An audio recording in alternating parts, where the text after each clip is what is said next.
And hello again, boys and girls. Welcome back to the channel. And it's, of course, a lovely Friday, so we're all looking forward to the weekend. And I myself have binged some KFC, and now I am in the process of chilling. So the main effort today will hopefully to get out the rest of the Ultimate General Civil War game, get it done out of the way, because I do realise that the new Company of Heroes will be coming out this month. Now, I will be away for the start of February, at the end of February all the way to March, so I won't be able to play it straight away. Maybe I'll be able to do some recording of it, but that will be the main game to move on to after this. Until then, we'll probably be playing bits and bobs, maybe doing the odd short video of, say, tank controlling and Hell Let Loose and so on and so forth, but that is for another time. Anyway, we are been continuing our campaign, and we had just finished the painful battle of Chickamauga, which I hated every second of it. I hate Chickamauga. It is an awful, nightmarish level, but we are able to maintain our army size, so that is good enough for me. As long as we keep maintaining our troop sizes, we should be still pretty good. Anyway, we've got a couple of skirmishes or smaller battles to do before we move on to the Battle of Cold Harbor. So we should hopefully get on with that. But as you can see, the Union Army is beginning to dwarf us, and there's not much we can do about it. All we can really do is aim to sort of win via tactical victories or getting the command points and winning that way. Anyway, we will move on now to Laurel Hill, so the 10th of May 1864. After the bloody battle of the Wilderness, the Federal Army disengaged and moved south. All available Confederate forces in Virginia have begun fortifying the critical crossroads of Spotsylvania Courthouse in order to halt the Yankee advance further south towards our capital. At dawn on May the 8th, the Federal 5th Corps is moving against our defences on the left flank.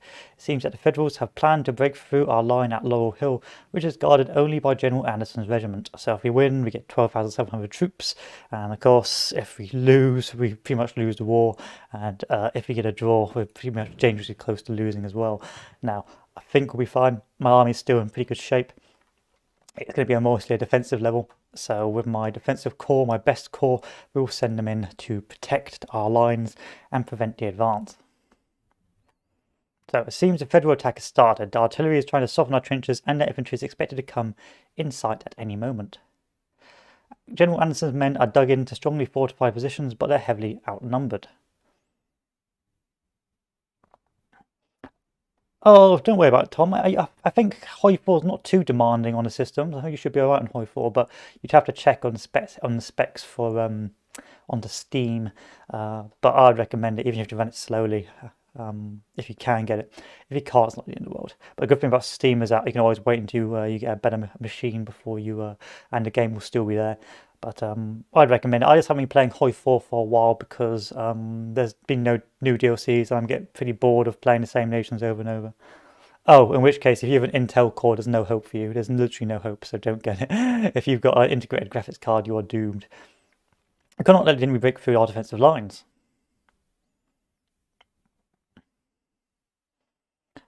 More troops from the centre and the right flank are on their way and will soon be under your command. So to win, we need to hold Allsop's Field, hold Houston's Ford, and hold Laurel Hill. You can see we hold Laurel Hill, and we already hold Houston's Ford. So I think all we have to do is maintain our positions. Now, immediately bin the cavalry, get another infantry squad or infantry brigade, and see where we want to put our troops. So if we take a look, the centre, it doesn't look too bad, and our northern flank doesn't look too bad as well. We may have to put one troop on the north, and we may have to put some troops in the south as well, into the woods. I think I'm going to move a cannon over there as well, so we're going to move a cannon there, and our ammunition will move in the north to support our ammunition in the centre. Actually, it looks like these guys will get supplied anyway, so we'll move our supplies down to the south. Anyway, quickly run over here as well.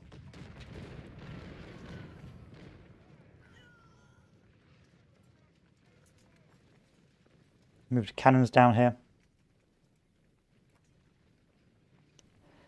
Move these guys up north.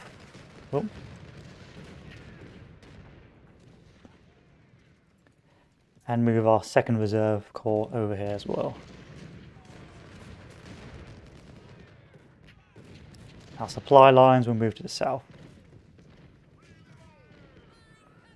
I think that will be enough. I think 2 is enough, so we'll move Jackson down to the south as well. But this shouldn't be too bad a battle. It's just a nice defensive one. I think we'll be fine. We've got Anderson up here, so we'll move Anderson down here, and we'll move General Mild Lee down to the south. Maybe they'll try a flanking action in a further southern point, but I doubt it.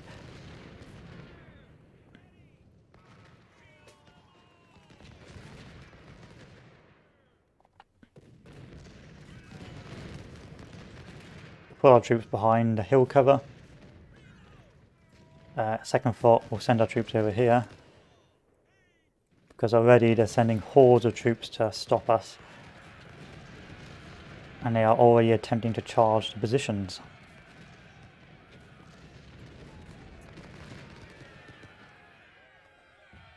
With their massive amounts of troops.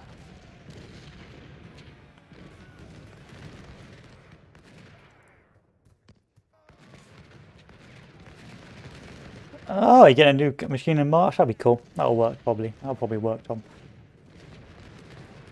Just waiting for new DLCs for that game. But there's a couple of games coming out soon with such as the DLC for what do you call it? Grand Tactician, and of course there's DLCs coming out for some other games which I'm looking at.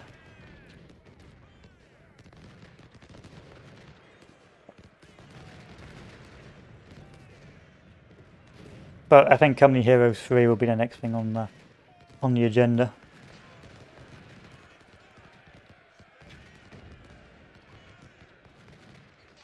Oh, cool! You made an advertisement for Lego. Wow, that's impressive. That I like that. The fact you can make an advert and you've got cash from it as well. That's really good. Oh, I may have to move more troops to the north. Bruh.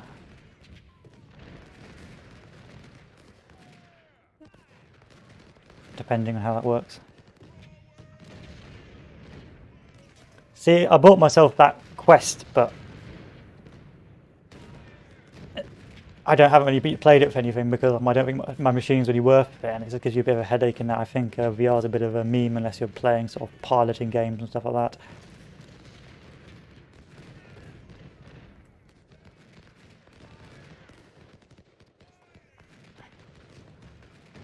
There's not a lot on consoles right now. It seems like a very slow period for video games at the moment.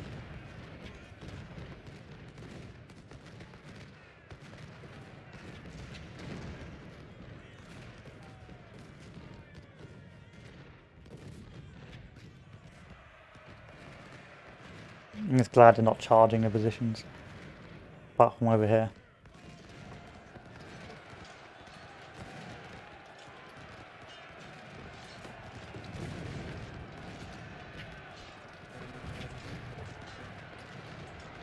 That should be a route. Oh, cool! You got a lot going on this year. Got a lot of stuff on the agenda. For me, it's just work stuff. So I've got a couple of courses I've got to go on, and just ticking on, just trying to save cash, and just generally just keeping my head below the parapet until things improve, or seeing what games come out and that sort of thing. I'm pretty steady at the moment. But the thing is, a lot of people feel like they change for change's sake, where it's a bad idea to change for change's sake. So I always try and what I always try and do is, when you're onto a good thing, don't try and change it.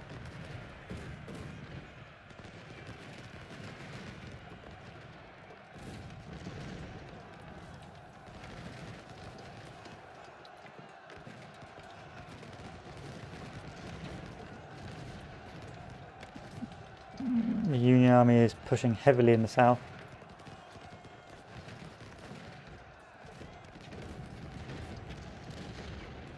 And they have to start redirecting troops down to the south as well. Yeah, a lot going on.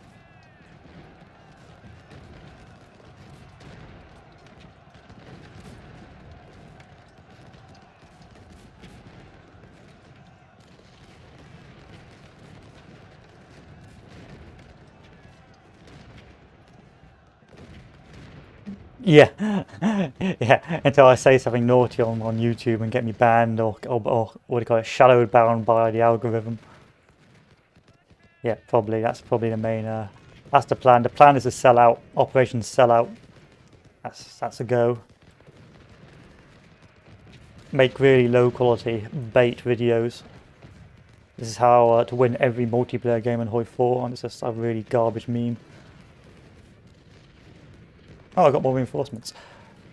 These guys are going to move north. These guys are going to move down to this sector. And these guys are going to move down to this sector because there's an awful lot of troops moving down in the south, which I need to deal with. And the cannons, of course, are going to move down to the south as well. Yep. To form my defensive line in the south.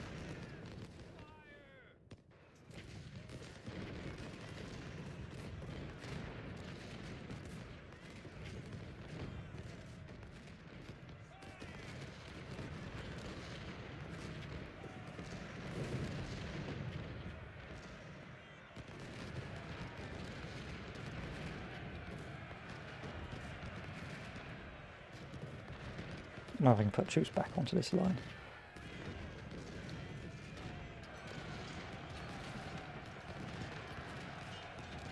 They're really pushing down here. I'm tempted to deviate reinforcements. Down to the south. The south must be preserved.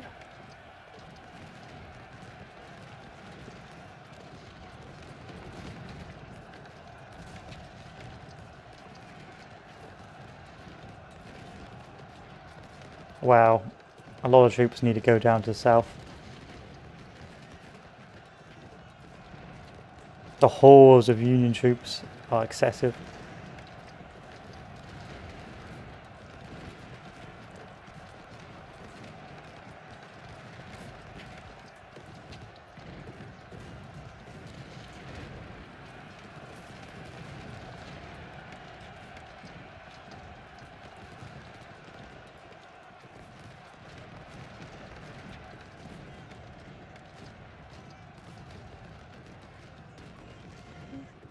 I'm even tempted to bring even more troops down here.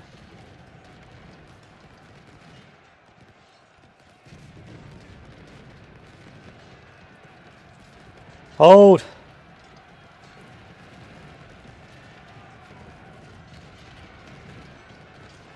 The cannons are almost here.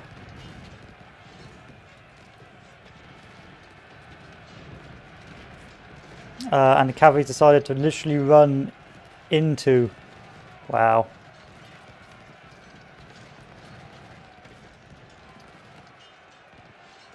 Wow. This is why I don't like cavalry. Because if you're not babysitting them, this happens. What's that, a couple hundred troops wiped out?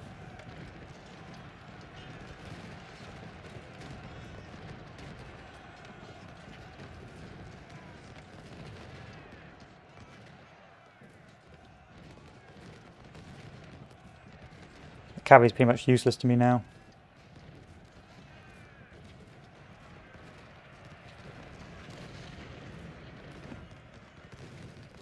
No, don't run into the enemy. Now I'm going to move these troops back up.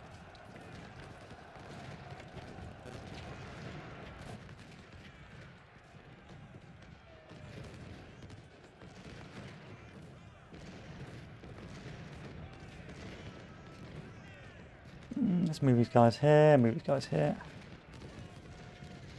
Cavalry, run to that corner on the map. Once the initial charges are dealt with, we should be fine.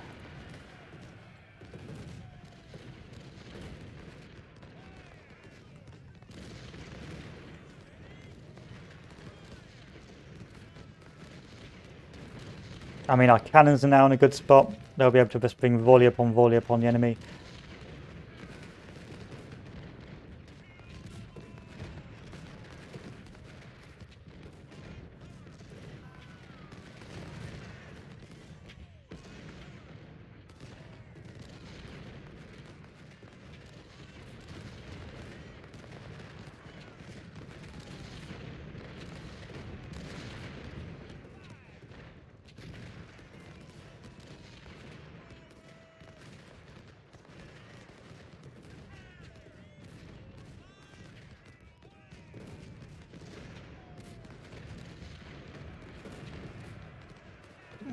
Still pretty workable.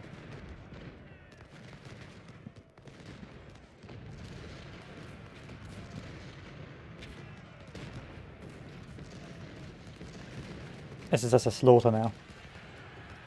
Jackson, hold!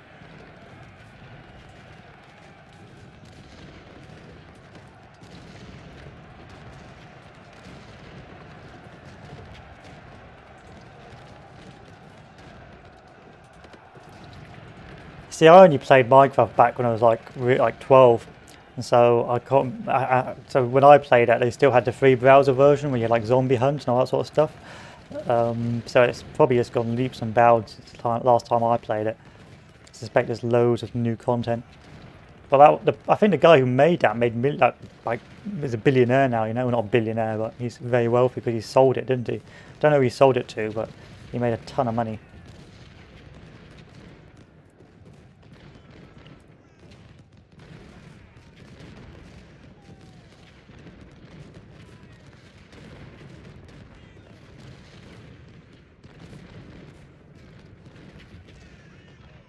So many enemy cannons.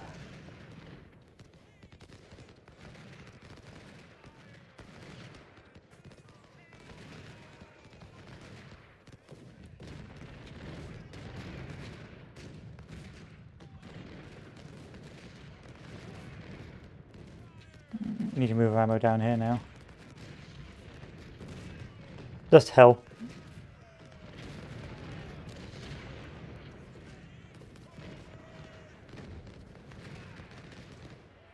But I'm aware that I can't keep troops over here any longer.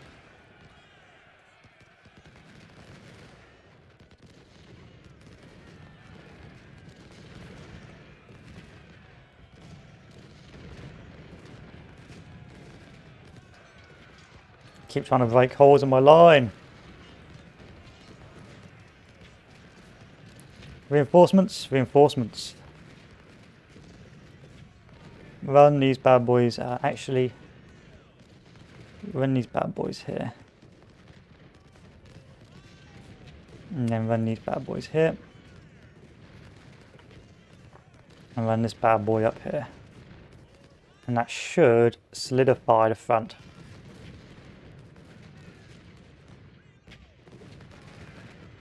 Quite the battle. Starting to see the Union numerical advantage now.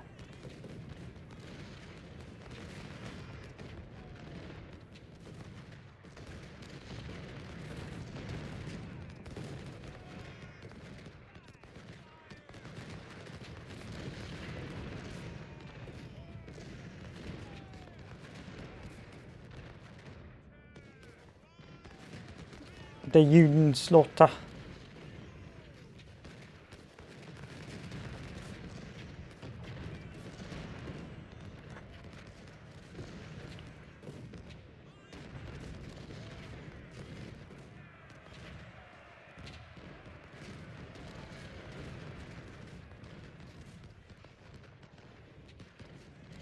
Interesting how this battle doesn't lag, but Antietam does.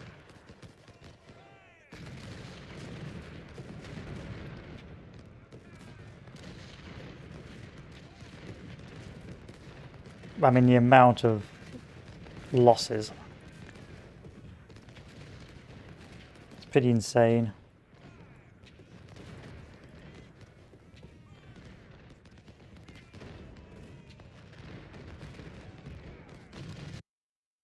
Attack if practicable. General, men are struggling bravely to hold a Federal attack on the left flank, but it's not enough. The Federals have far more resources and will keep attacking.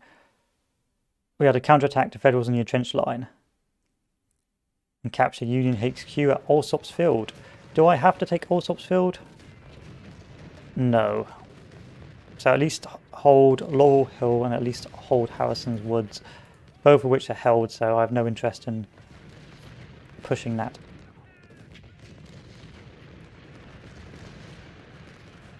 I'm going to tell Jackson to retreat. He's taking too many casualties here.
slaughter, absolute slaughter.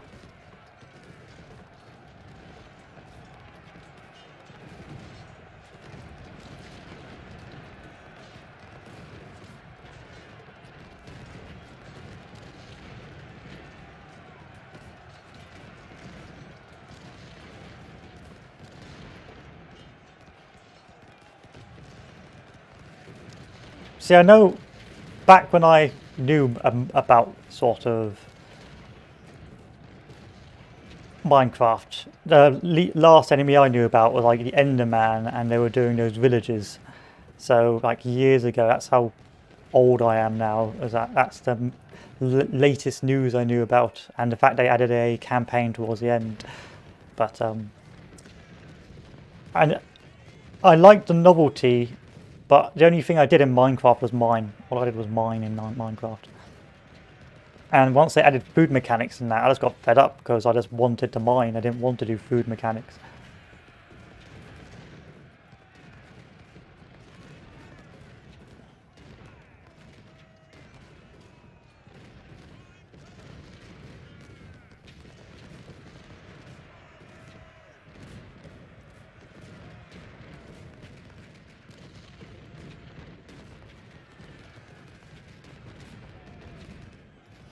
So like I just ended up making a couple of apple trees and just living off the apples. But the last memorable thing I knew about Minecraft is I always made sort of wooden houses and wooden cottages. I decided to make a lava moat around my cottage. Then one day I came back from my mining to find my house on fire. And it's because the little bits of fire that come out of the magma set fire to my house.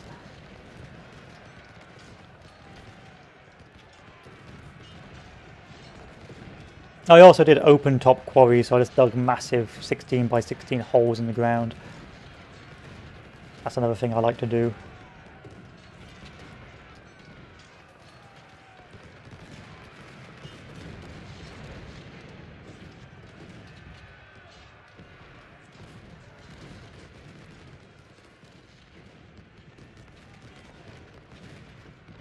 Because I thought Enderman was spooky because that was during the, what do you call it, the Slender Man phase. God.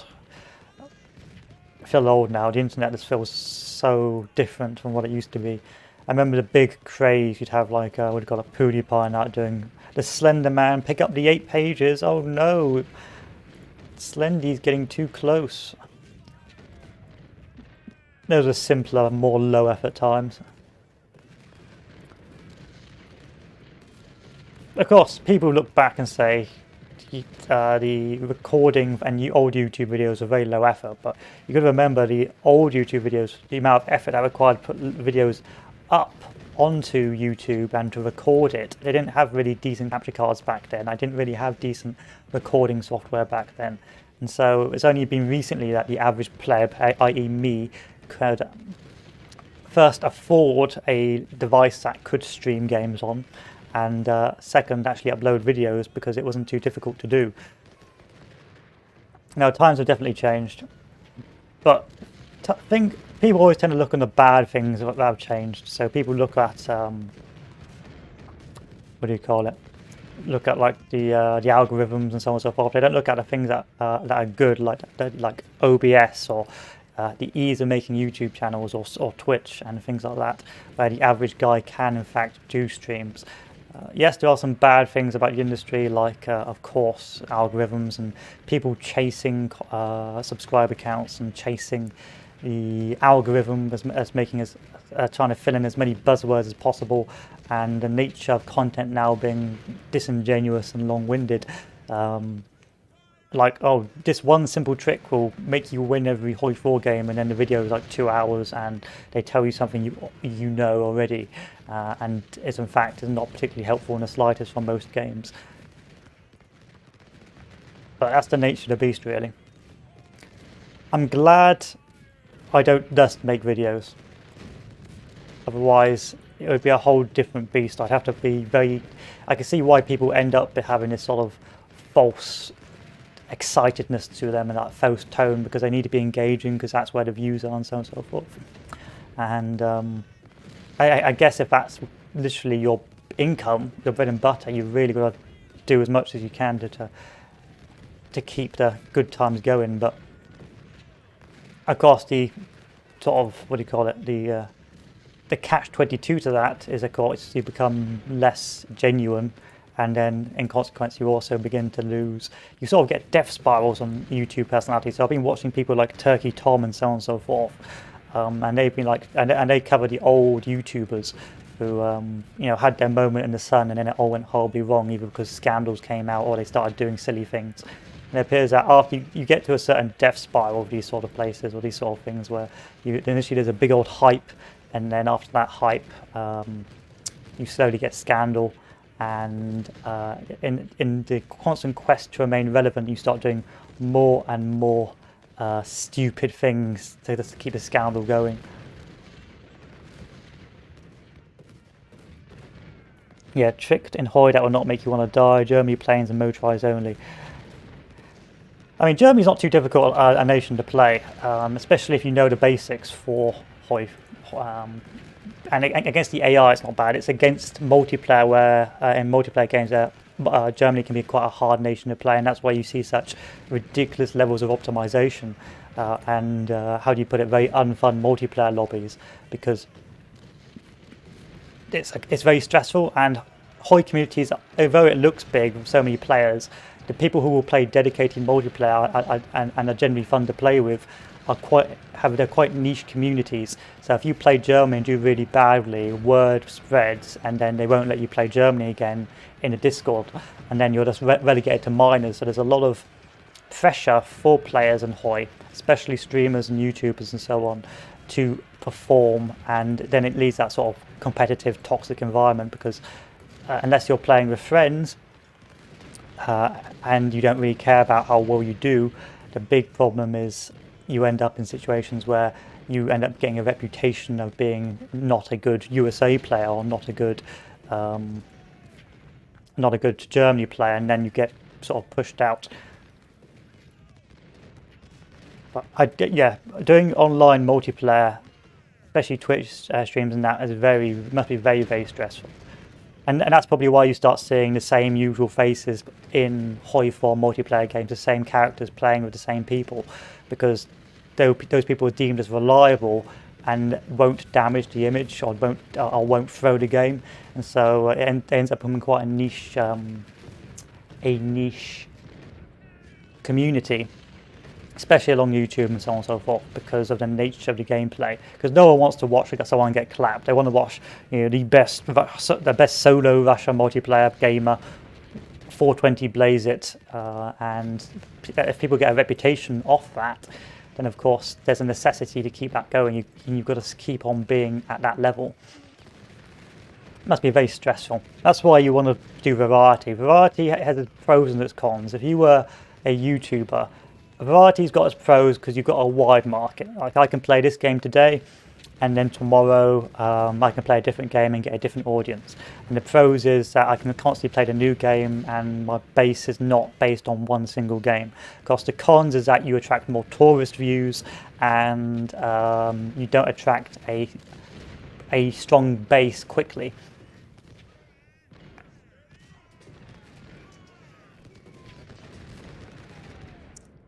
And that's sort of that's the catch-22, but I think it's got more longevity, because first you will be able to constantly play different games, so you'll enjoy yourself more. So if I get bored of Ultimate General, I can just go play something else. If I play Hoi 4, I can just play something else, and I won't have to worry about, oh crap, is this going to damage my subscriber count? So that's not a good idea. And second, if the game starts becoming stale, like Hoi, which is honestly getting stale without new DLCs, you aren't worried about where you move on to next, or worried about the next big thing. I think variety is what you want, unless you're really good at one game and then you've got to take on that competitive sort of physique. Dude, imagine my school finding my PC stream tab to find a very sus face with a guy must... Don't they have firewalls and that will stop people? Like, I remember as a kid they have loads of firewalls, and the trick to getting through the firewalls was, you'd know there'd be like the kid at school who was not academically minded, that's the correct term for it, or literally just use the IT lessons to play flash games, and they would find the new websites that would skirt around the firewall, and then you go on that website, play that for a while, and then eventually the firewall would block that as well, and you'd move on again and again. I'm just going to sit here and let the Union bleed themselves dry, now that their attacks have sort of floundered.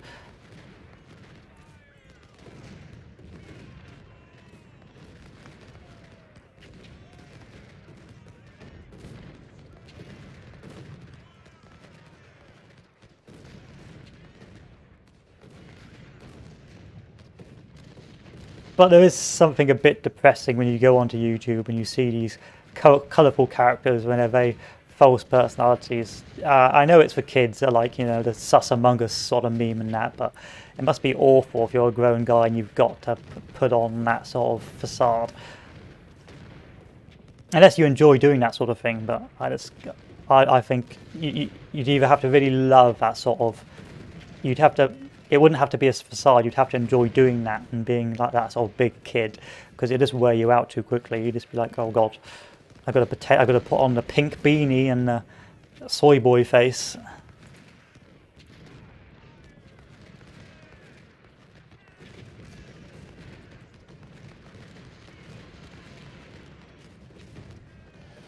Yeah, playing Hoi 4, well, yeah, if you could play Hoi 4 on school computers, that'd be pretty based. I actually look at potentially trying to learn how to set up a network assisted storage, which is a NAS. So it's basically like an external hard drive, or which you can connect to via what do you call it? Connect to via the Wi-Fi or the web, and excuse me. And effectively, what to do that, you can get like a Raspberry Pi, which is like a tiny computer, which is basically a tiny computer for like $270 or £270, and then set one up that way.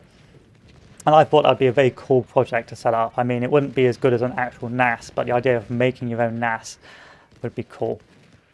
And that's what I really like about YouTube. The fact is you can literally Google how to make your own NAS using a Raspberry Pi, and there'll be something on the internet or on YouTube that will literally tell you a very easy way of doing it. I also wanted to create my own RAID as well. Just again, I don't need a RAID, but I would have liked a RAID is a redundant array of independent disks. So let's say my hard drive fails, all my data's gone. Now what you can do is you can, depending on your RAID, you can have like 2 or 3 hard drives that can rebuild your data if one hard drive fails. Or you can have a, I think, level 0 hard drive that allows for striping. That means you get double the performance because the files are split between 2 hard drives, but at the cost of if that one hard drive fails, the whole thing fails. It's just little things like that which I find really interesting.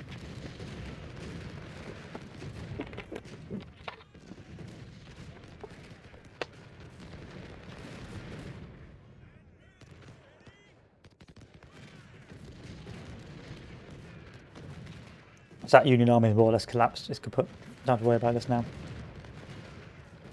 I can now just sit back and watch the Union Army delete itself. Yeet us, delete us, and you can probably tell the damage. Oh god, I can't wait for that Whiskey and Lemons expansion for Grand Tactician. If that's what I think it is, which is like you just command a division or a corps and the AI commands the rest, that game's going to be so amazing. I hope it's as good as I think it's going to be. The only reason I haven't played Grand Tactician recently is because it's quite a big game, and sometimes I don't feel like I want to control those sorts of big sized armies. I'd rather control smaller armies. I'll control part of an army. So that's the reason why I haven't really been playing Grand Tactician in a while, because it's just sometimes I would want a smaller scale or the same scale but less responsibility. And that's why I'm looking forward to the new DLC. Because I'm thinking that it will be pretty much what I hope it is. You know, the copium is there, the hopium is there. So this is the point I've made before, that the initial assaults are the worst assaults, and after the initial assaults, the level gets progressively easier. In the USSR and Russia, you need an approval of all people inside a nuclear device.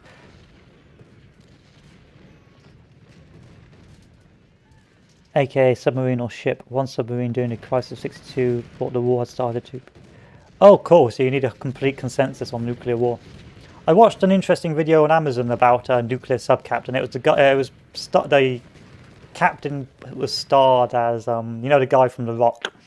It was that guy who plays a general, and he was a nuclear commander, and it sort of did a fictional story of how that submarine went missing or why that submarine was lost. And I thought that was a very interesting submarine. I just like submarine films. Like Das Boot's an amazing film,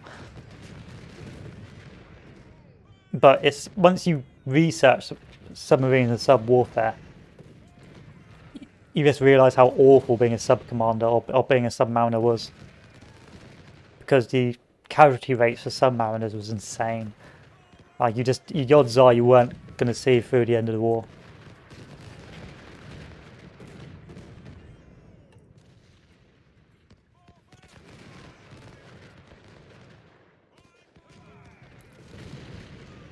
I believe that is a victory.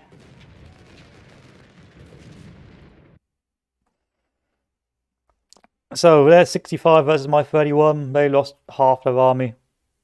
I lost 10% of my army at best, maybe just 11%. Goods captured, of course. We captured quite a bit of goods from routed troops, and we didn't take too many casualties ourselves. This is a good level to rebuild after pain train level. After literal pain level. We'll put one more in Army Org. So just in case we do have any spare troops left, we can make our final corps. I don't think the Soviets ever asked to join the Nazis. I think they saw themselves as ideological opponents.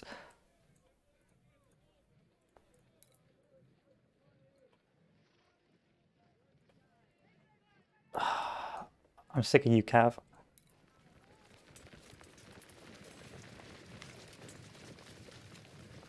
Money's getting tighter though. I'm aware of this. Definitely aware that money is now becoming a limiting factor for me.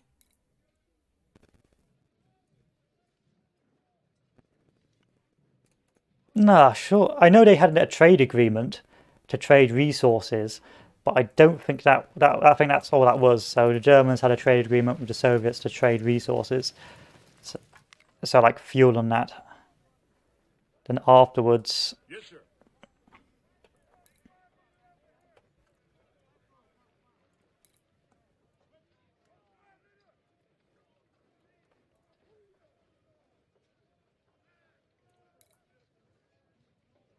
oh, the logistics.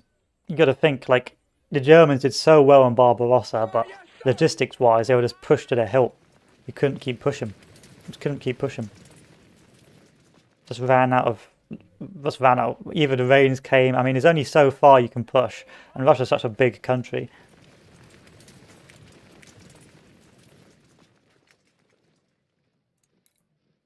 You've got to stop eventually. And generally speaking, the Russians never really have lost based off losing territory. They've always lost because of internal pressures, rebellions, revolts, that sort of thing, political intrigue. Like, when's the last time I lost a big war? I mean, I lost Afghanistan, but that's like, you know, insurgencies. No one really cares about that. They lost. I've got to be careful with my money. We'll buy some Springfields. Yes, sir. They lost the First World War, but of course that was because, you know, they've been because of internal revolts and so on and so forth.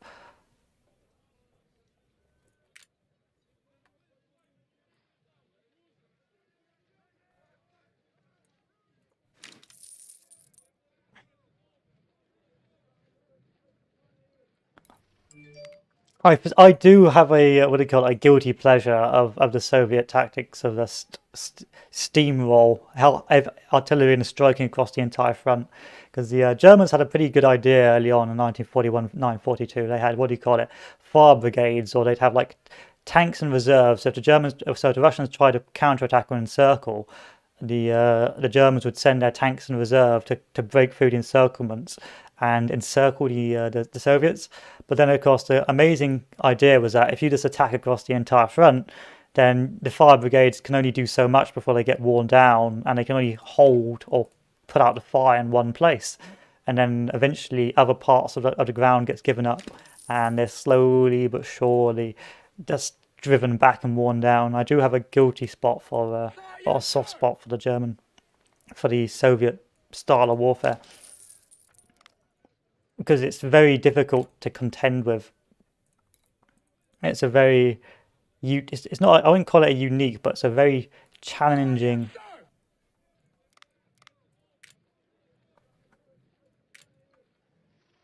system to contend against, because unless you've got the same numbers, you're going to struggle. Community tabs available, I think, if you're on certain web pages. So if you're like, if you're not on your, I think on your phone, a community tab isn't allowed, and it's like if you're logged in. Same thing for my stuff. I can't look at my own community tab unless I'm on my PC. I'm going to take a look at some more AI generated art, and I'll do some more videos of that, or upload some more for the community tab, because I think they're really good.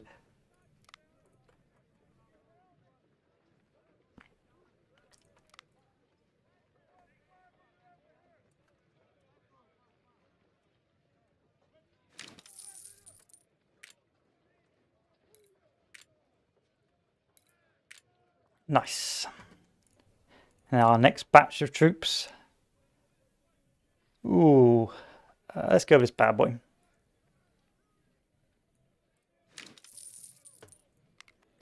And that is that, and then we can make a new call.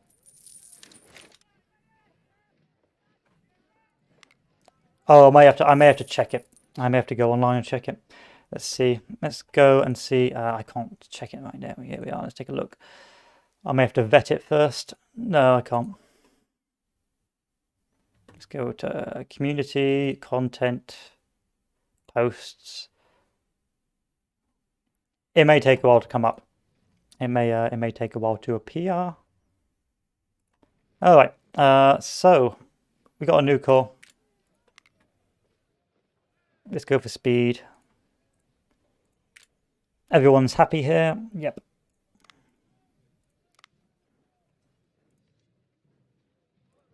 And we'll wait until we've got more troops. All right, next objective, next battle. Hopefully it's another defensive battle.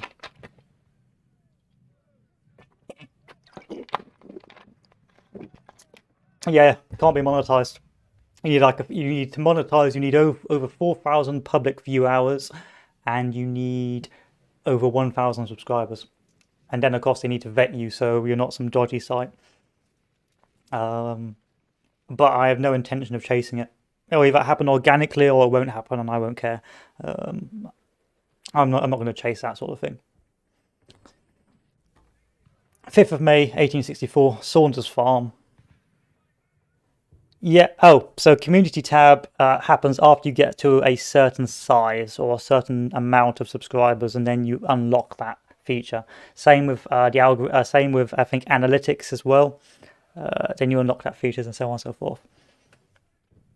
So Saunders Farm, 5th of May 1864.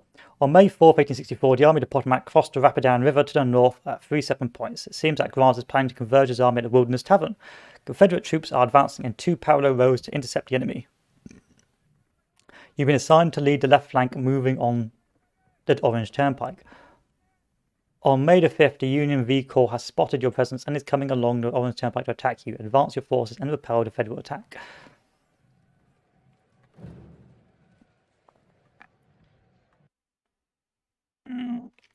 Defend. Apparently you want me to assault. Good, help you. I'm not going to be assaulting that. Keep approaching from the Saunders Fields. Good place to deploy your troops. Advance.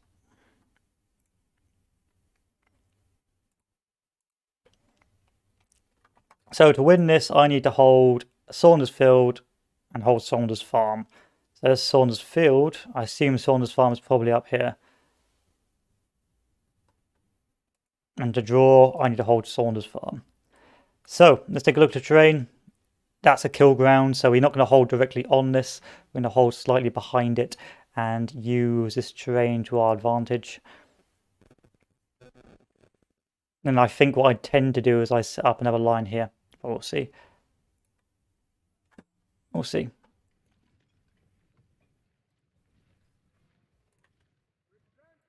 No, that's a trap. You would be insane to do that.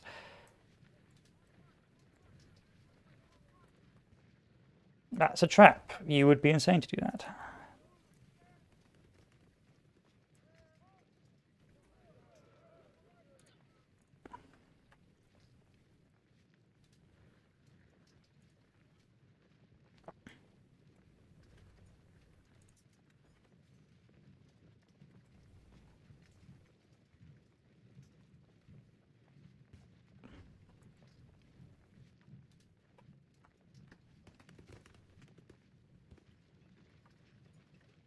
Let's see how well that plays out.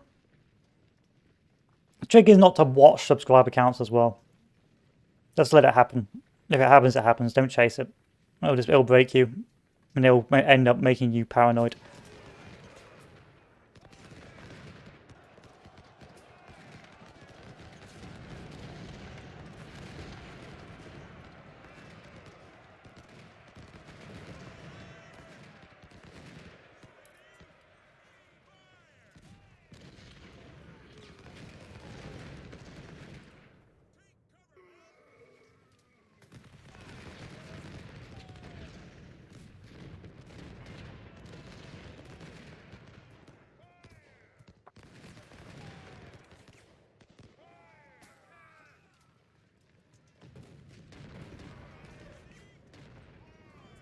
If it doesn't happen, it doesn't happen. Just make videos on things you enjoy making, otherwise you're just going to get burnt out.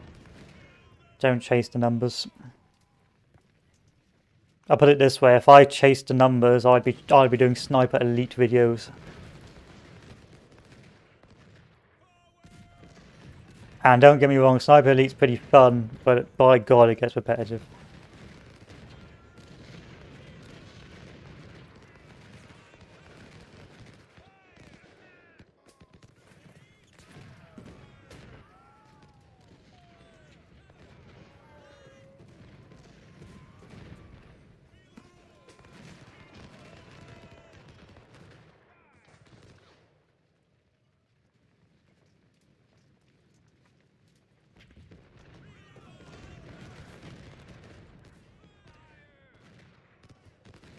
Feel like I'm about to get rapidly encircled, so I gotta be a bit careful here.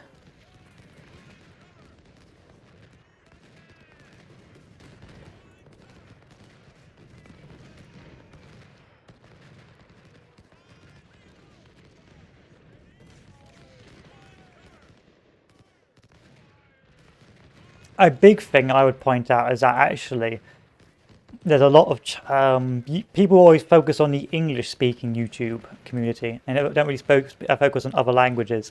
I suspect if you were fluent in a different language and you come from quite a small country, then you'd be off to a very good start if you decided to do videos in your native tongue. Of course, yes, you've got loads of English speakers and everyone can speak English, but not everyone can speak Portuguese.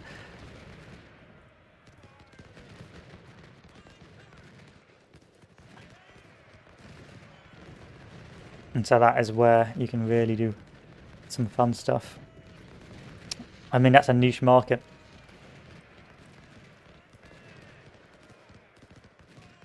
People focus too much on the English speaking.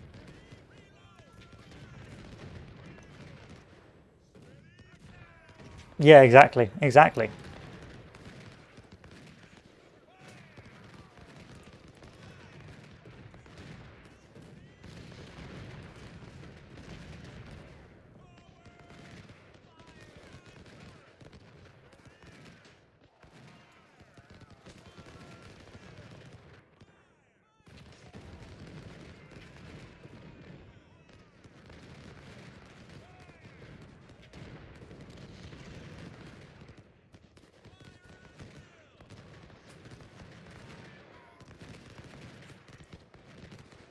Don't think this is worth fighting over.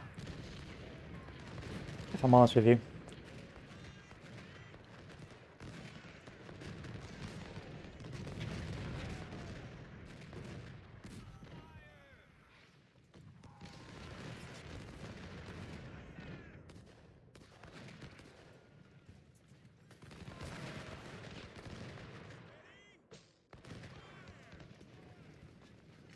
I got business. Didn't even know that.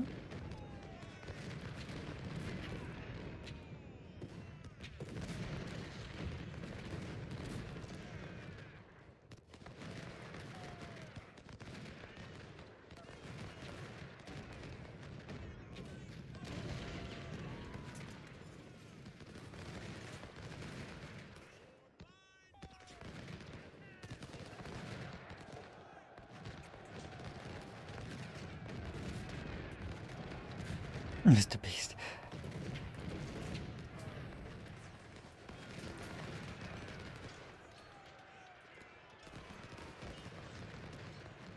I'm too much of a boomer to even know who that person is. I know he's a big deal. I know he's a big deal. He's a big boy, but I have no idea. Like, he was before my time. My time was PewDiePie. That was my time. Even then, I was a bit too old for that. So, like the Amnesia videos and stuff like that.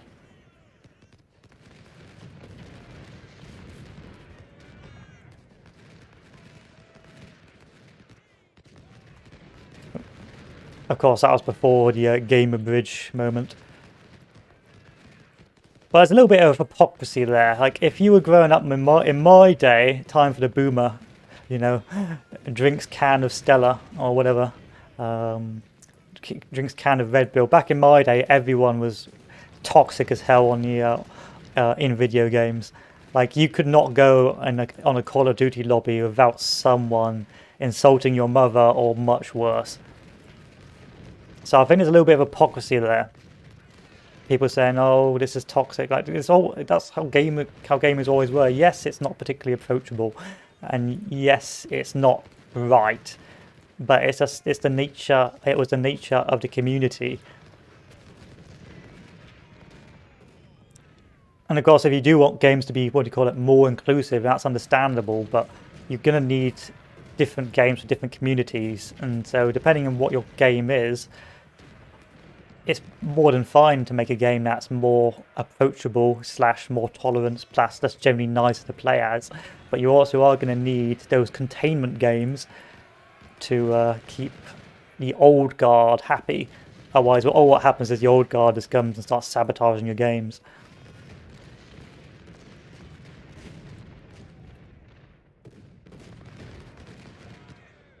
I mean, looking back at it, times have changed now. When I was a kid, no one treated the internet seriously.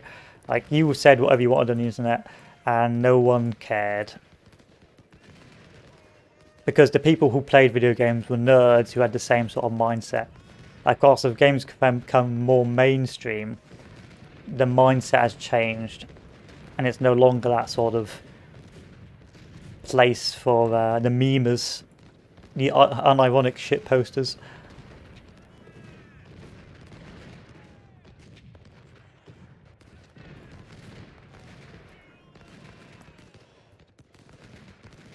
I do miss the old internet a bit, but I suppose the old internet would despise me as well, because even if you think even further back, the internet was for like the real geeks, with like dial-up internet. I just think as you get older, you start resenting any change whatsoever.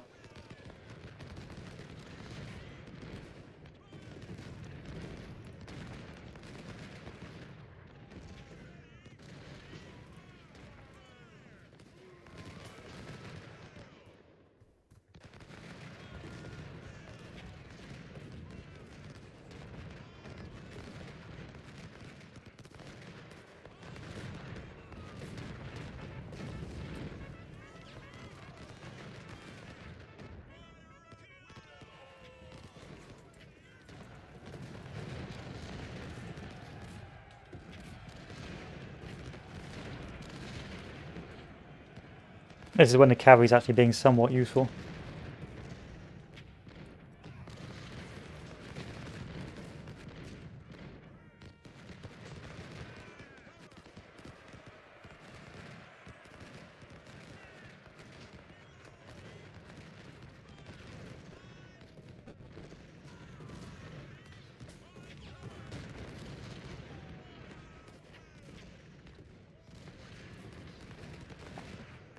I mean, I don't mind that games have become more, how do I put it, more normie.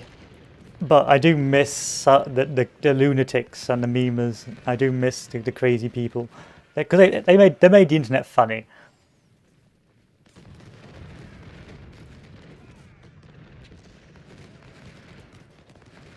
No, I didn't. This feels a bit, how do you put it, stale. It feels uneventful. It feels bland,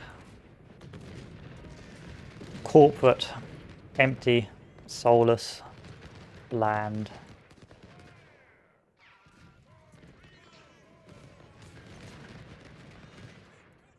Not Downfall, the film. That's a great film. Highly recommend it. But if you're going for Civil War Kino, it's got to be the much loved Gods and Generals and Gettysburg.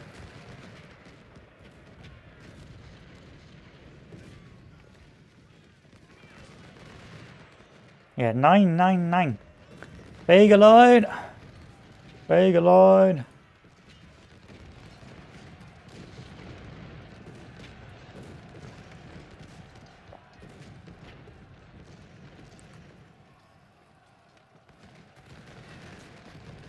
The Krieg is forlorn.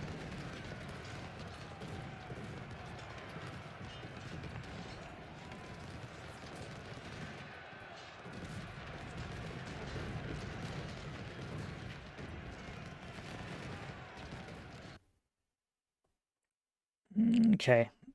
General, the Federal Sixth Force has been spotted at Germanic Plank Road. It's not certain if it will attack us or head to the right flank a few miles away from here.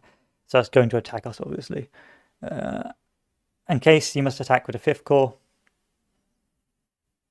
And we've got some more reinforcements coming up. So the reinforcements plan is literally just to move forward up here.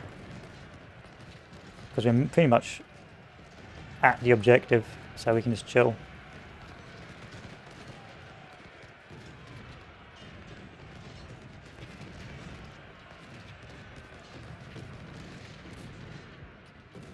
I mean, that was a pretty easy battle. I'll be real with you, Chief. Pretty easy organic solution. Well, at this stage of the game, you sort of know what you need to achieve, so it's not too difficult to slowly push the enemy back.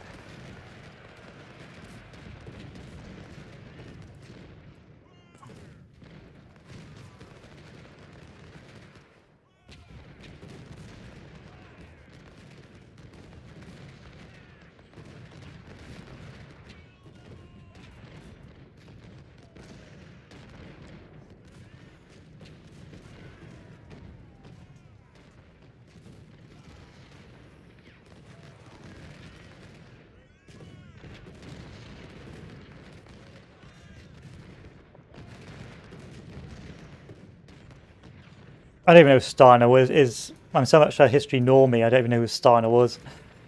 All I know is that meme about Steiner's counterattack. Must be quite annoying as a general to know that after all your achievements in battle, you will only be remembered as a passing comment and a film and meme. You must be very irritating for generals.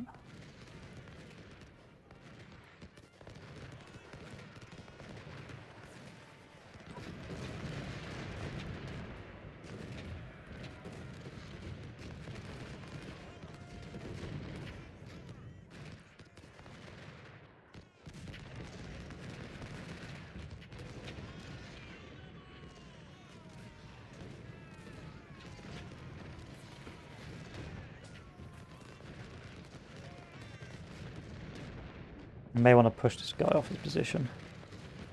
If I can. If I can't, then it's not the end of the world.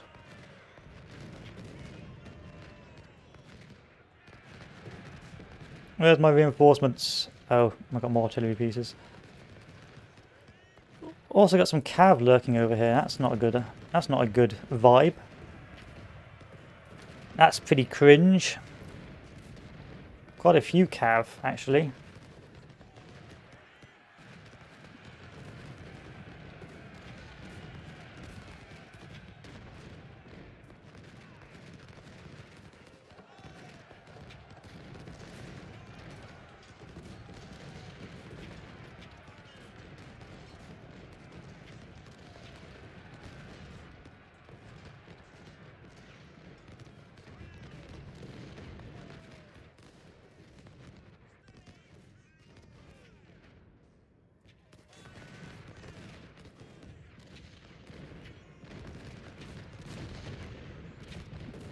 I can win this by sheer brute force.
There we are.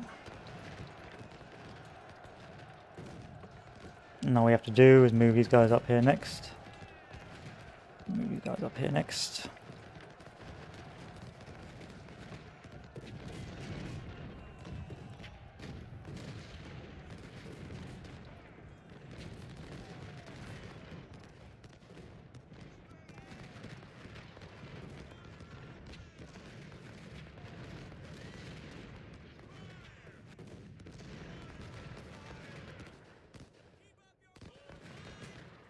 You might want to hold here.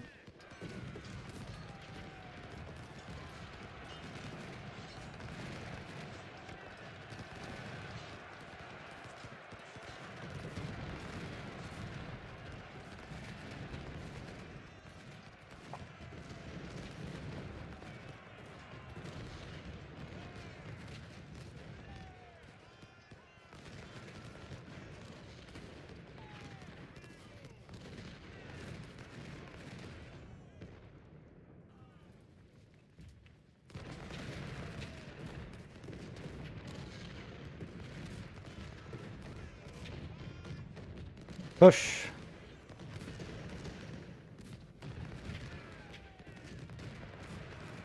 I want to push these cannons off because I know they're going to take an awful lot of casualties if we don't.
Yep, that's fine.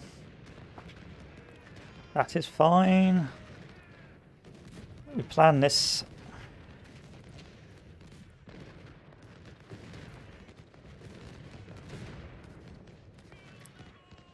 To avoid situations where this might arise.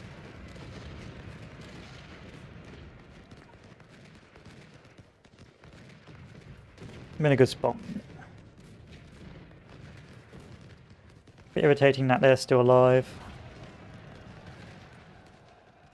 But hey ho. Oh, but they've been captured, so... Alright, that's made me less upset.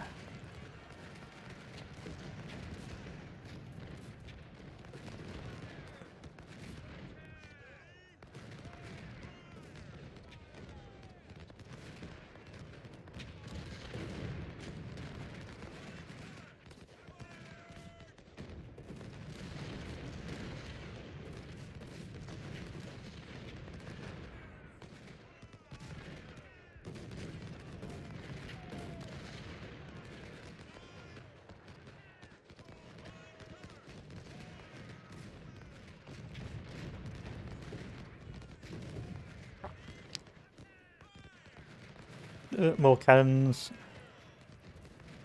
Up. And up.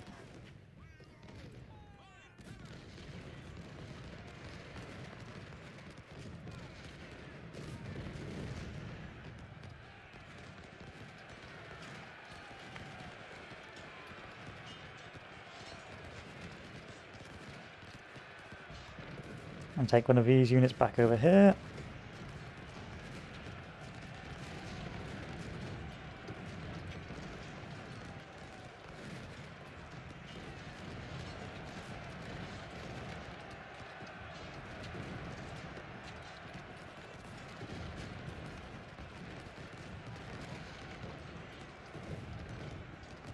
Quite the mass.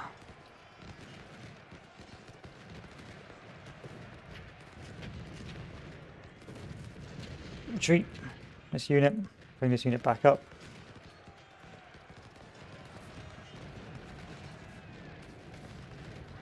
This unit can chill here, this unit can go over there.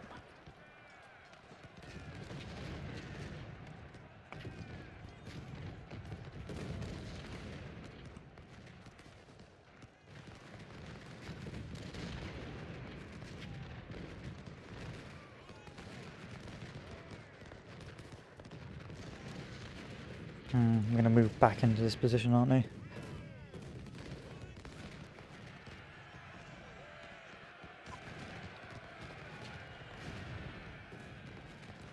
This section here I shouldn't have moved as close to.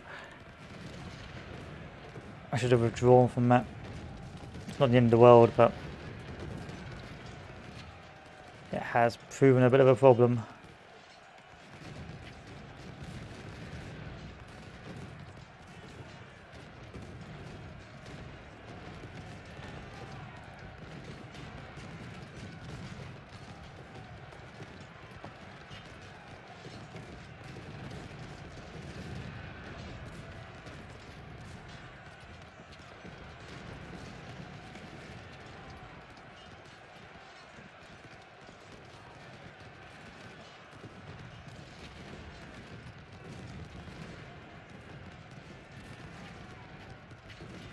Don't die, Jackson, I need you alive.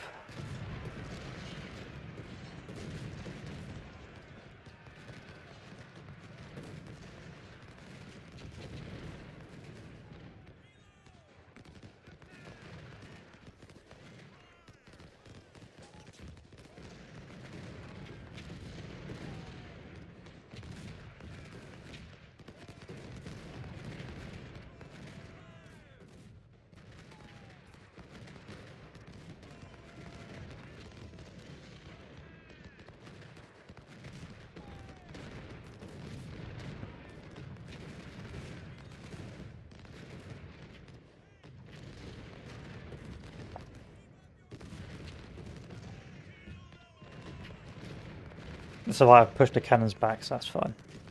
Literally the only reason I pushed that one unit out there.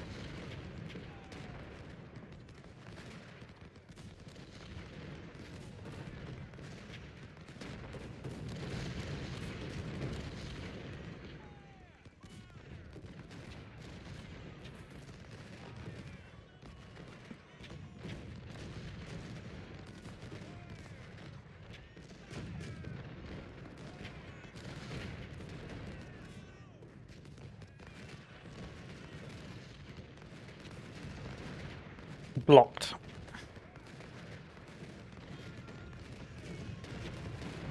Yeah, to do that again.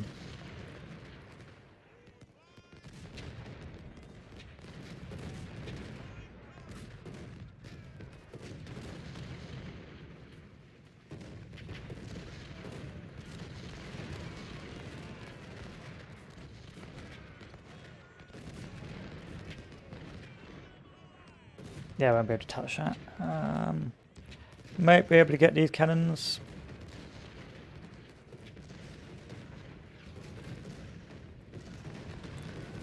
Nope. Nope, is the answer to that. The assaulting of these positions will be too costly, so now the aim here is just to hold this position.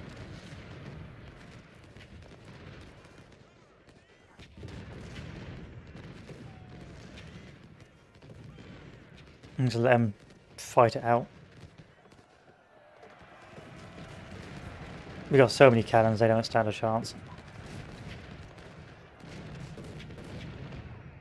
I think these guys more or less got wiped.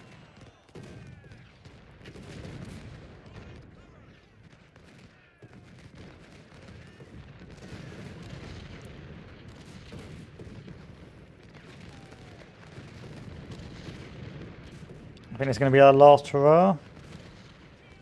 We've got any reserves to send up for the centre? We've got a couple.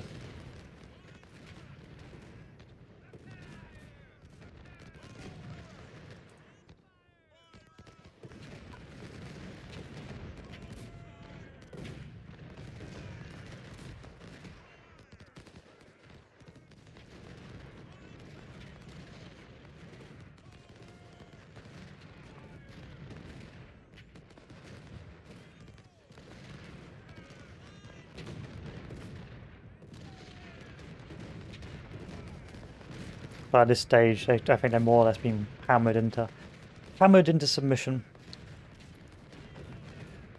I did the right thing to do a turning action early. I'm quite happy with that. This has to stay over here. If that cavalry spots the supply wagon, they're going to steal it.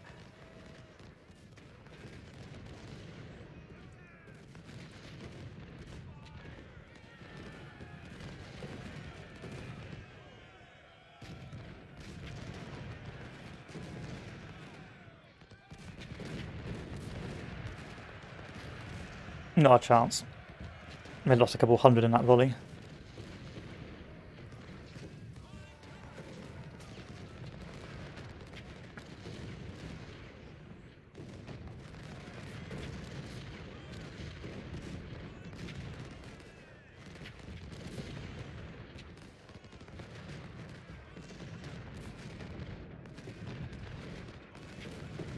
Another one of those battles. At least it wasn't a moronic assault battle. It wasn't a Burnside special battle. So, a couple of mistakes here. Mistake one, I tried to push their left flank too close to the south, and that meant they had reinforcing fire that could be fired upon me, and I took a lot of casualties having to deal with that. The second mistake was... well, that was really the big mistake, and that took me a lot of casualties. I should have instead advanced broader and sort of formed a bit of a road shape, sort of a rectangle shape. It's not the end of the world. We've still achieved what we needed to achieve, but we could have done a little bit of damage mitigation.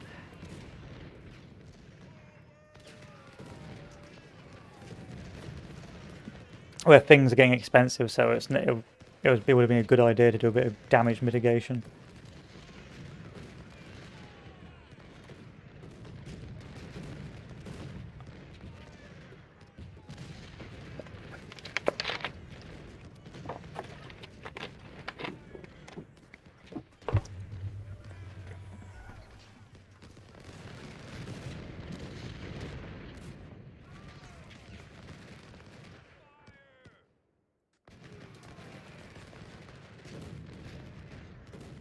They're going to do one more last hurrah charge, perhaps.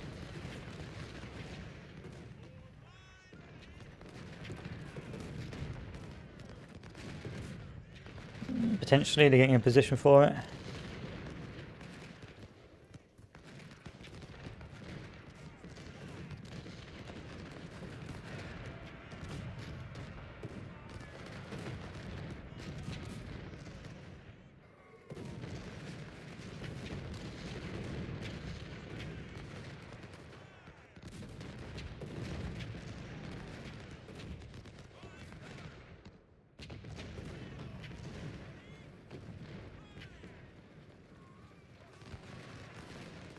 Okay, let's just beat these guys back again. They've done their job. Push that flank.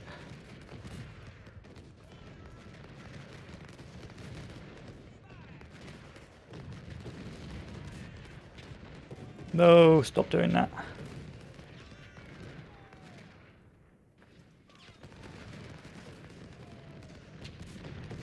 A fairly costly battle. But by the nature of the battle, it was going to be costly. There's not much I could have done about it. So they're 52,000 versus my 36,000. I took 11,000 casualties, so 3,600. Let's round up to, let's keep it down to 3,369. 12. Let's go for 369, 12. About 40% of my army there, maybe 30%. And these guys lost about half, 50%. Still, that's casualties I've got to rebuild and resupply with now. So with the army all done to max, we're going to go with economy to save us some money.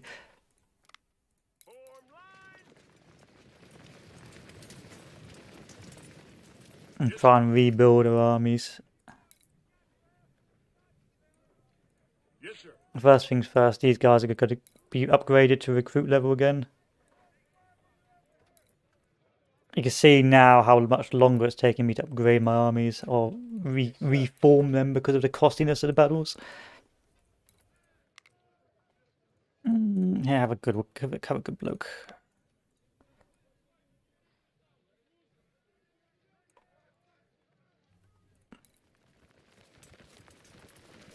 On five.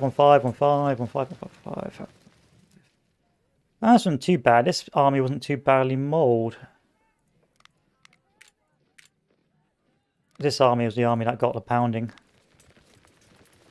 It got mommy-dommied.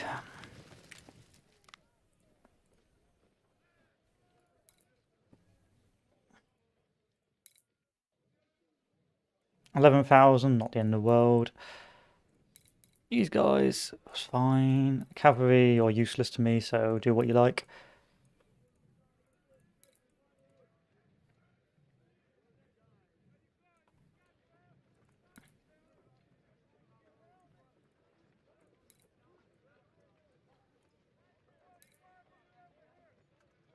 Cost so much money to rebuild my armies.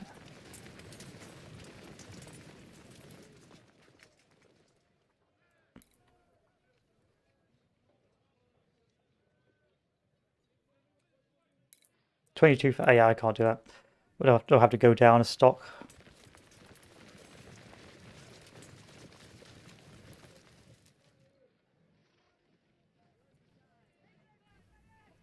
Let's start selling some stuff. Cavalry weapons sell. Wessington sell. Just start selling everything.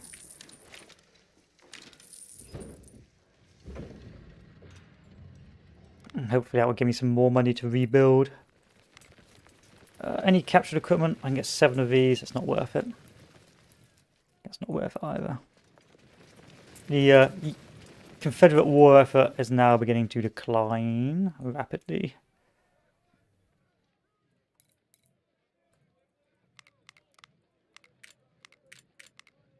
If I did this, how much money is that going to cost me? 18,000, I'll buy that.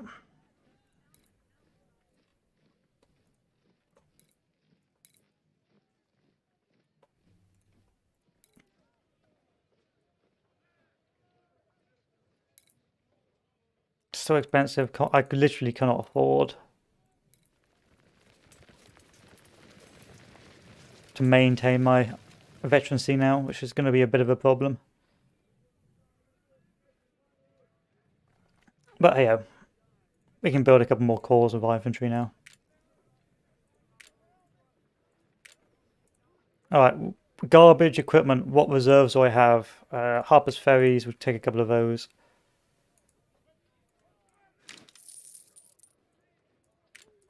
Harper's Ferries.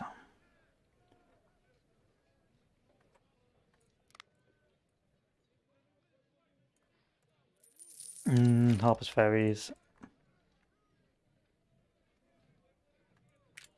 Have some Enfields.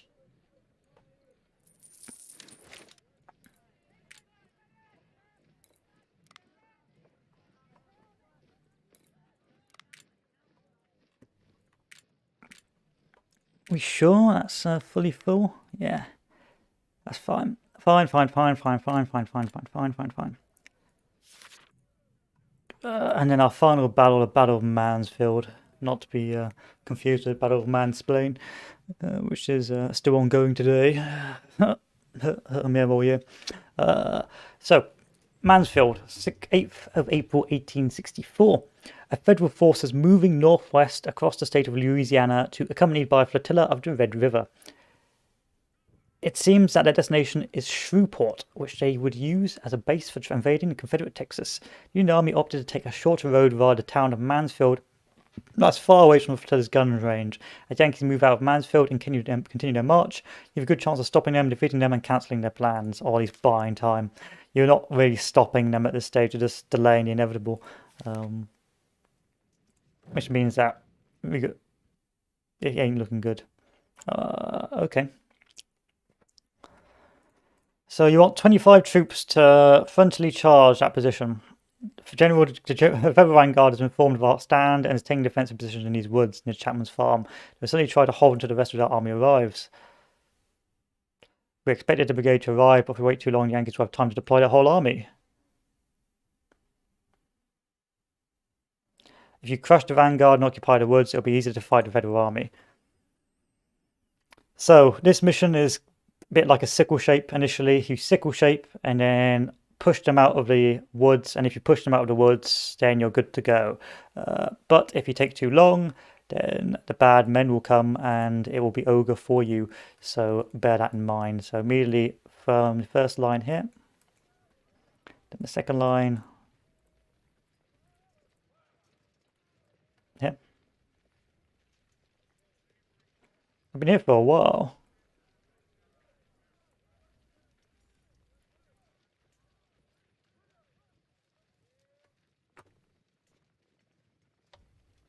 Oh no, the stream's always been going on.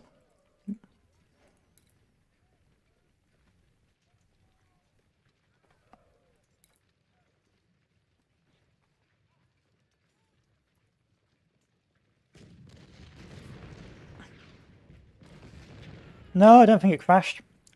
I've been watching it fine on my end.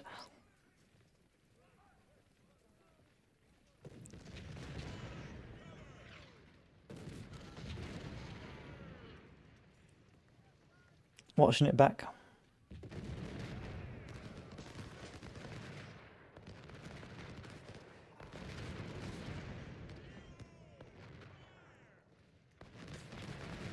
Did you really cause one of my troops to rout? Yeah, you made a potato unit rout.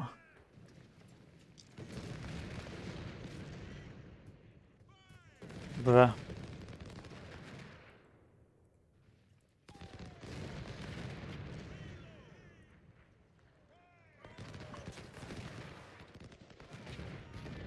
Okay, this needs to move back a bit. So you.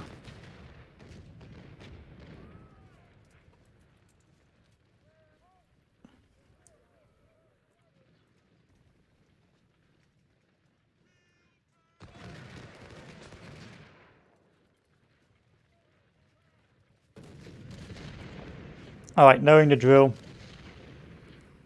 A general advance this way. A general advance this way. General advance this way. With the aim to push these guys from the field. And these guys move forward.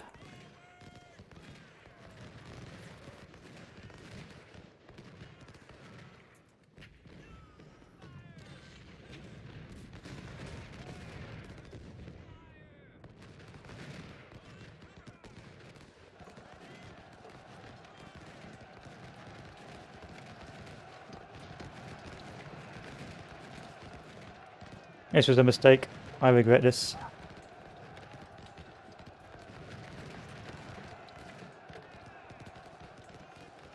This was done badly.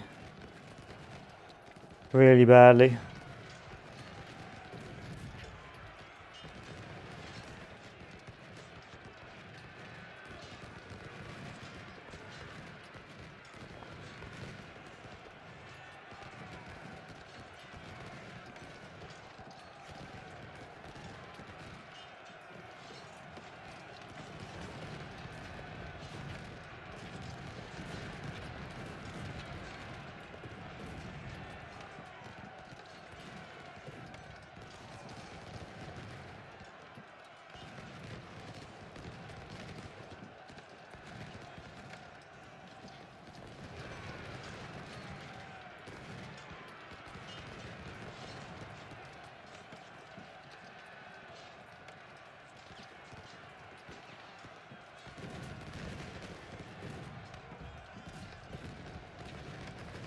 like outrageously badly. Like I'm ashamed that I even showed this on stream.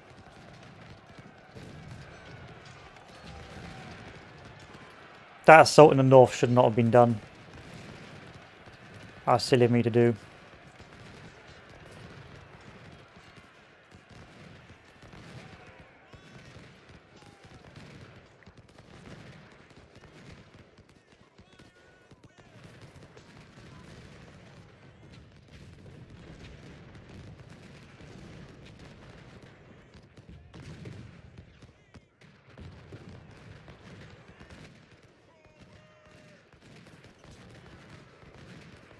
I mean, on the bright side, a lot of my troops didn't take too many casualties.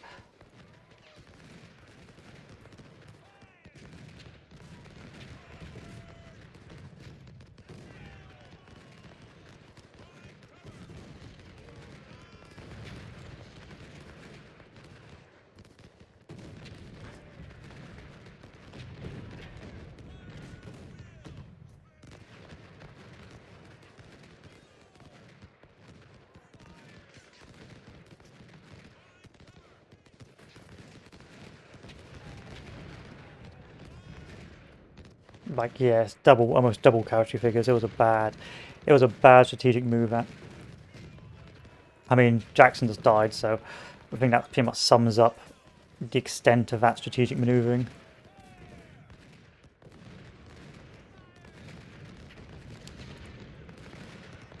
Rip Jackson, you lasted longer. You lasted 1 year longer. Rip Jackson. Rip in Ripperoonies.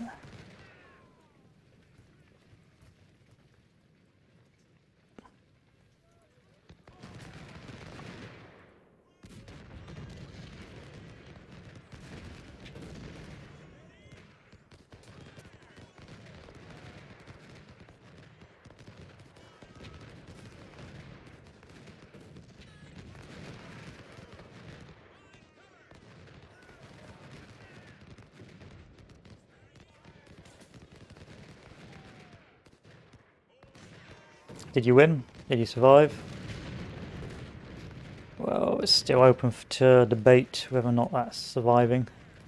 So many casualties that I can't replace.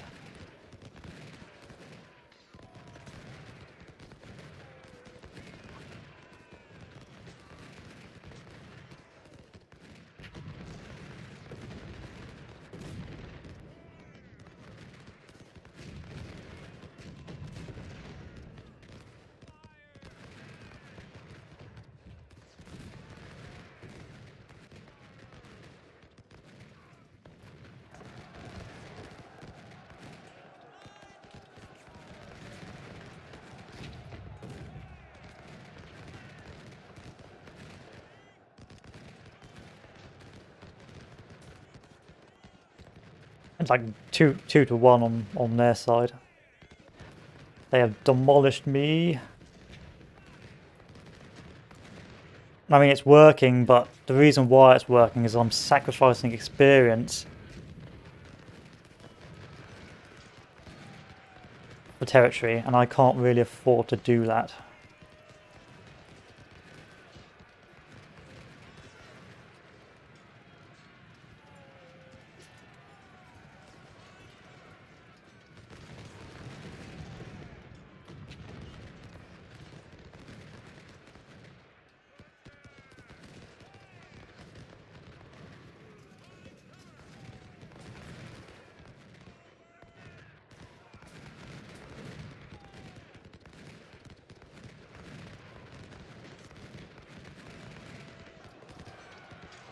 Stop running, stop running.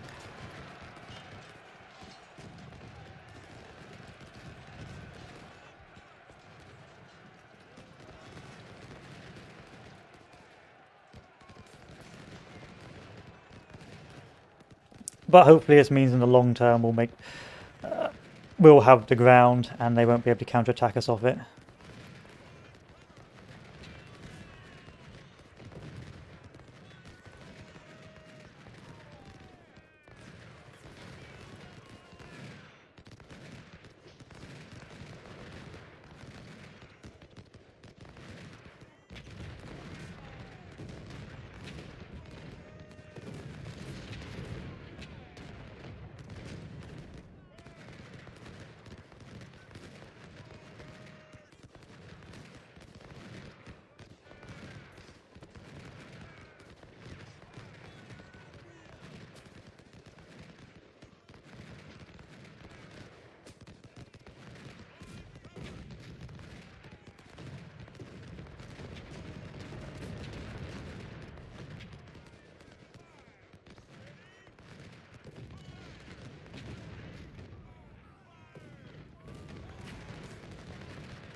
Okay, let's stay here. This is where the best cover is.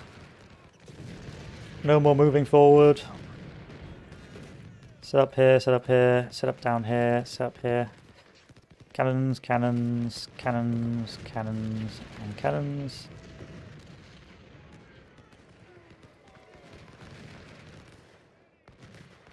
Up here, tell the cannons to stop. Set up here, tell the cannons to stop. These guys keep moving forward.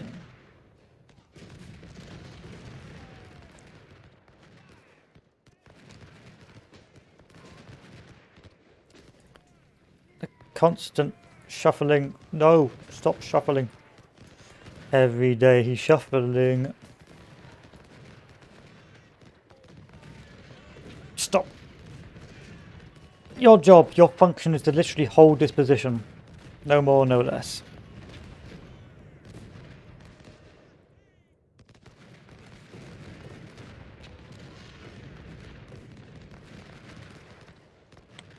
And I don't know why you're charging.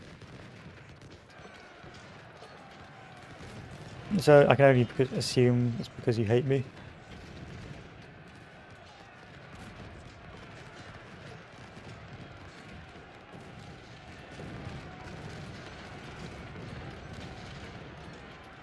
You need to retreat. You need to disengage now.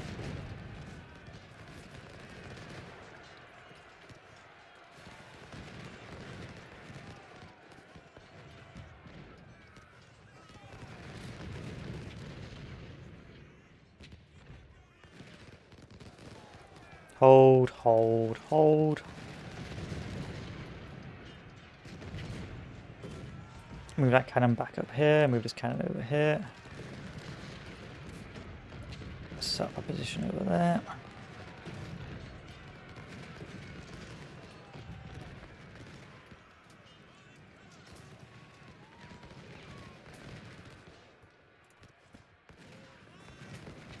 What are you shooting at? Move over here.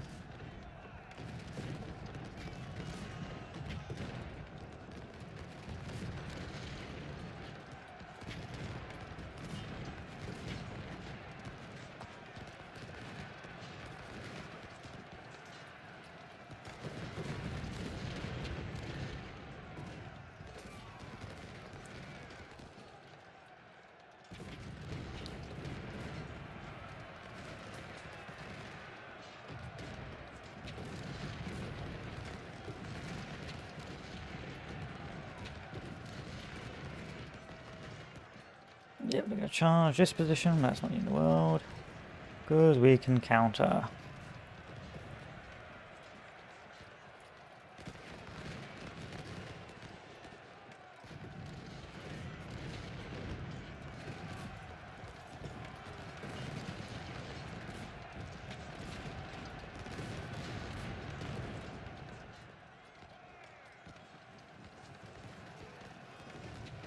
No, no, no, no, no, no, no, no, no. Every second, every time you do that, a puppy cries.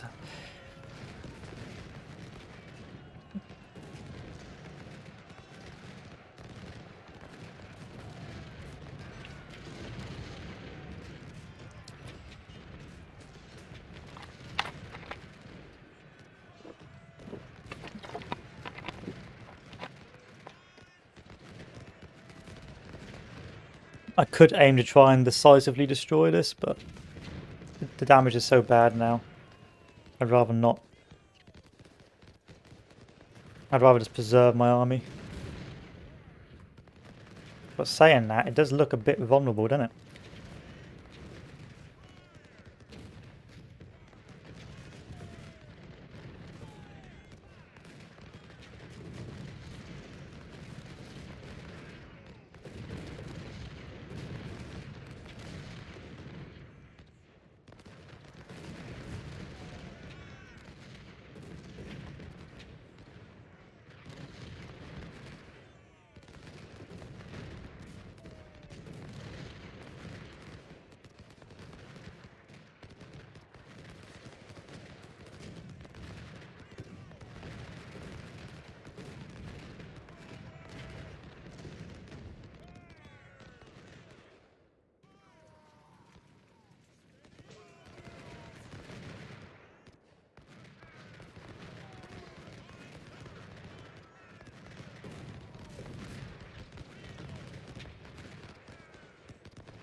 Does look a bit saucy.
Look, I know the North's a mess,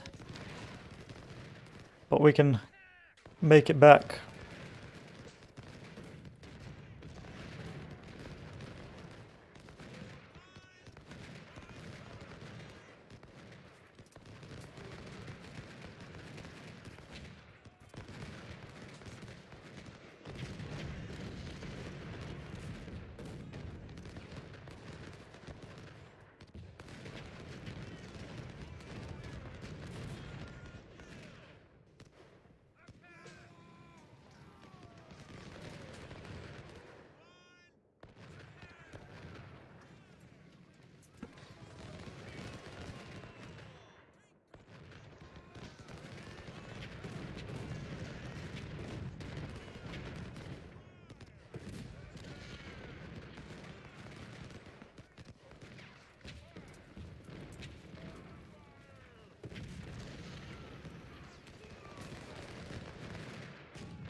There we go. That's nice. That's a little turkey shoot.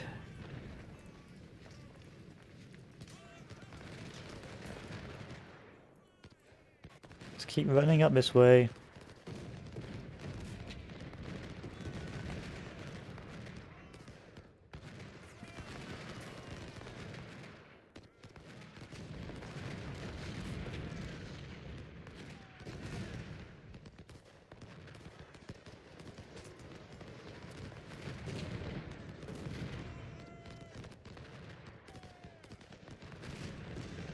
I should wear them down enough.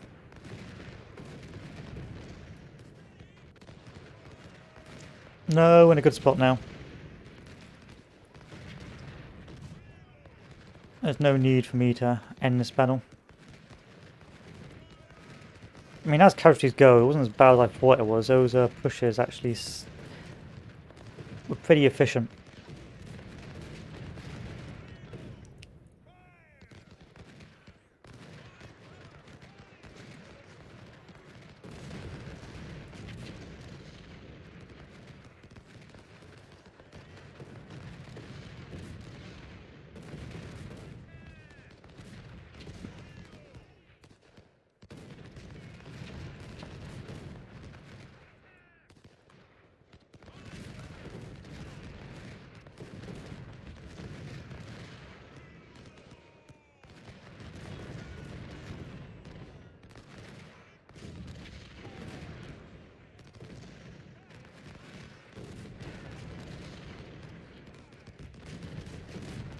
I think it could have been a lot worse.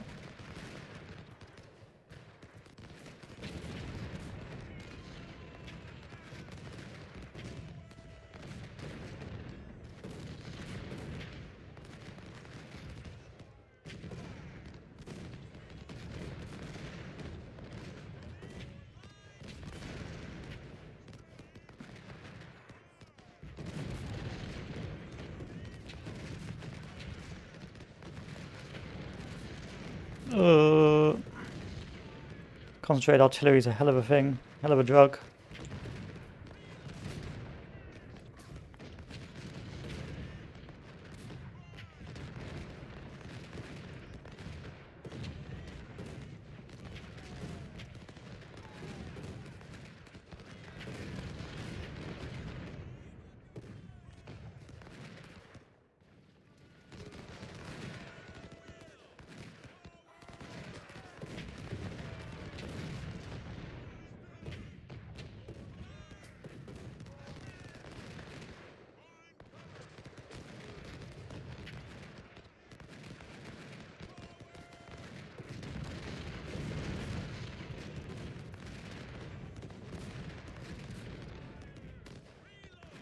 Aim to wipe it out.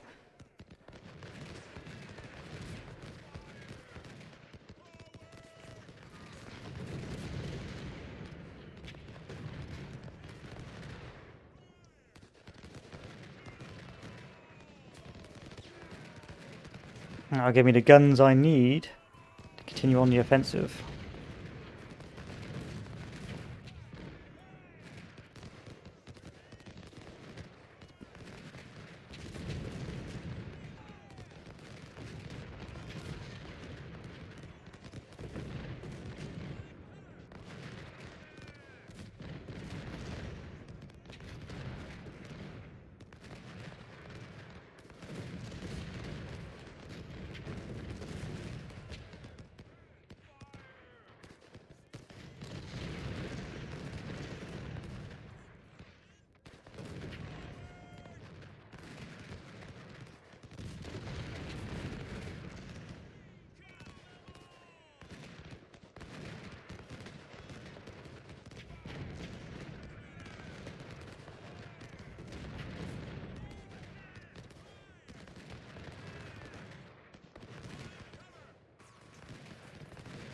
There we are.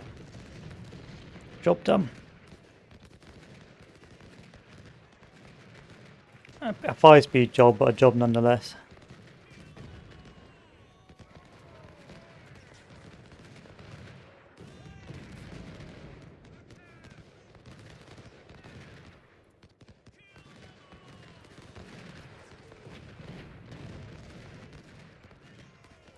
Just farm these guys to death now.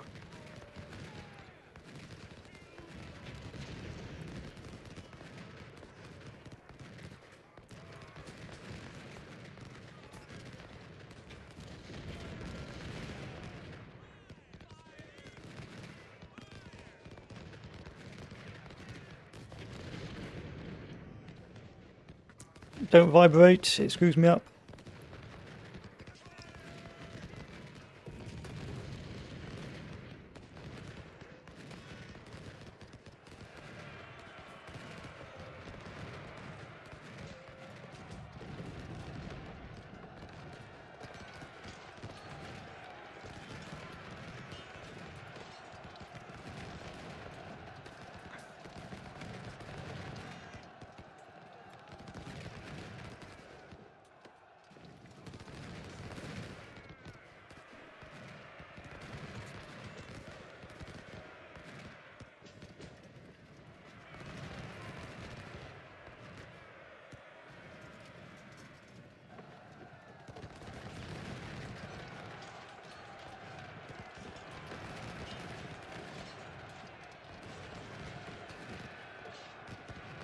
What we got? Got a little surrender. Got a double route. I suppose that could be worse.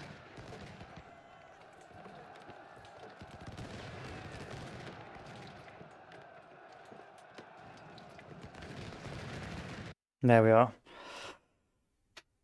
25,000, so 2,500, 25, 50, 75, about 30% of my army. They lost pretty much 90% of their army, but again, it'll be about whether or not it was worth it. I think it was worth it in terms of guns, but I suppose we'll have to find out. I mean, 25 10-pounder parrots, it could be better, it could be worse. I have to take a look at the casualty ratio to see if it was worth the actual pain inflicted. If I go to economy one final time. Sir.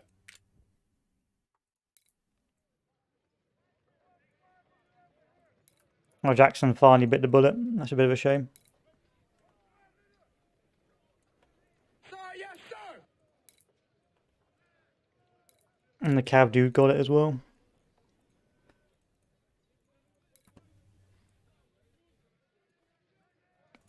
Still, casualties I'd rather not have, but after a certain stage, you've got to wipe out your enemy army because you've committed so much already. You may as well aim for the complete destruction of that front. And that's what I did.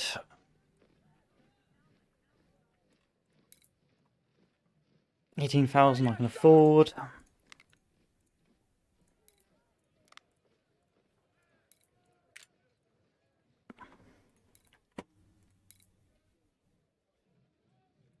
Can I afford that? Yes, I can. That's about 10,000. Everything else, I'm going to start running out of money to afford this.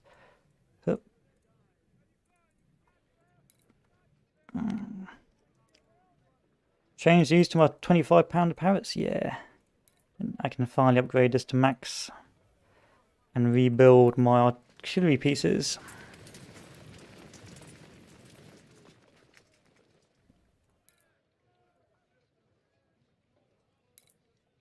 Sir, yes, sir. Flying close to the sun here, but I can afford to sell some ammunition again.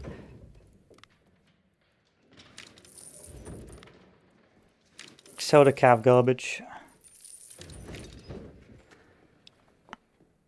Let's sell some of these MNGs. No, it's not worth it. Let's sell the Fayetteville's, even though I don't have a lot of them.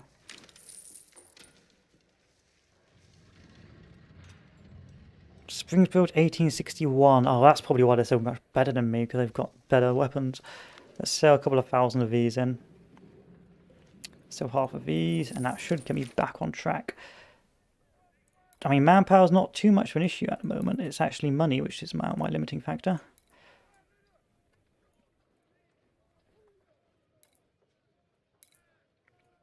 Yes, sir. Yes, sir. As my troops become slowly less efficient. Let's get some Springfield 1861s in. Let's equip these guys with Springfield 1861s.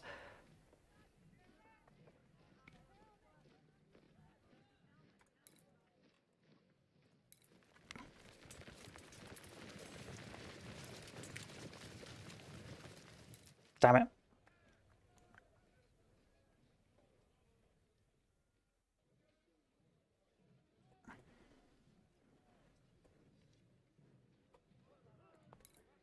Still, army rebuilt back to effective size. Artillery's a little bit dented, but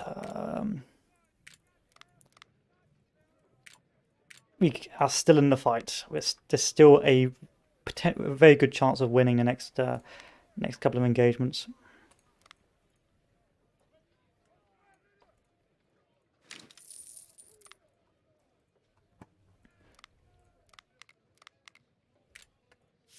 So, the incident at Mansfield has taught us one thing: we cannot attack those rebels head on. We must flank them. Dear General, we need more divisions, so they're getting 5,800. So we've been able to reduce the Union Army down to a manageable number now in preparation for Cold Harbor.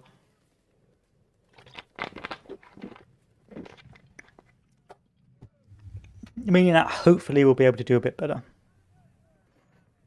At the same time, we've won all of these battles, so we should reduce the enemy sizes down to a healthy amount. At the same time, Cold Harbor isn't too much of a difficult battle. You can win on the first day of the Confederacy, I believe, just by holding the starting objective. And you do need to win it, or at least draw. In this case, we'll be going for the victory, because if we lose the game. And if we draw, we also lose the game because we ran out of smiley boy points, unfortunately. So let's do a bit of reading. Then we'll do a history lesson on Cold Harbor. So, After the Battle of Gettysburg, our Army of Virginia has been gradually giving ground to defend against the aggressive strategic maneuvers of Ulysses S. Grant, the newly appointed General-in-Chief of all Union armies. Grant's army enjoys immense resources, and his goal is to destroy our army and lay siege to the city of Richmond. Despite our successes, we cannot match the Union's superiority in manpower and weapons. Our forces are stretched thin to guard the borders, and we can use only 3 corps to hold the northern roads to Richmond. Grant tries to swing around our right flank by ordering Sheridan's cavalry to secure the crossroads at Old Cold Harbor, about 10 miles east of Richmond.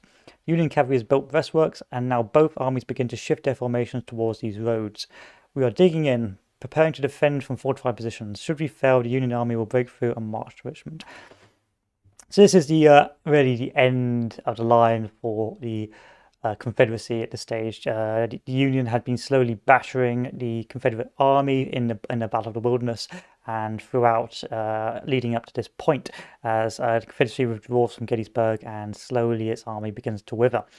Eventually, this would lead to sort of Cold Harbor and then the siege of I think it's Petersburg, where the Union would just, after slow battles and sieges, wear down the Confederate army, and it would just cease to exist as a fighting force against the numerical superiority of the Union.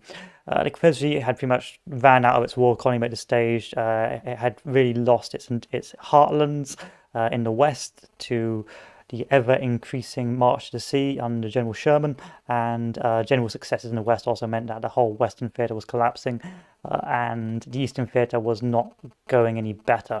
The only hope at this stage was for a hope for peaceful concessions or peace deal by simply bleeding the Union, but that was really a grim outlook, and it was unlikely at this stage for the Union to surrender or give up. I know McClellan was having his go at becoming president. I don't know at this stage, but it's pretty much over. And this battle is just another sort of butchery battle where Ulysses S. Grant throws troops and waves at Confederate defenders who hold rather well, and it's just another sort of Fredericksburg in terms of massive casualties on the Union side, but it doesn't matter because they can afford that 2-to-1, that 3-to-1 ratio, whereas the Confederacy cannot. And in this battle, you play, of course, as Confederacy, and you have to try and hold. Now, I believe if you hold on the first day, you win automatically in this mission.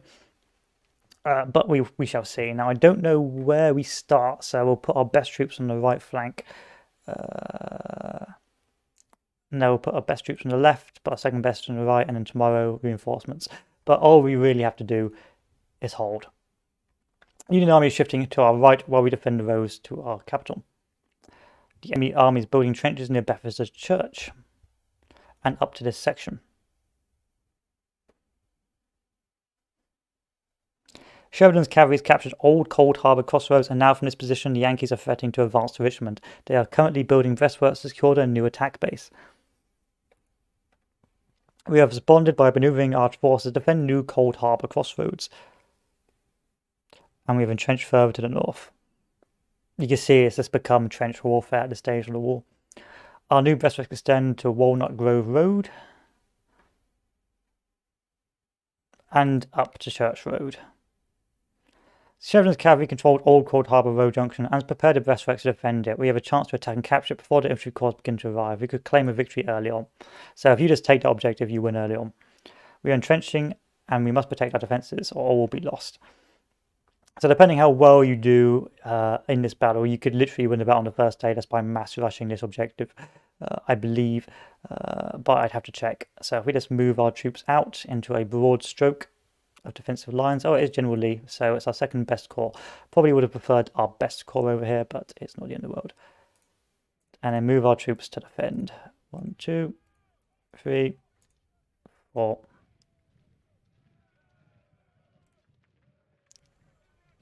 5, 6. And let's move our cannons.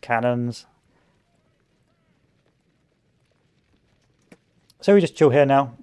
At least one was fulfilled. Hold Shady Grove Road or hold Magnolia Road to get a victory and hold the CSA left flank.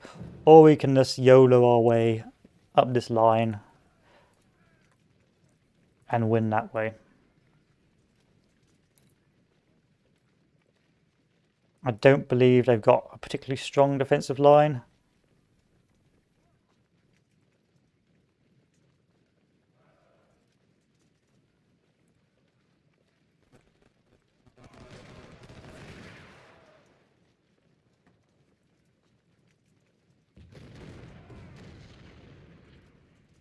And you're right, they don't have a particularly strong defensive line, so we can just rush. Hup, hup, hup. Pretty sure they do attack at some stage, so it's a bit odd that that's not that strong.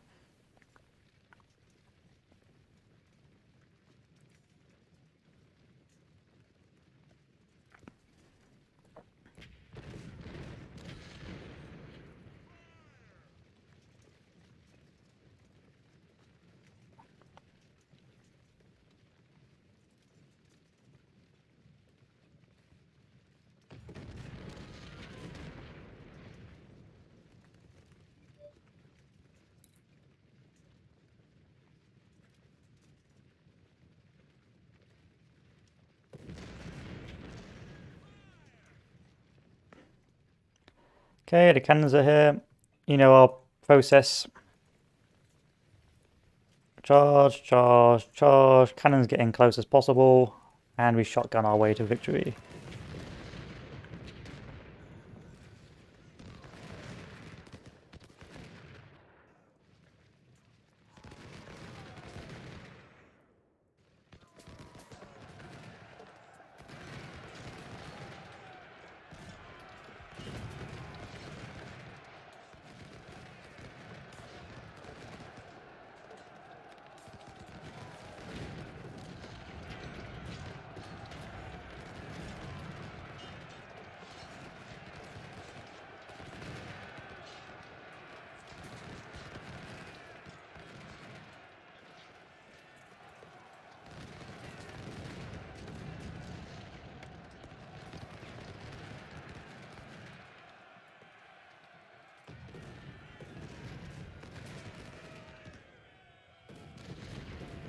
Okay, they are attacking, so immediately run away.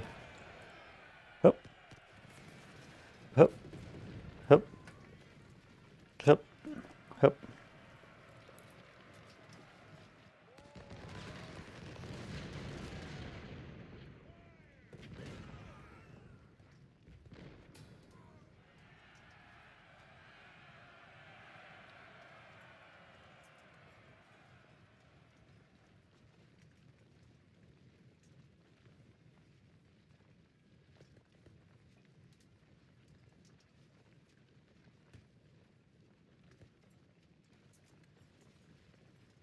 And we'll just chill here. I'm pretty sure they will attack at some stage and they'll just we'll mow them down.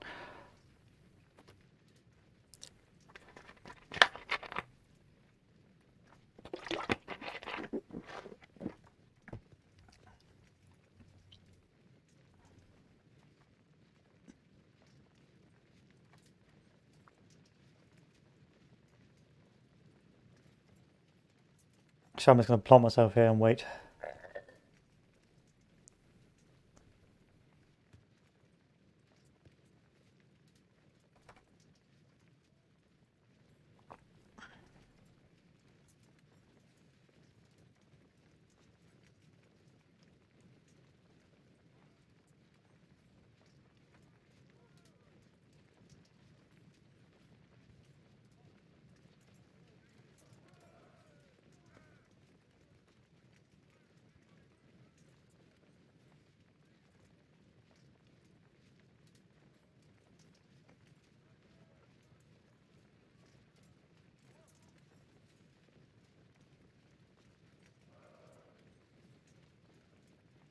I probably could have won that if I just massed my troops on that assault.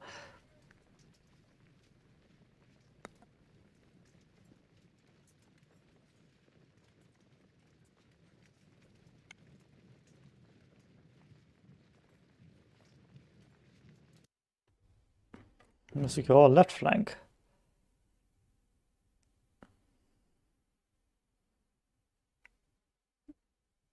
Confederate shifting army towards Old Cold Harbor and responding by reinforcing and fortifying a right flank near New Cold Harbor crossroads. Our left flank must be secured and pin down a large portion of their forces if we want our defense to be successful. So we plan to attack and control the area near Shady Grove. We are currently holding the passage to the Old Church Road. The roads near Magnolia Swamp are threatening our left flank. And Crittenson's division Burnside's corps is currently guarding a section of Shady Grove Road. Securing either Magnolia Woods or Shady Grove will force the Union armies to deploy further to the east, allowing our own reinforcements to push forward to their left. Generally, if we fail, our left flank will be vulnerable and we'll have to withdraw. So I'm guessing that we need to do more than what I think we normally do.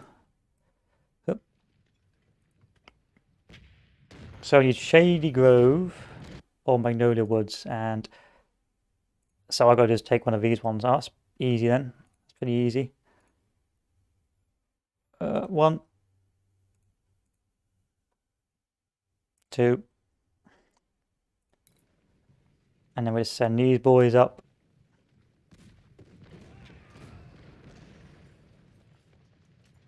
Like so. Send the cannons up like so. And then we wait until we're ready to assault that position.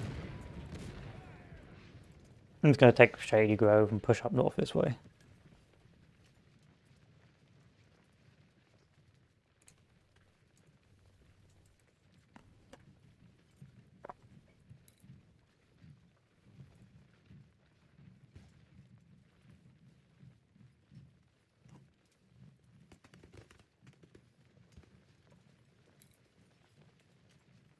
I can't kill all my units.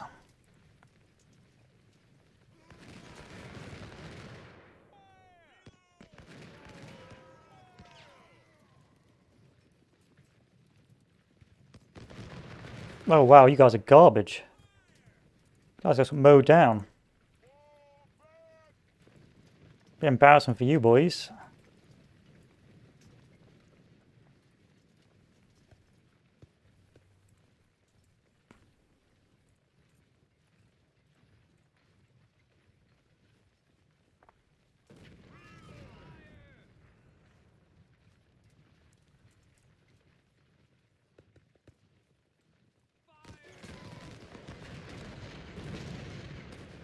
Damn, son, you guys are garbage. But no, it'll be this easy.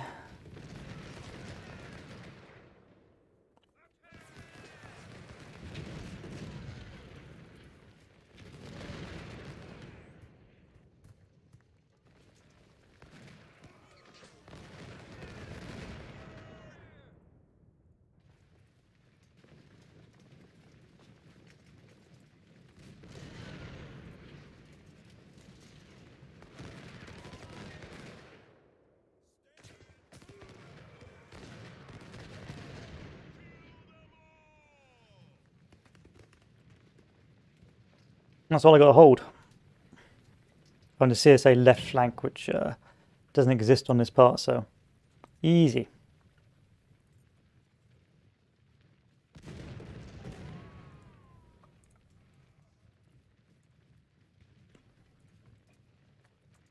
I don't really remember these battles that much because I generally don't remember the late level campaigns that much. I mean, these guys are equipped with the M1861 variant, so they should be pretty good.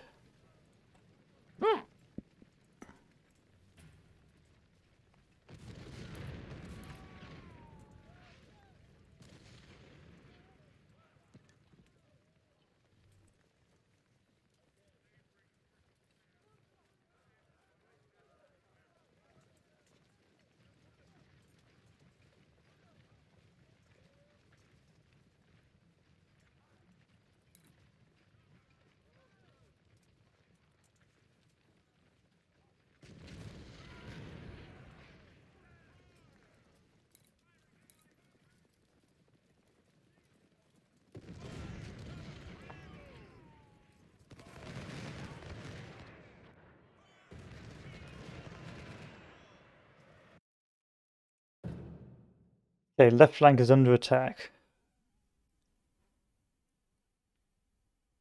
Can I reinforce my armies? Because this will be a very easy battle if I can just give my troops more men. Sir, yes, I can just give my troops more men. I mean, within reason, but you know. Damn it. Not the end of the world.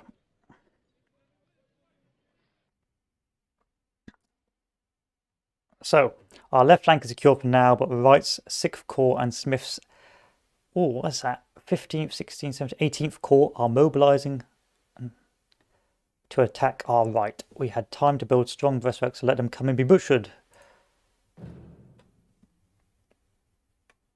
The army is preparing to attack. We have built heavy breastworks of the road which connects Old Cold Harbour with New Cold Harbour.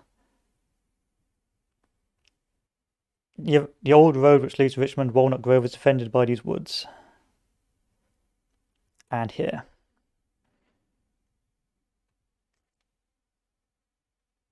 Although we are outnumbered, we could attack the defences at Old Cold Harbour or Baylow Church to force them to withdraw from the battle. All I need to hold now is the CSA left flank. Central Breastworks, Walnut Grove. So I don't really need to fight. If you know what I mean, I can just chill. Move this army over here, just in case, and then move this corps over here, just in case. I mean, we got reserves, but I just want some reserves everywhere, if you know what I mean.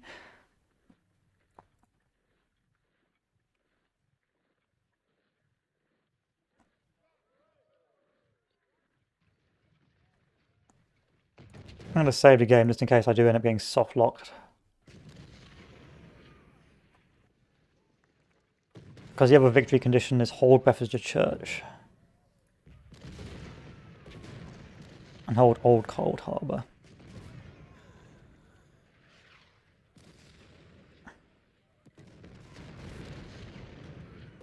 Move this army back down here, just in case.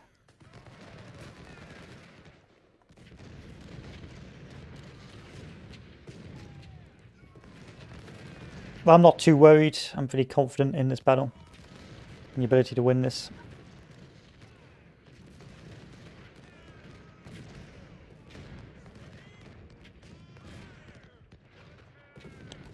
Tempted to withdraw troops further north on offensive operation if I need to push down and take this objective.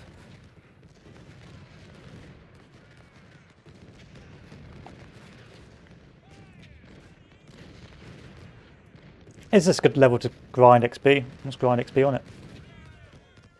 You guys can withdraw.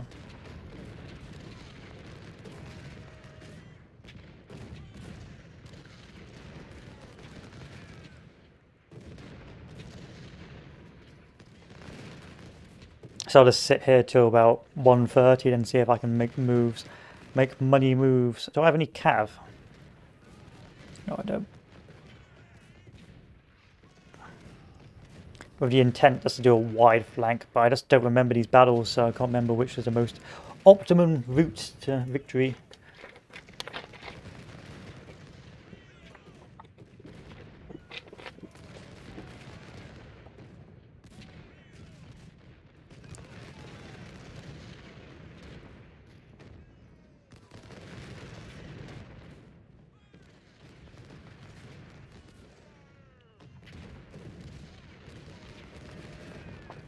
It literally just says all I've got to do is hold the CSA left flank.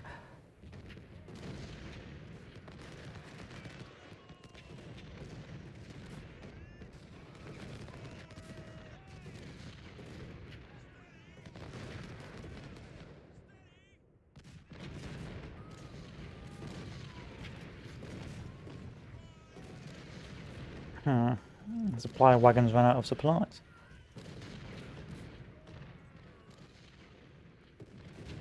I mean, is it possible I just move my troops over here?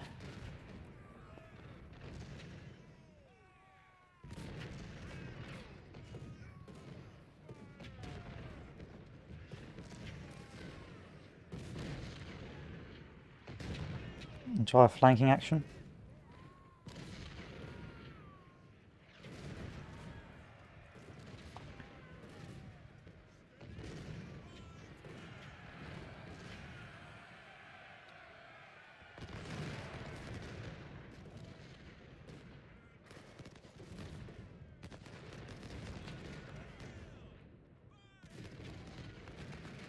Trimble died, people cried.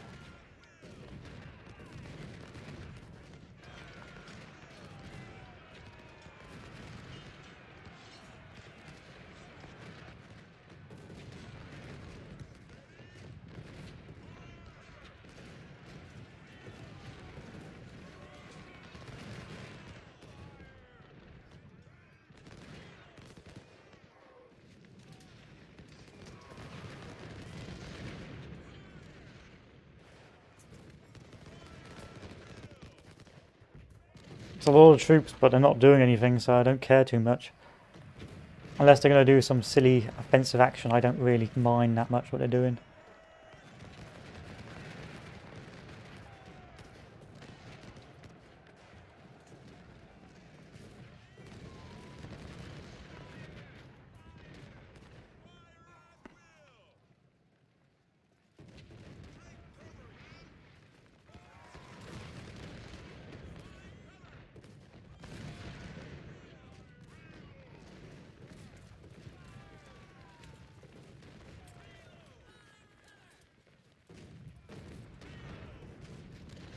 And they just aren't doing anything, so I'm happy with that.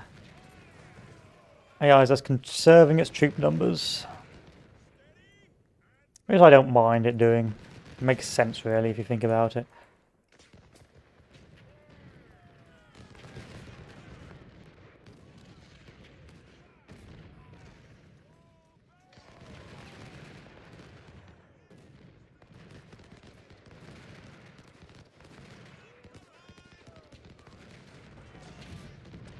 Especially because my guys are getting pounded by artillery.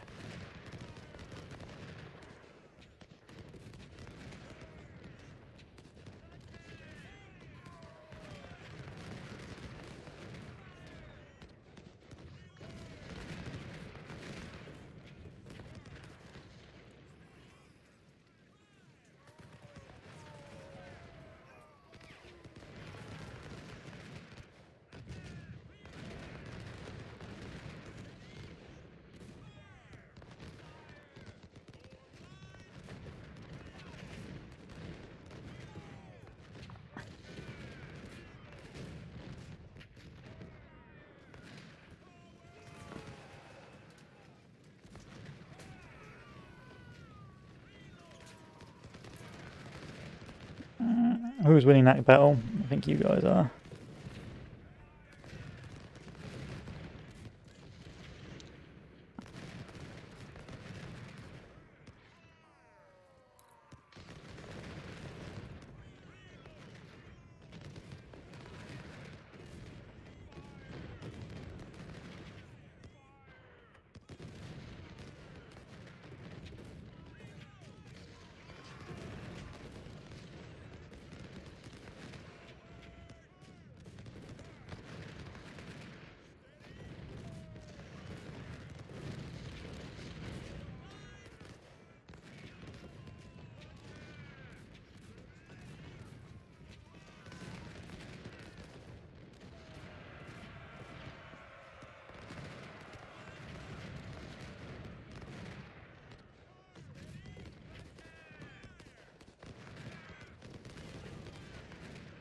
Bit of micro there. Bit of high grade micro.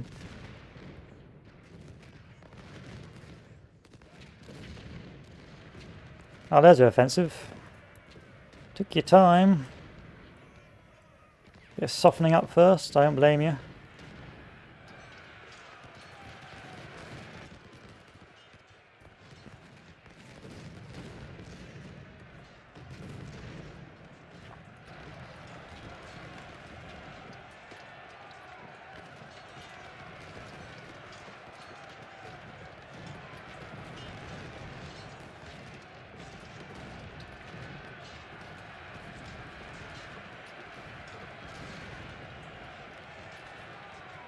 Yeah, good luck with that offensive.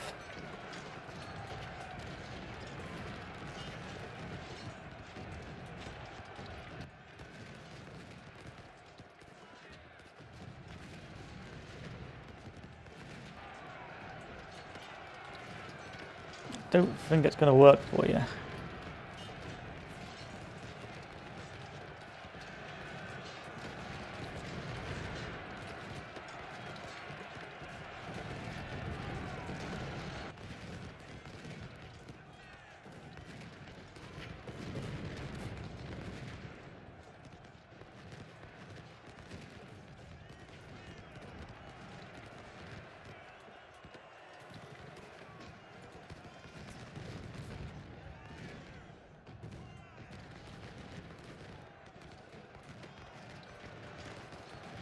Oh wow, you did achieve a breakthrough.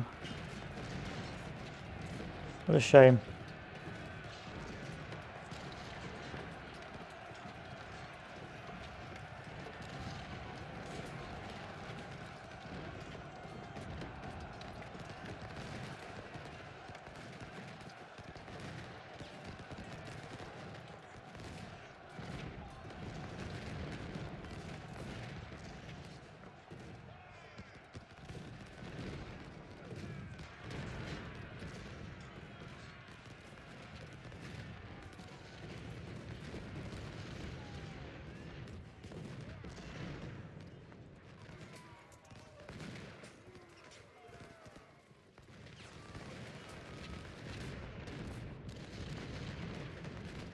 Send more reserves. Send these guys up to contain this.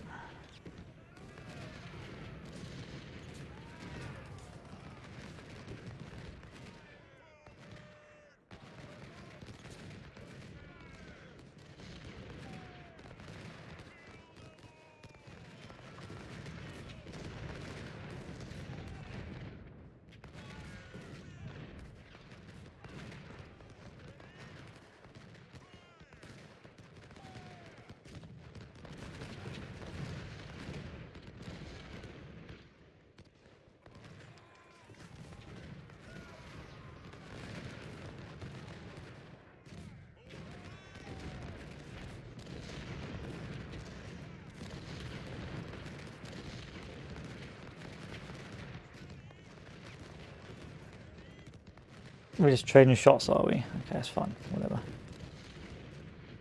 Whatevs.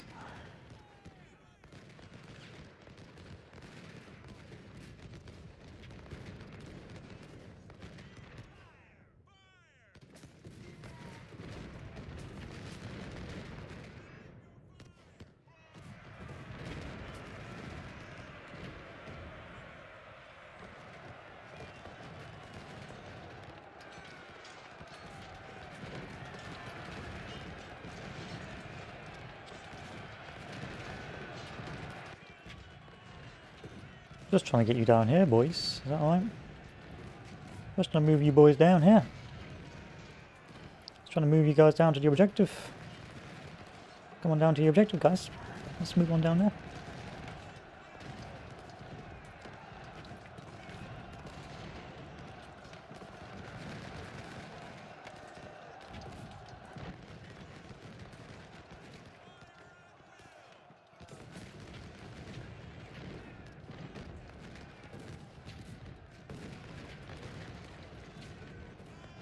Just fire volley this. There we are. That's what you had to do.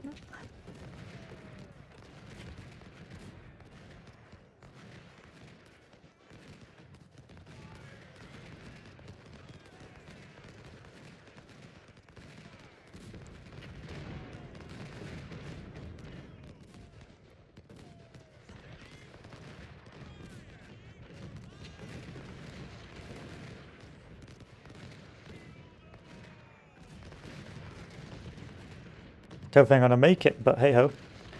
Hey ho.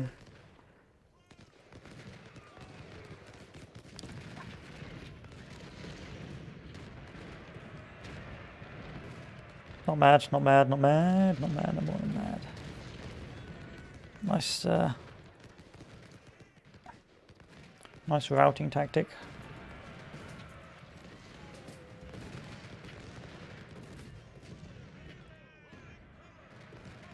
I wonder if I can run these guys down and get there in time. No. They're shot in the flank.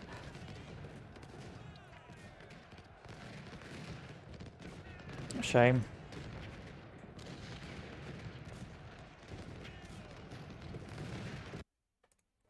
Shame.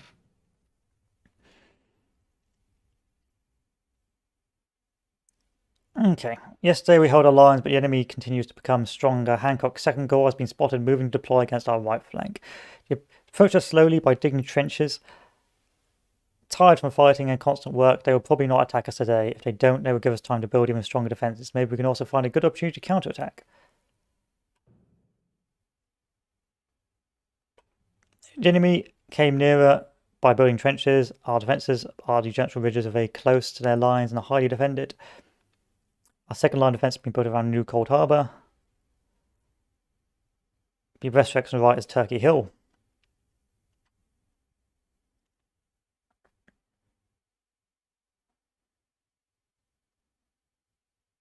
And rest at Walnut Grove. Okay.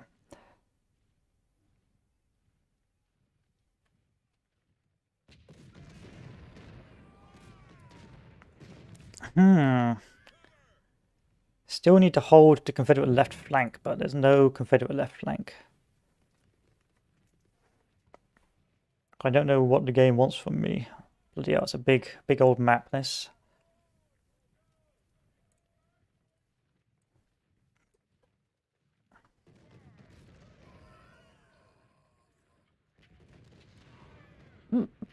A big old map.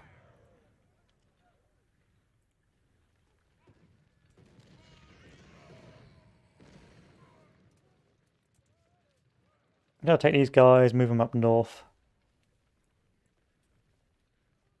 I may have to redo this level because I'm not really sure where that Confederate left flank is going to turn up.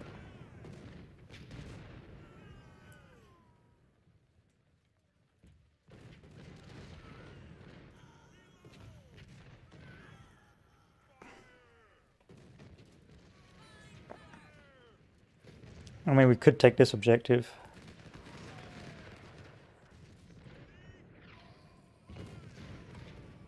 That's a lot of defensive lines I've got to break through to do so.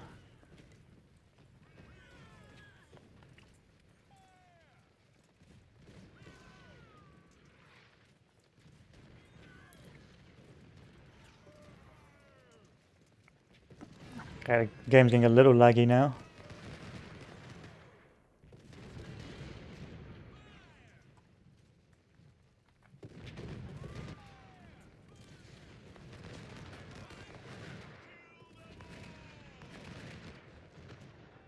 I was a little paranoid. I just want to win a battle now because I'm a little paranoid that if I don't, the game's going to end.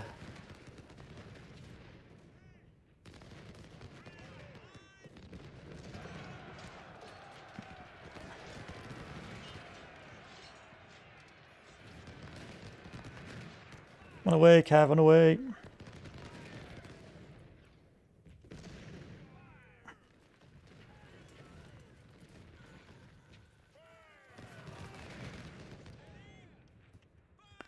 I mean, we could do a mass offensive on the centre, but it's not worth it.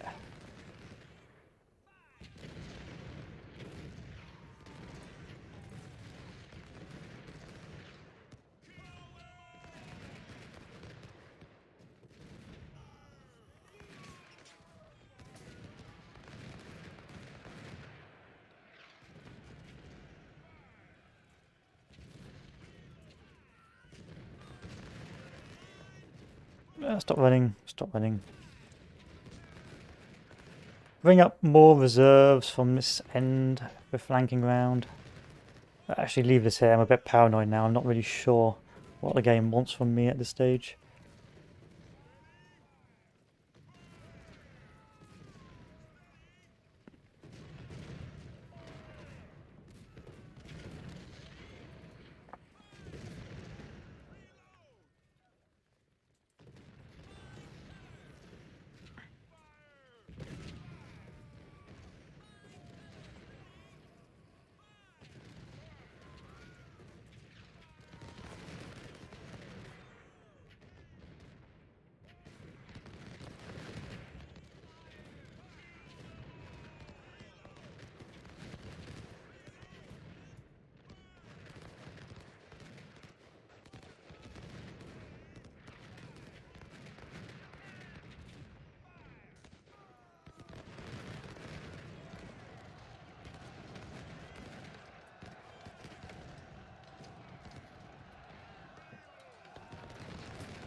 I mean, it's working, so I'm not complaining, but...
Push these skirmishers off.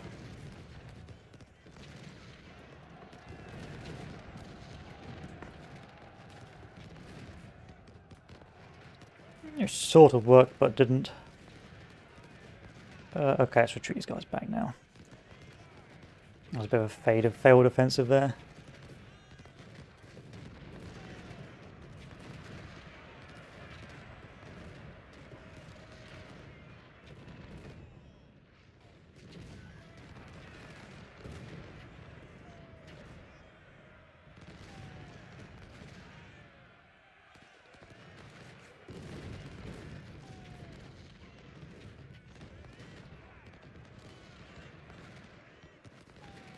Bit of a waste of lives there.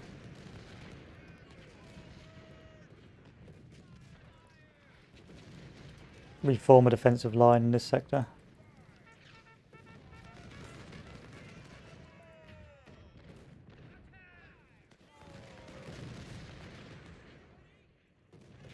A lot of lives lost.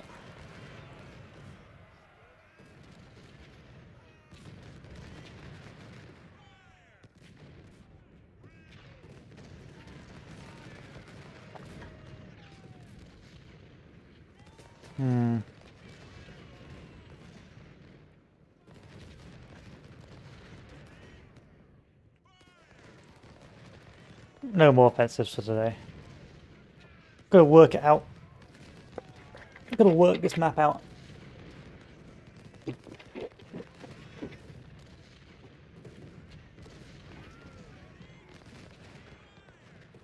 Maybe go capture this cav. Give me one, give me two. Charge them over.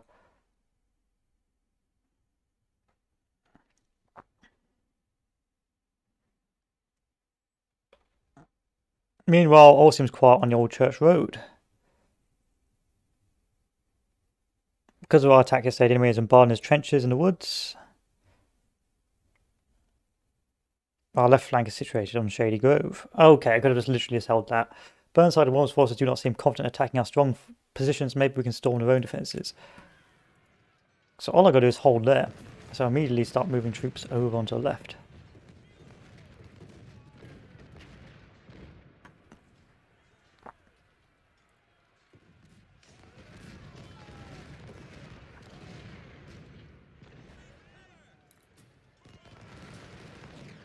And stop not moving the artillery pieces as well, maybe. No. Yes. No. Nah. Where's my supply wagon? I don't have one.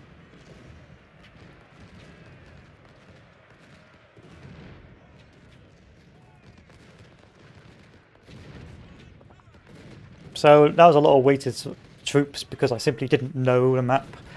It's quite a hard one, Cold Harbor, to understand what the game wants from you. In this game, the game just wants you to do nothing after capturing Shady Grove.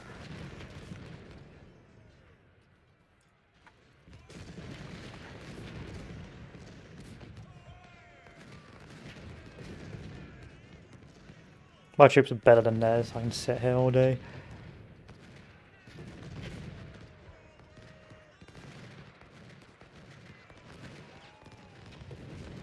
But a paranoid man in me wants to send some troops up just in case. Cool. Weird level. It keeps on trying to... The game is tricking me into trying to attack. It's saying, oh, maybe we can attack now, or maybe we can attack now. It's like, really wants you to try and attack when it's just simply not in your interest to do so.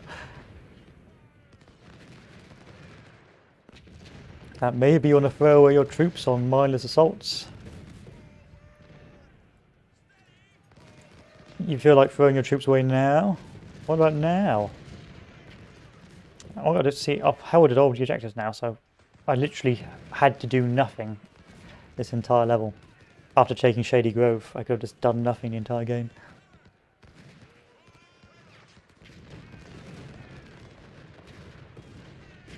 Which is a tad silly.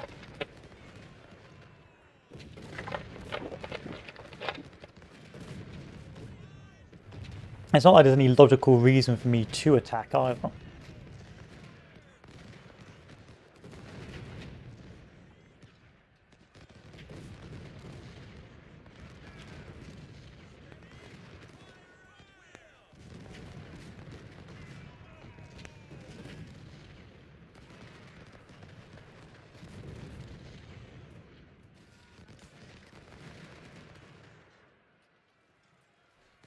Such a weird level. Or battle. Rather ahistorical, I suspect. Would you like to counterattack now? No. What about now? No, I'm pretty sure I'm good. Oh, now's the perfect time to counterattack. Let's send your troops against the Union trenches. Let's do it now.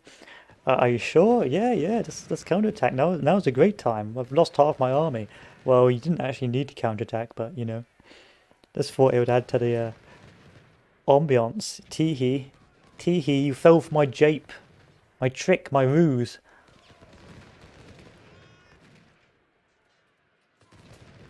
You weren't supposed to counterattack.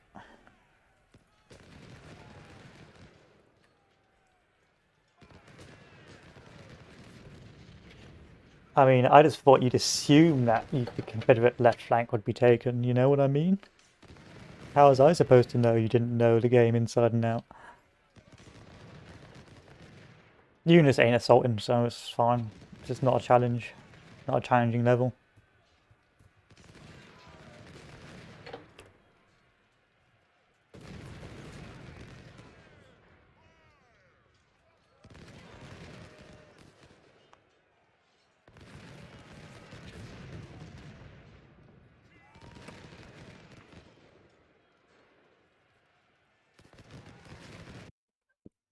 I mean, there's a lot of next days though.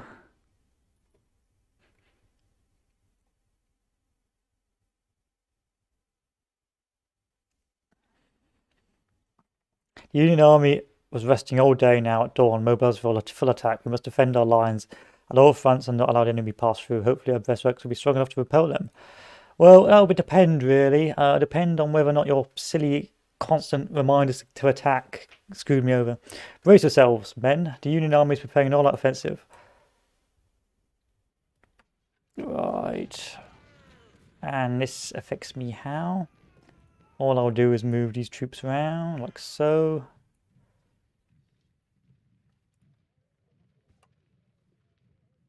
And move these troops off. Am I even on Discord? I don't think I am. I don't bother to have my Discord on. Oh.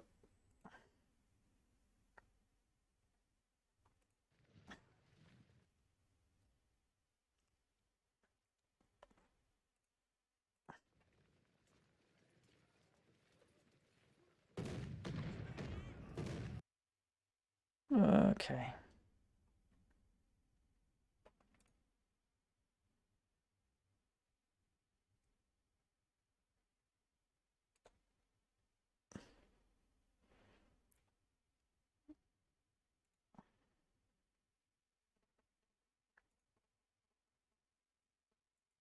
Not on my Discord, you haven't.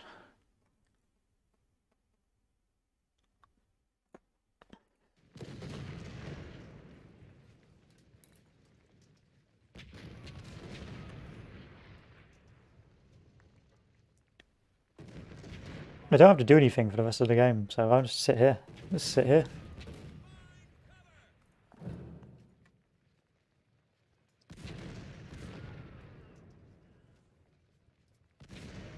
Maybe move up some reserves.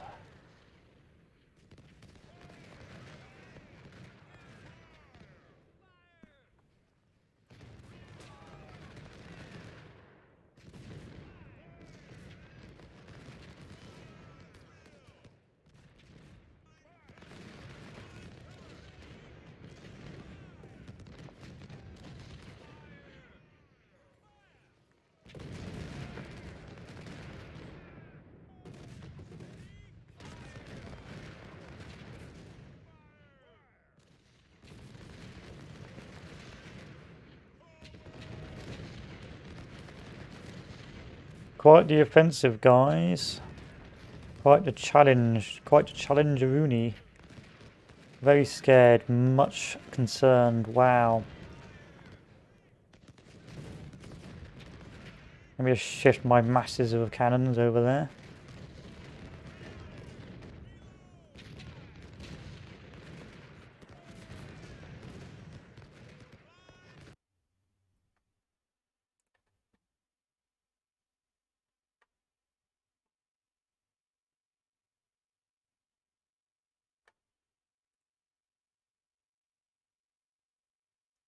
No.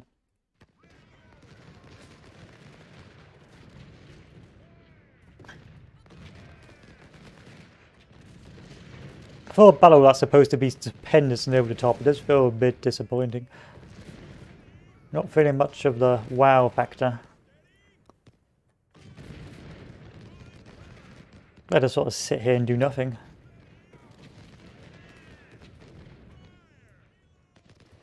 Let's move troops up if I think they're going to push a certain position.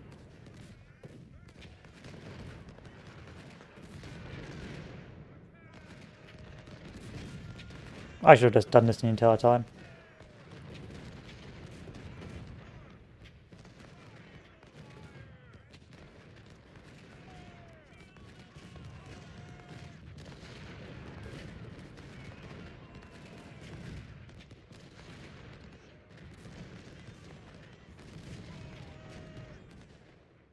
Put some boys there, plonk those cannons here.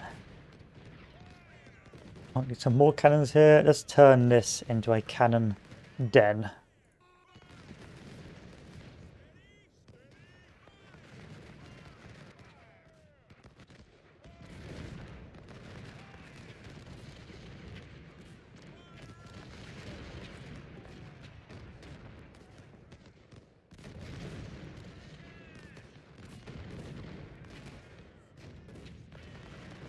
Any more cannons I can find to bring up north with me? Let's bring them all up. Let's bring all the cannons up. Turn this level into hell.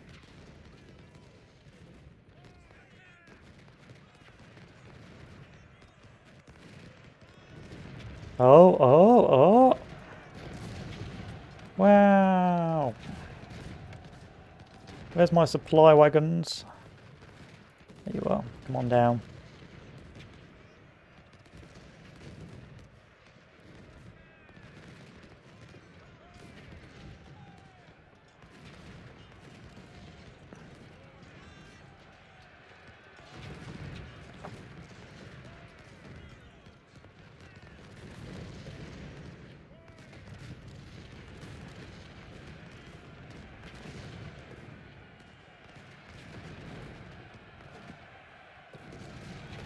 I mean, they do try. I'll give them that.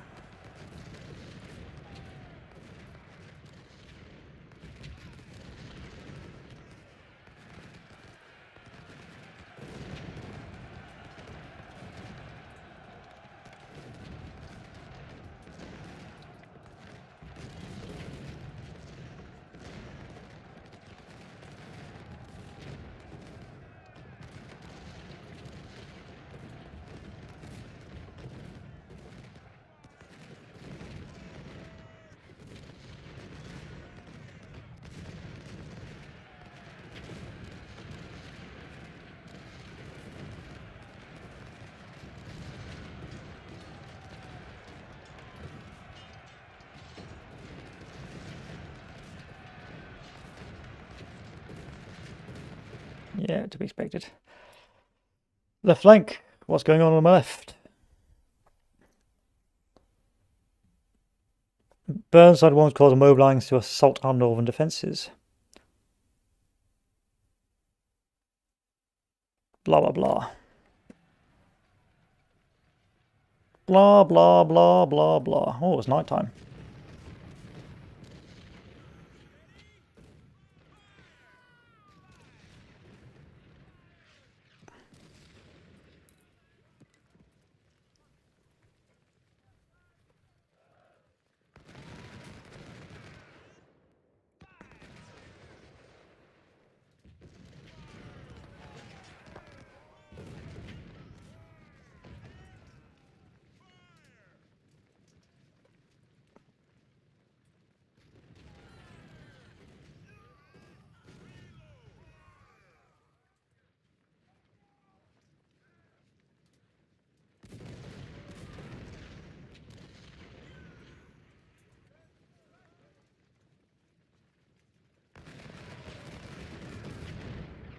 Oh, there's a position there. I may actually need to hold that.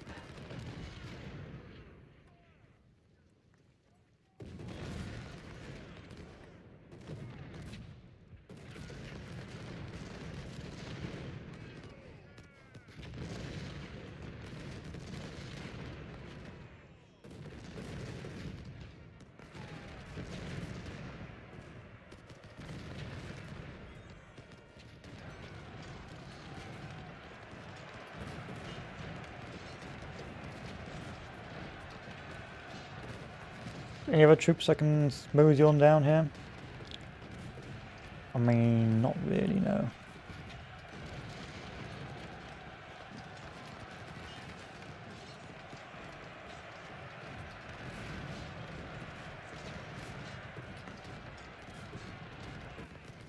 Yes, I'm going to send these troops up. Oh, run! Run!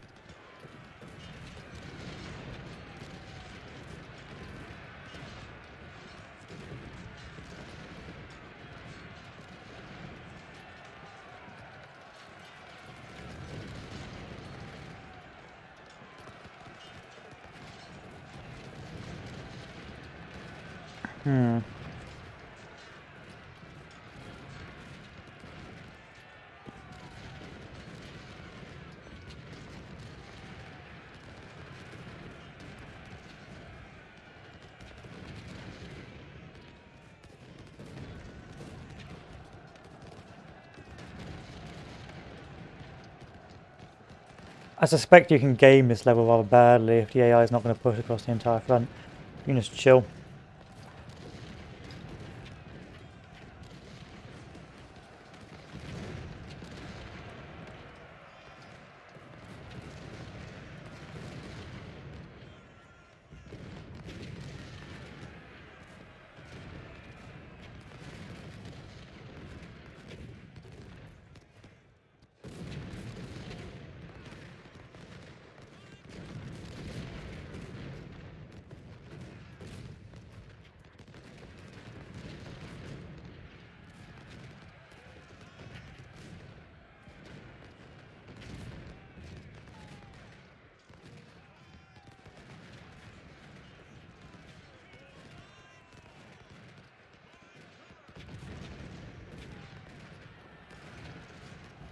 You can just chill.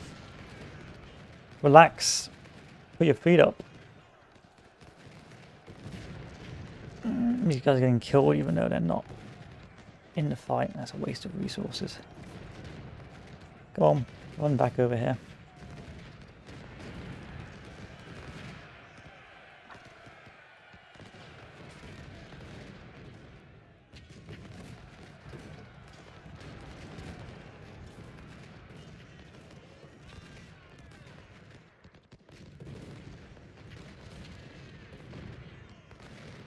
There's a bit of butchery going on up north. Troops just getting mown down. No wonder Grant gets a bit of flack because this is not high IQ strategic thinking here. Literally just throw waves at the enemy and hope something happens.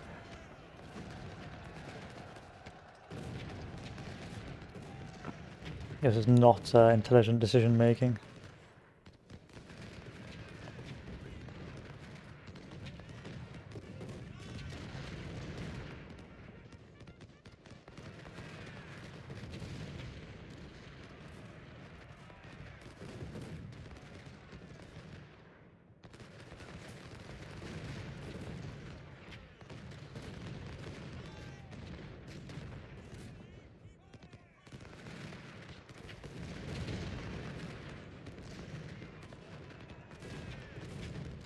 Alright there, the other skirmishers. Skirmy boys. You guys got no ammo left, so if I move these guys off, because now they're going to be at a disadvantage. Up.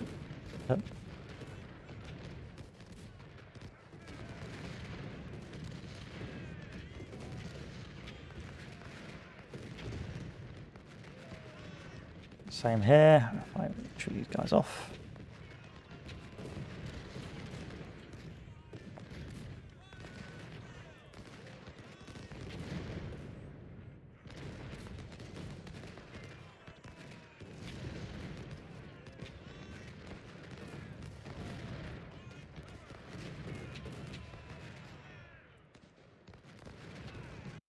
And the battle continues on the right flank.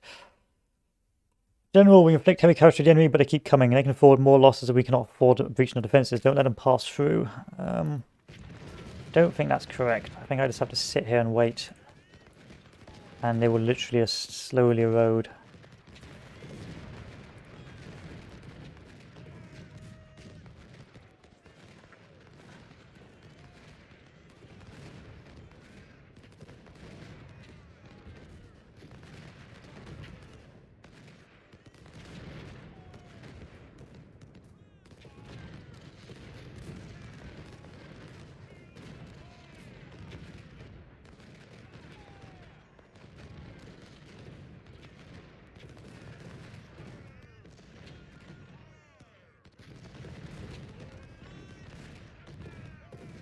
I'm glad I got to see the full battle though. It would have been a bit disappointing if I just cheesed it early.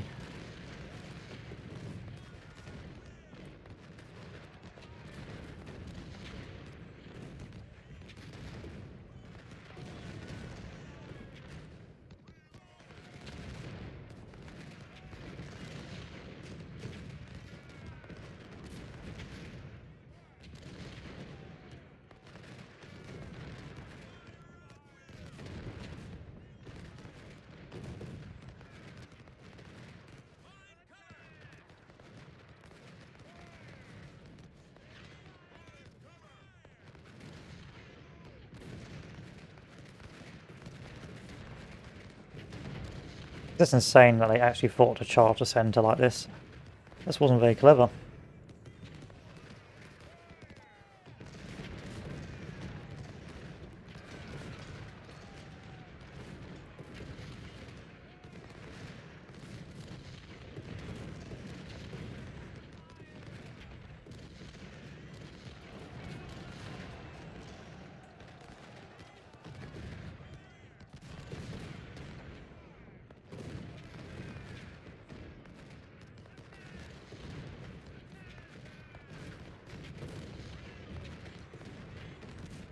I mean, this is a great way to get the experience up. Shoddy offence if pushing the south, nothing I can't handle. Start moving reinforcements over here.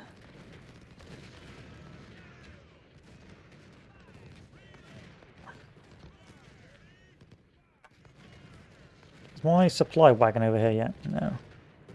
Shame.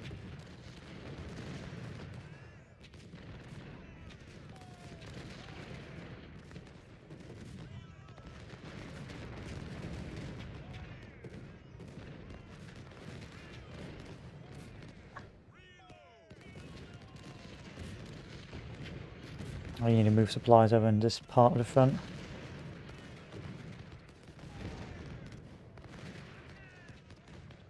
Just sit here all day, chill, relax, cool. Maybe send some cav out, see what's going on.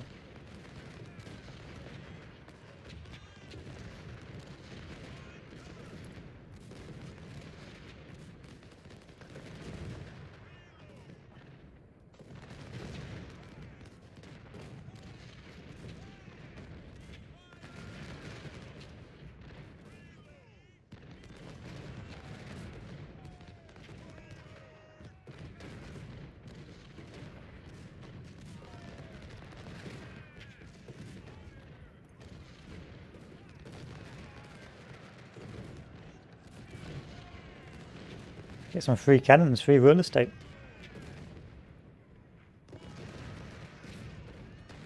Yeah, the cannons are doing a little bit of damage, but not the end of the world, you know?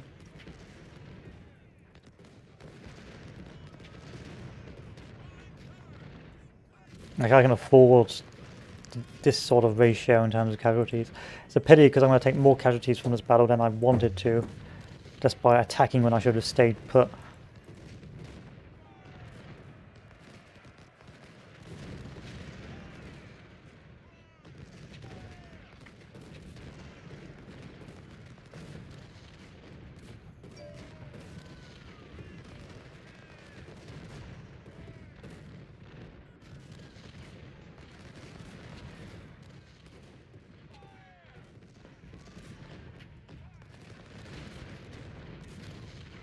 Okay, run away.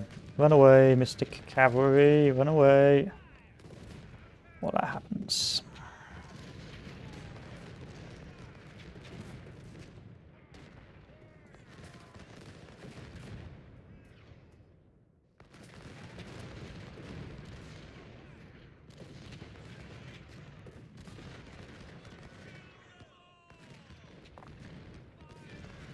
You're going to run across the entire front like a potato, and you're going to rout. Oh, alright, you just go over here.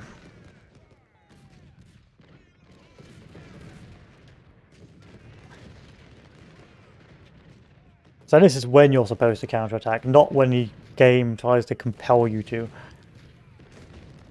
Like, oh, I want to counterattack now, want to counterattack now.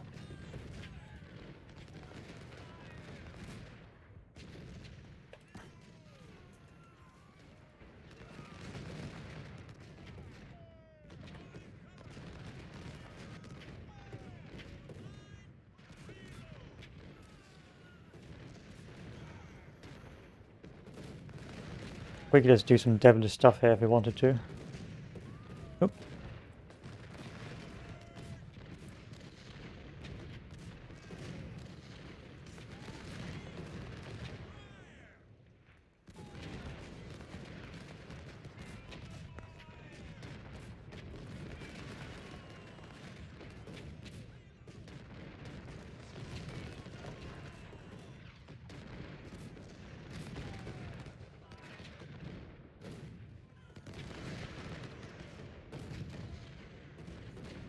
Oh.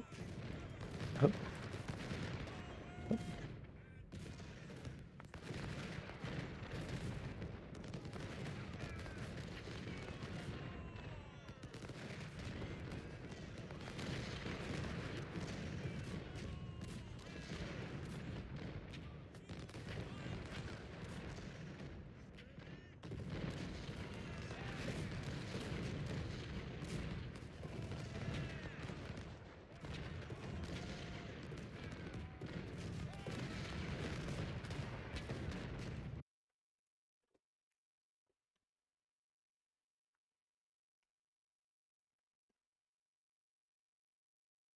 But we've held bravely so far, but the enemy still fans the left flank. Push them back.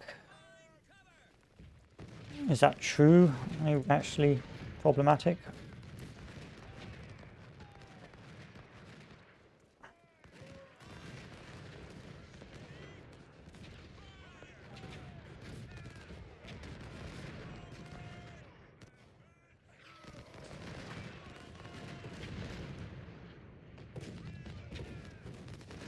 I feel like we're taking too many casualties than we need to. If we just set up organically like so, we'd be in a better position.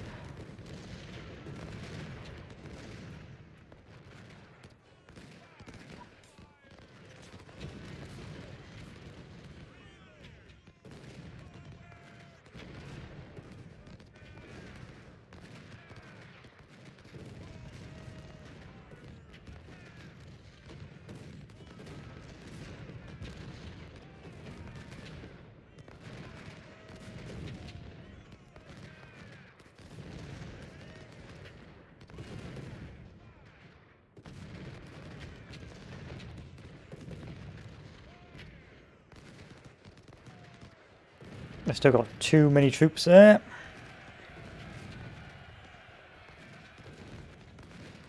Can I afford to deviate troops over here? I think I can.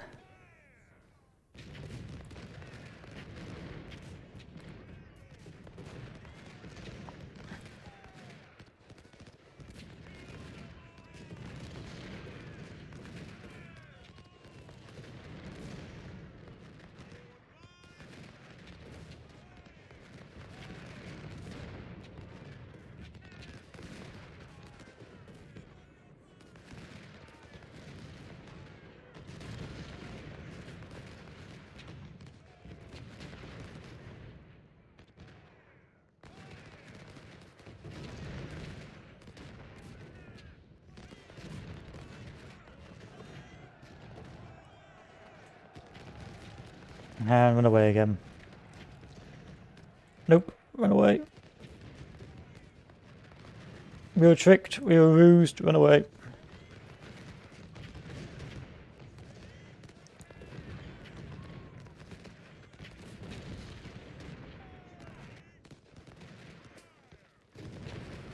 Lost about 300 men doing that. The casualties now are so bad.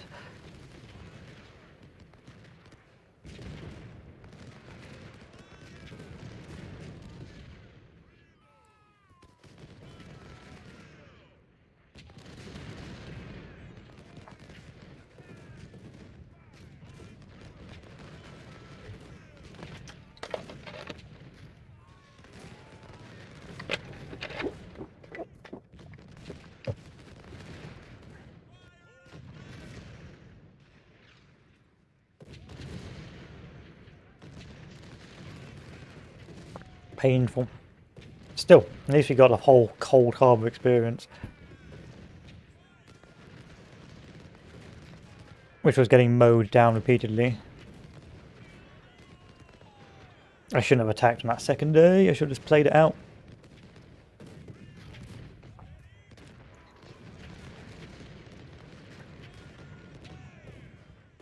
No one's got any ammo left. We pretty much ran out of ammo.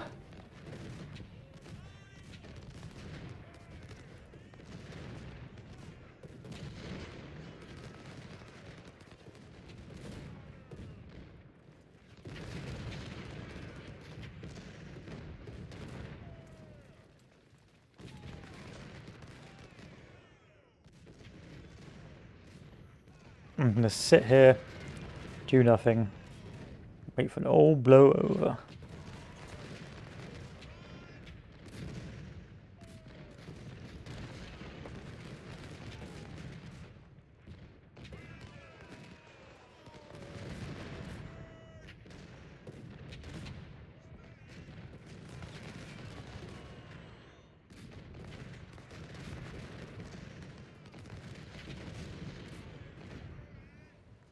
Could try and chase or rush that ammo, but I don't want to.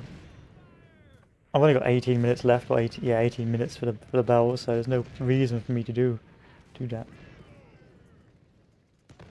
This is a battle where I've taken more casualties than I needed to.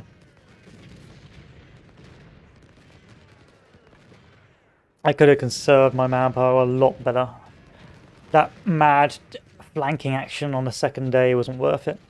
I should have either just won on the first day or not bothered and just gone in, but I didn't know how the game did its objectives. I didn't know if, like, because I'd done something the first day, I was just never going to get the Confederate left flank.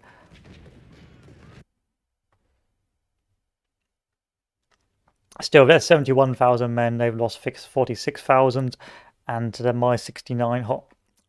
I've lost 16,000, 6,900.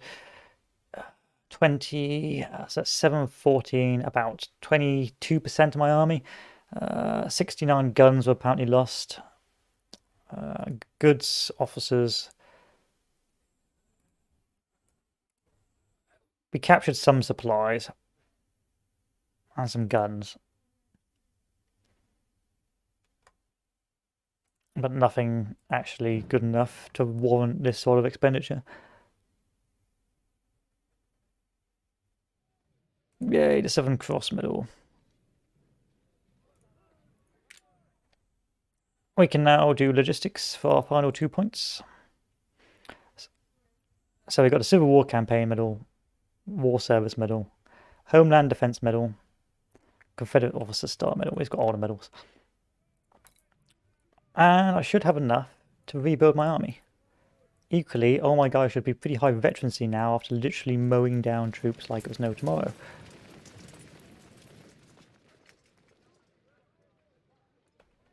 Nice, nice, nice, nice baby.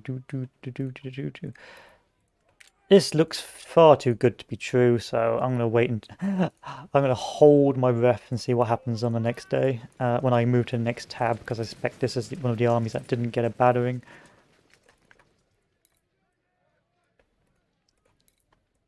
Cold Harbor was meh.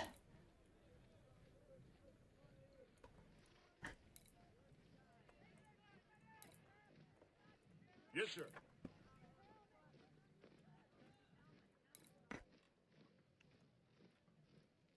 It was a meh battle. Sir, yes, sir.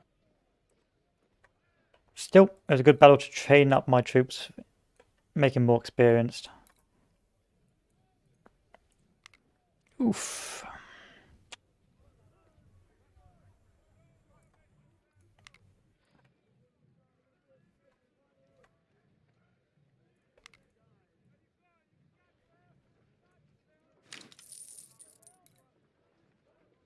Yes, sir. Sir, yes, sir. Most of my troops did become more experienced as well.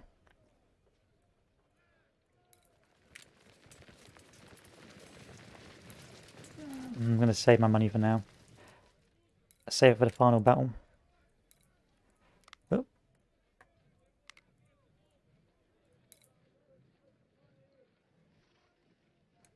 That's fine. That's fine. I mean, it's expensive, but it's fine. Cookies. Yeah, that's fine. Oh, yeah, we can't do that yet. We need to see. We need to see first if it's worth it.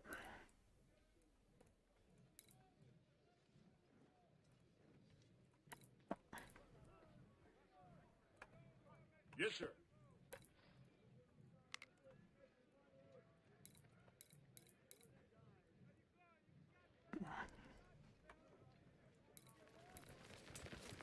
Nice artillery, boys. Oh, we lost a supply wagon. Okay.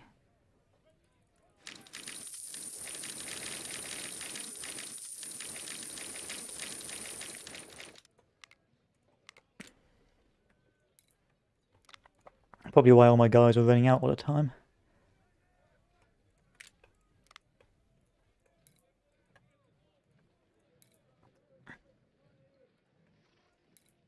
Let's get on a manpower up first before we select generals or commanders. And then the final army to be upgraded. Form line.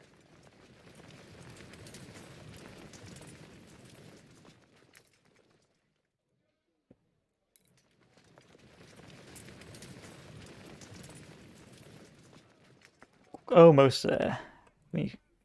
Give me 3,000 men.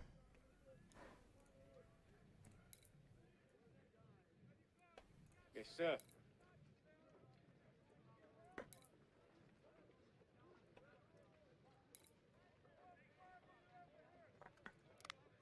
And then we can start upgrading what's left. Was the 4th Corps used? No, it wasn't. Fine, that's fine. Yes, sir. Good, good, good, good. Good, good, good, good, good, good, good, good. Everyone is good. And you've all got ammunition, so that's good as well. Get some good commanders in.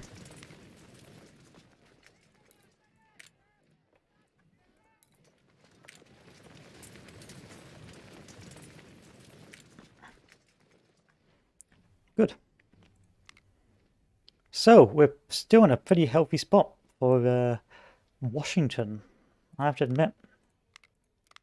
Normally I'm nowhere near as big as this.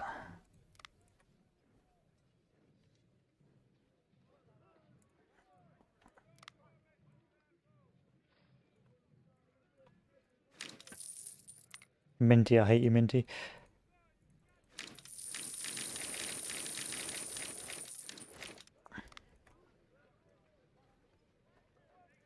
What ammunition have we got left?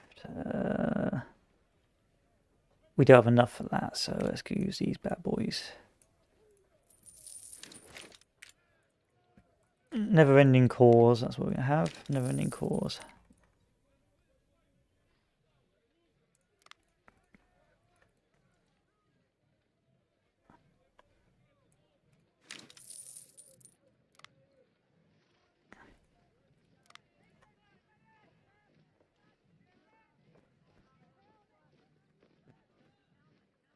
Yes, sir.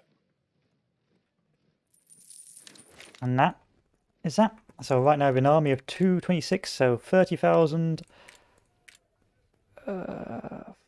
40, 50, 60, 70, 80, 90, 100,000, 112,000, 131,000, 137,000, about 137,000. That's a pretty strong army.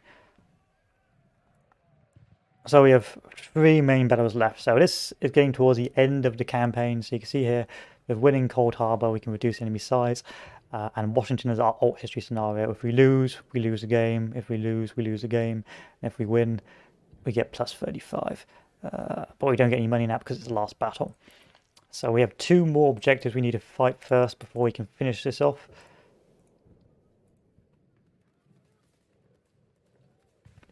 I believe they're both mass offensive battles, Hardin Pike and Hall's Ferry. You can see if we win, we get 200,000 and 21,000 recruits. If we lose the game, and if we draw, we get 18,000. You can potentially skip these 2 battles and move straight into Washington because these battles are extremely costly in terms of manpower and reserves. But I would recommend doing it anyway if you want to reduce the enemy size considerably for the upcoming battle, which is extremely difficult. So it's the time to counterattack on our western front and regain control of the Mississippi River. The loss of Vicksburg in 1863 has split the Confederacy into 2, cutting off the states of Arkansas, Louisiana, and Texas from the rest of our states. The recapture of the city will not only restore our honor, but most importantly, will also establish our communications with the Trans-Mississippi Department. This will give us access to valuable resources and supplies from the west that will aid us for our final strike on the federal capital. A part of our force has been sent north to make the Federals believe that we will attack at Jackson and Graveyard Roads. Our plan, however, is to attack at Halls Ferry Road to the south. It is a well-defended position and it's going to be tough and a bloody task, but if we break through and secure Halls Ferry Road, then the Federals will be forced to abandon Vicksburg. These battles are extremely costly, frontal assaults, and as you can probably tell, are not nice. So we need to take this objective.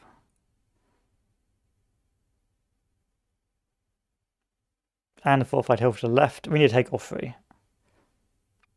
And the Federals constructed 2 smaller patrols. We will lead the attack to assault the position. And we have inspected the trenches. So to win this, we need West Redoubt, the salient work, and Halls Ferry. So we need all of it. And you can see here it is a mass offensive. So with any mass offensive, we set up our forces into great big columns.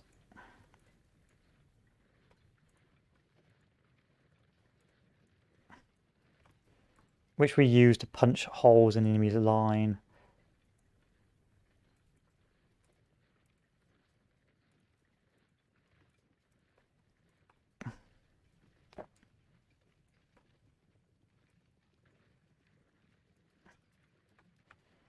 Literally mass columns, assault columns of an excessive variety.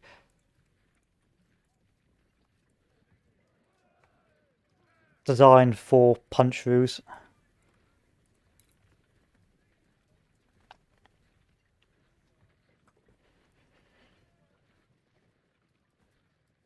The front will be catastrophic. The war will be catastrophic. This battle will be catastrophic.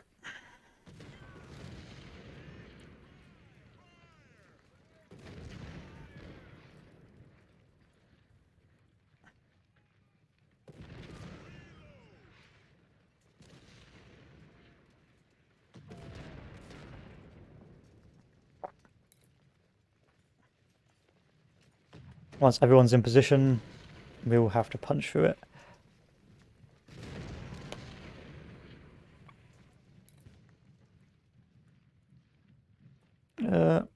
One, two, three. Begin the assault. 1, 2, 3. Begin the assault. 1, 2, 3. Begin the assault. Begin the assault. Begin the assault. Move the cannons forward.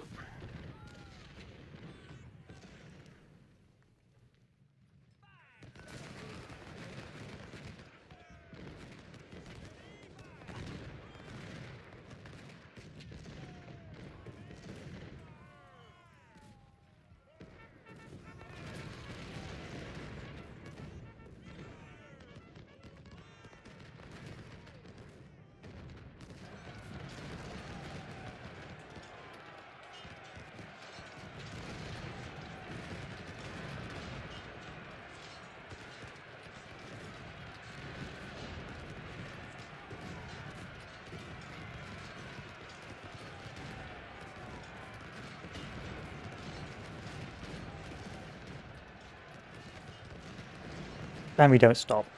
Let's keep going.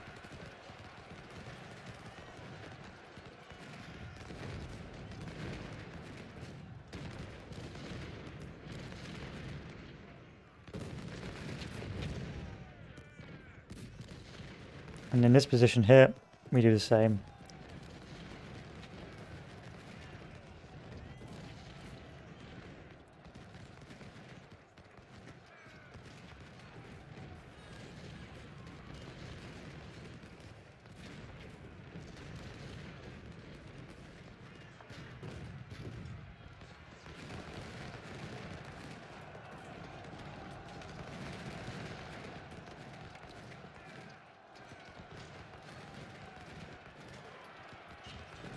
And whatever's left moves forward to clean up what's left of the mess.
The waves, the human waves, the butchery, the slaughter.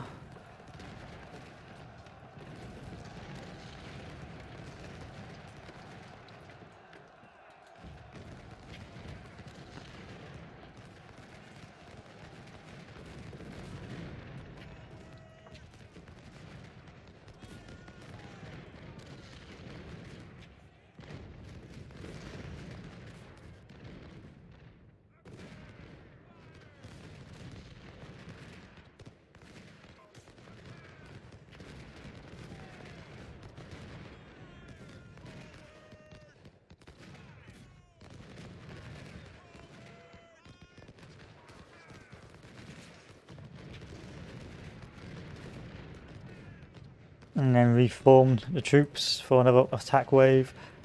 Reform the cannons for another attack wave.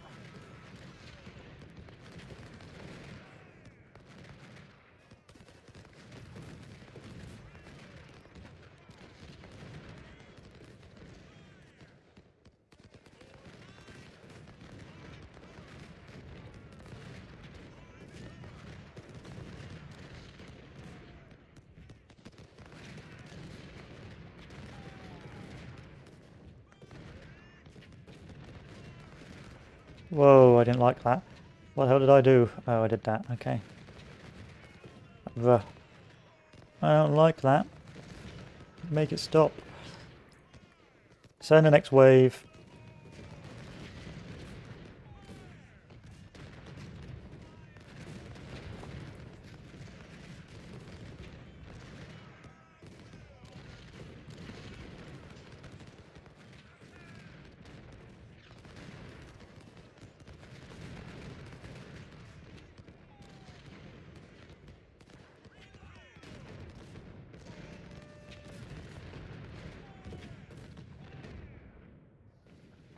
Slow these guys down. We can't afford to keep doing this.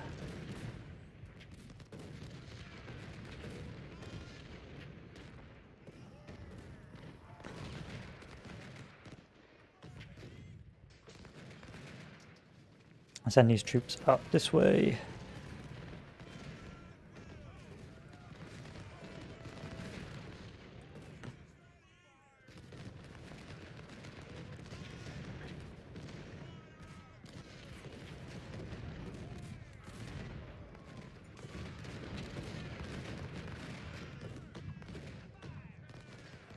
Right, this is gone. Charge it. Charge it. Charge it. Charge it. Charge it.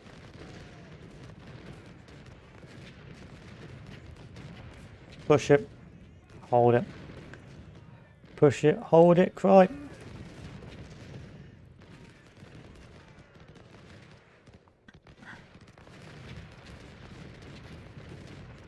Take the position.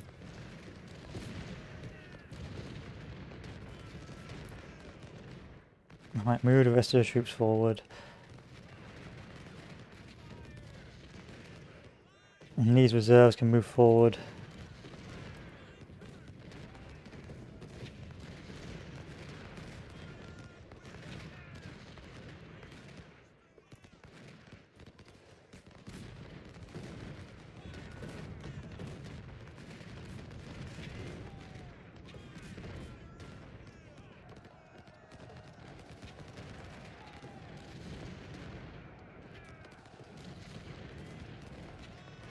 Good, now we're coming with that.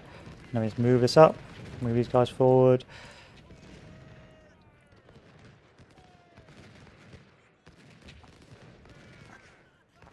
And then we'll wait until we get our next reinforcement for our final wave.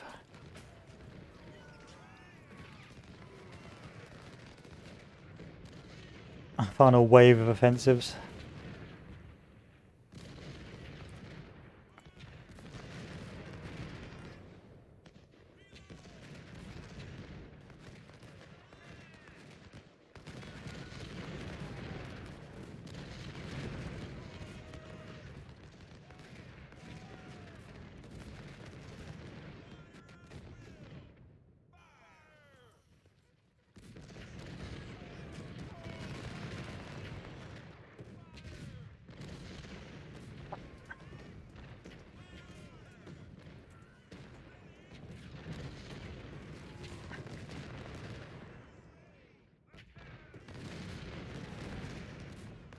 Is it costly? Yes. Is it smart? No. Does it do the job? Well, actually, this is actually a fairly efficient tactic because although you are taking immense routes early on, these do in fact pay off in the long term.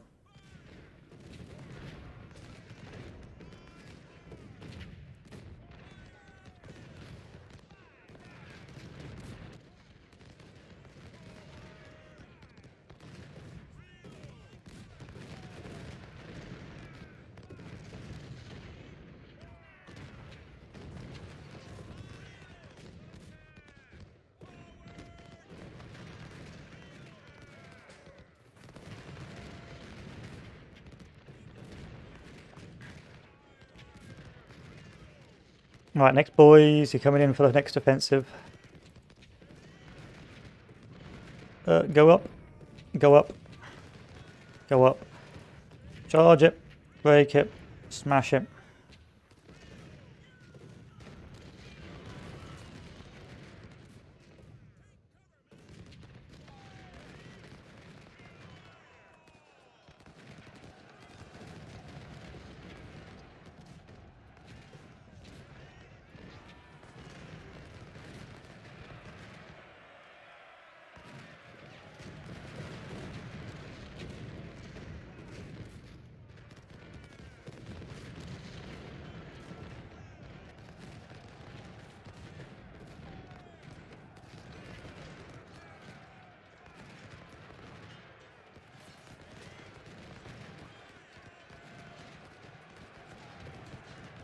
I mean, I won't pretend it's not costly, but by God, it gets the job done.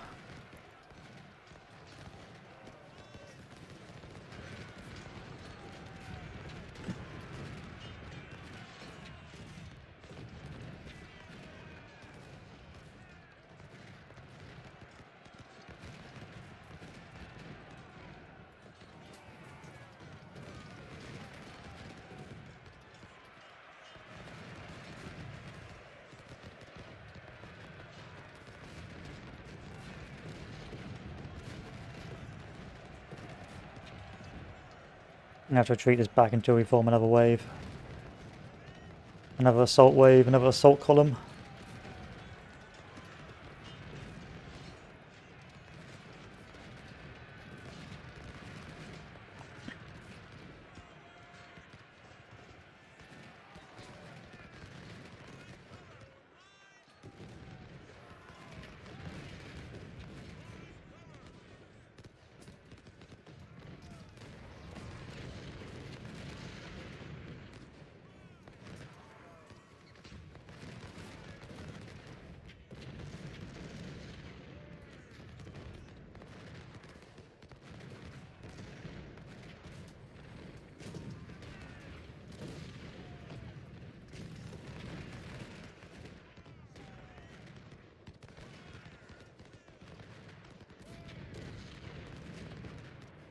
You lunatics, stop assaulting by yourselves in piecemeal.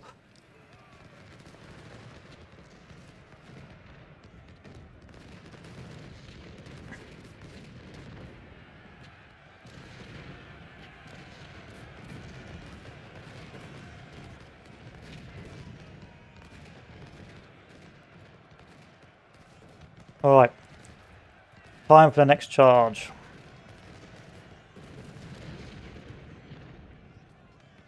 Soon. Soon time for the next charge.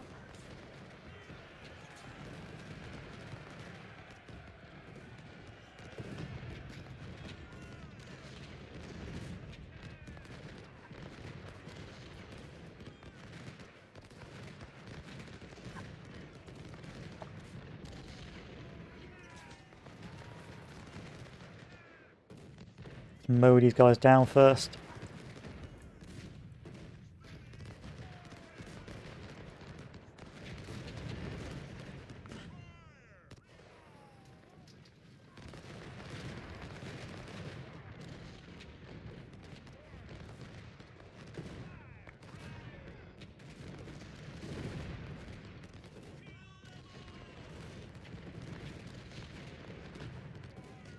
Alright, let's do this.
Charge!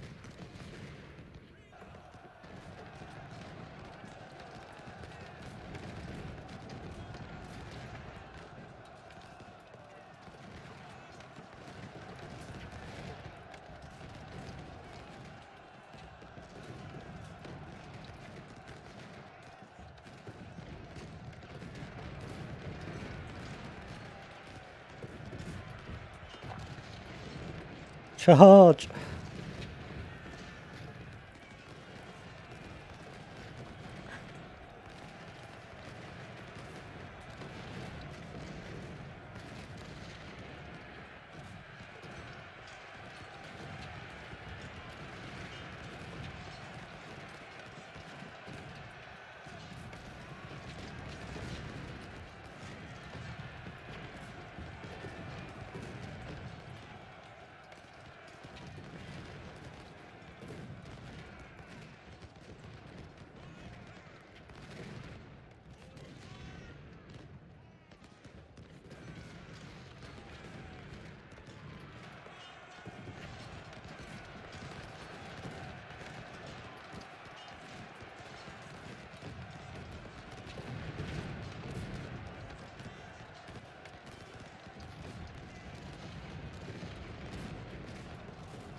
This gives you lots of time to literally throw all your troops into a meat grinder. I mean, you know, small mercies and all that.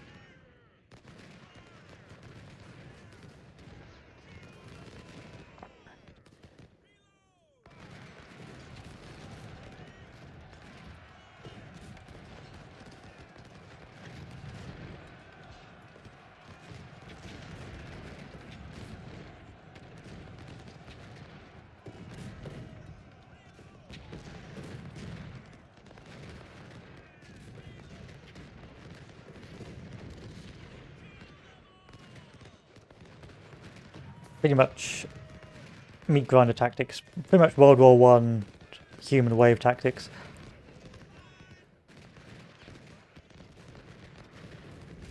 Generally not worth it. Unless you can win quickly and painlessly, which unfortunately in this case we could not do.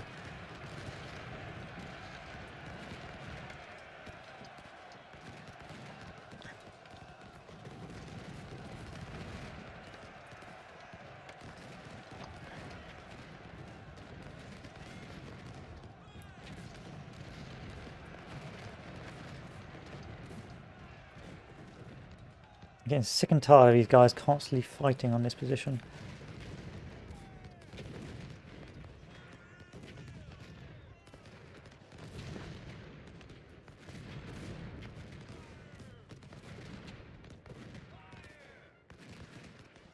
And that was the taking of the redoubt.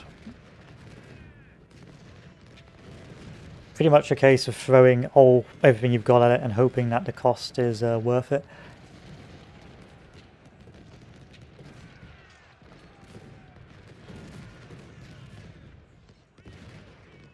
Or the juice is worth the squeeze. I screwed up the attack waves on that. I could have done a better job. I sent the second attack wave in too early.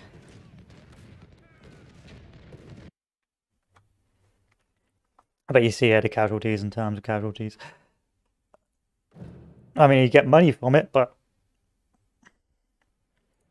it's more of a question of worth the hassle. Is it worth the hassle of literally having all your cores mown down?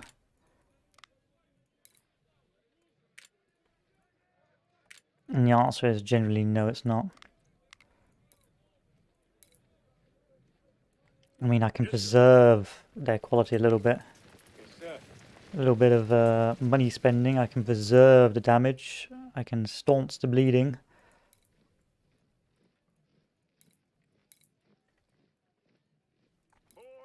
I mean, yeah. It's not high IQ maneuvering.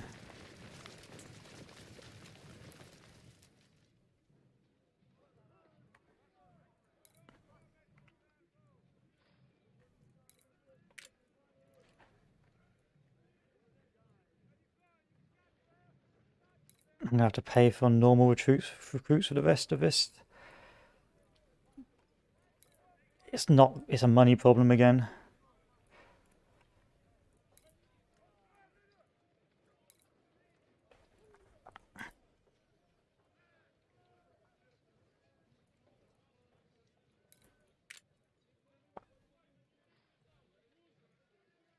A gradual losing of my experienced troops. I mean, was that even worth it?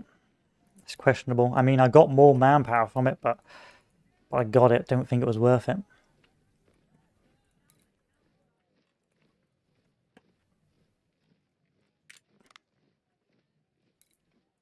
I mean, look at the damage to my second core.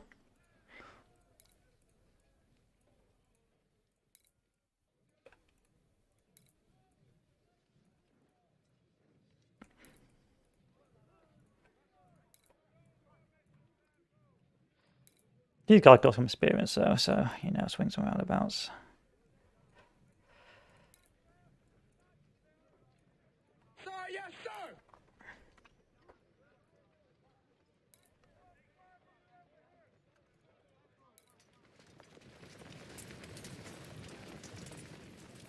I need to change this guy to someone else, and then I need to buy these guys.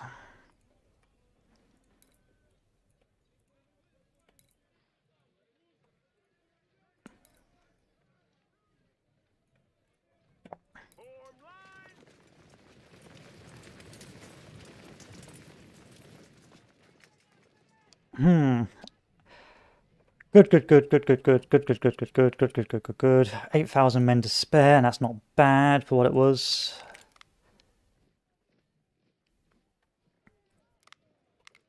And that allows me to build a second batch of troops using whatever's left. So let's buy the Mississippis.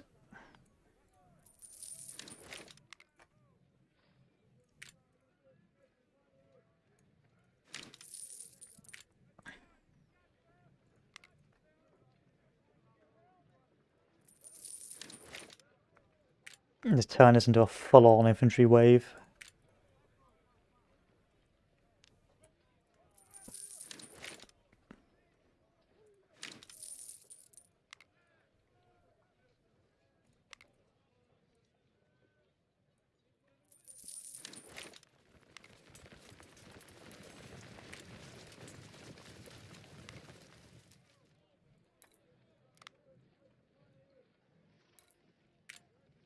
Right, time to sell more equipment. Barracks, armory. What can I sell? 20-pounder parrots, sell these bad boys. Cavalry equipment, sell all of these.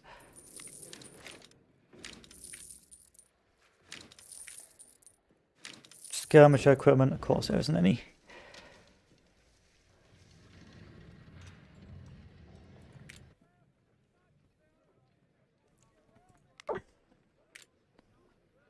Can I buy? I can buy more ammunition. That's the best I can do. And more money. That's the best I can do.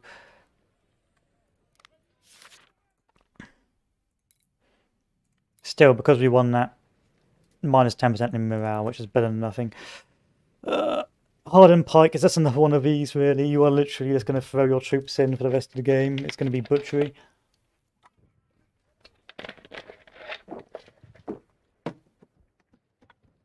So the Army of Tennessee has conducted a series of battles in the Western Theater in order to eliminate the Union presence in Tennessee, Alabama, and northwestern Georgia. Federal forces were driven out of most of their positions. However, the Army of Tennessee suffered heavy casualties and the operations are almost stalled. Nashville is the Union's last foothold in Tennessee. You've been ordered to move your army into the area and finish the job. If Nashville is secured, then we can refocus on planning our major attack against Washington and ending this war.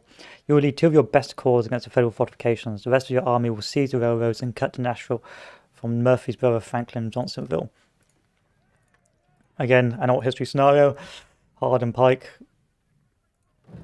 If you win, another 200,000 troops. If you lose, it's ogre.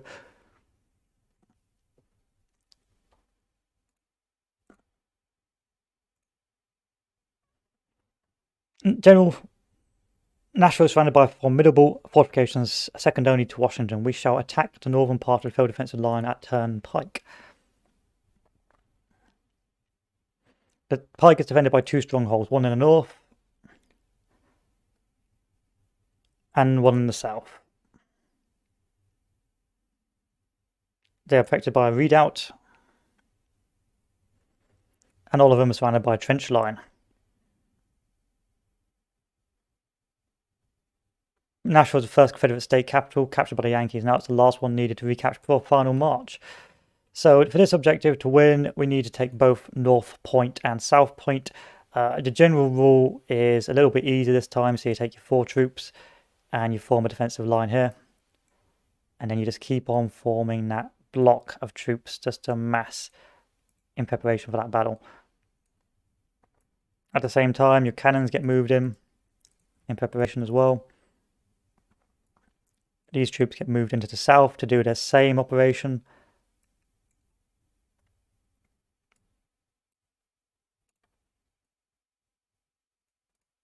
And when you get reinforcements, they reinforce the assault once it begins to flounder.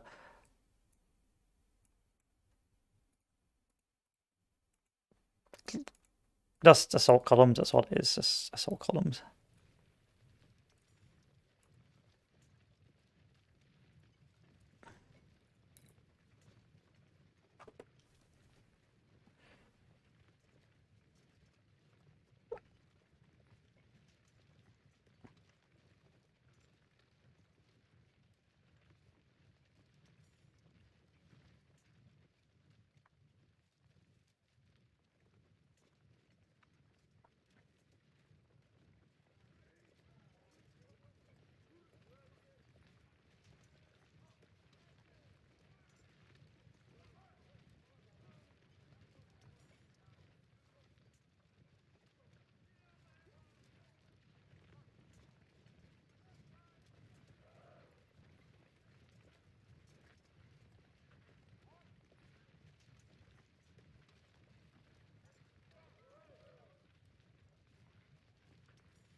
So once both my armies are in position, we'll begin the first assault followed by the second assault.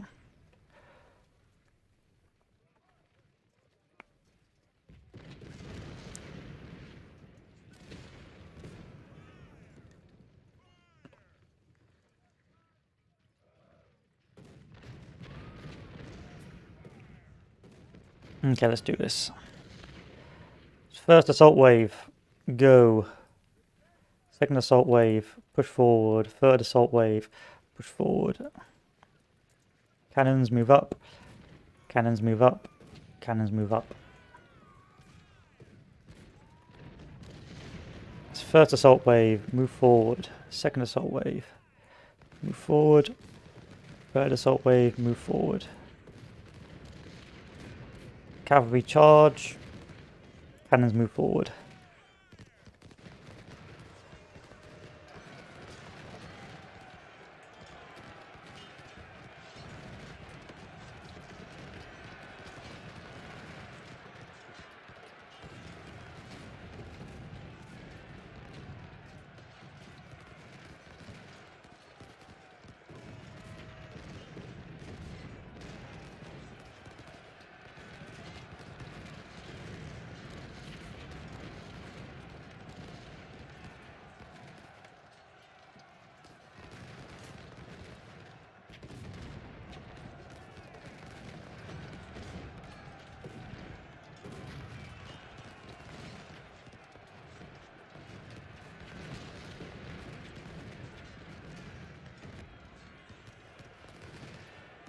Okay, these guys move back. These guys move back. Run away. Run away. Run away.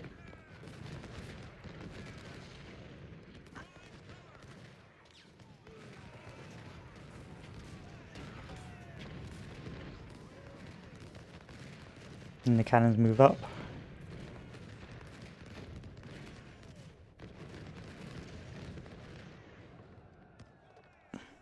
Supply lines move up. Cavalry goes and chases this. Let's move over there. And we move these guys back.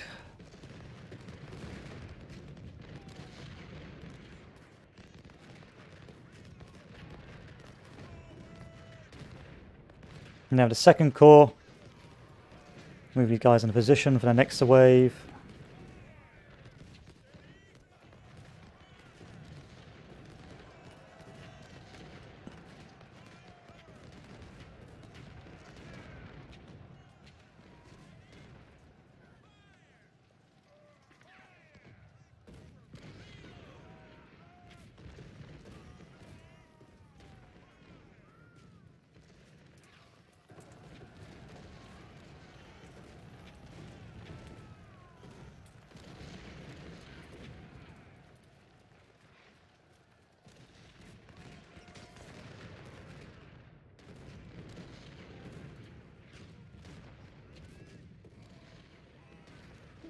And cannons move forward.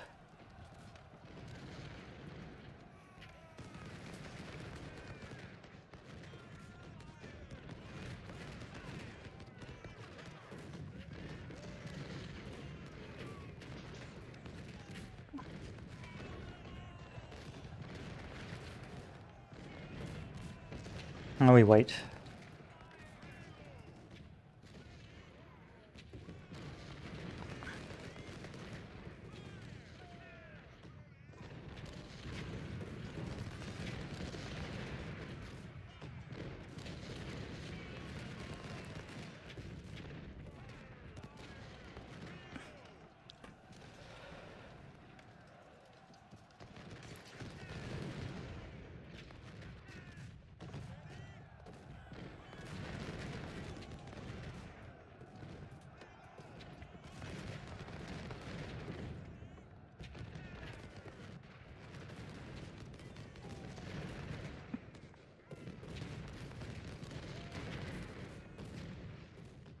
It's what I should have done earlier. Would have saved me a lot of casualties for the previous battle if I just waited for my second corps. Okay, second corps. You know the drill. Same as before, mass defensives on these sections.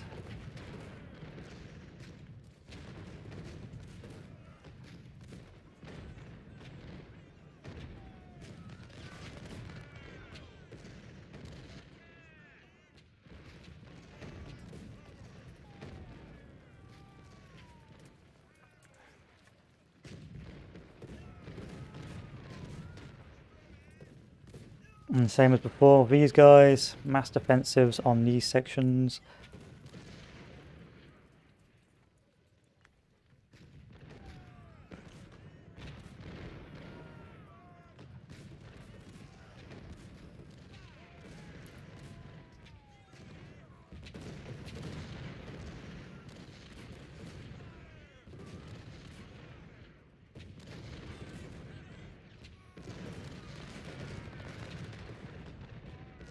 And run, run, run, run, run, run, run, run, run, run, run. And then these guys, run, run, run, run, run. Send the cannons up.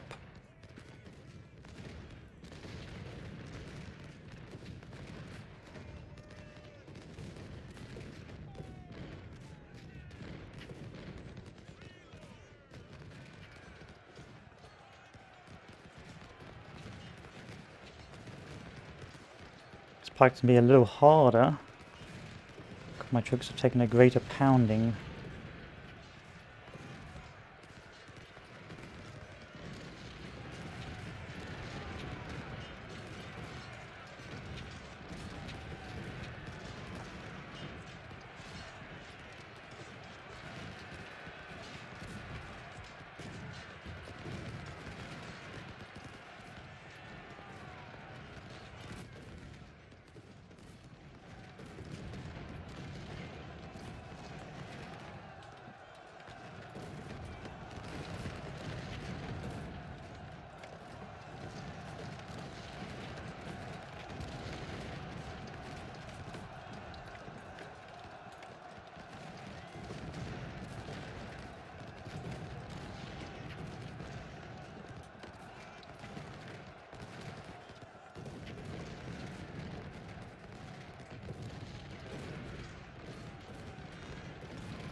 That's a butchery of untold proportions.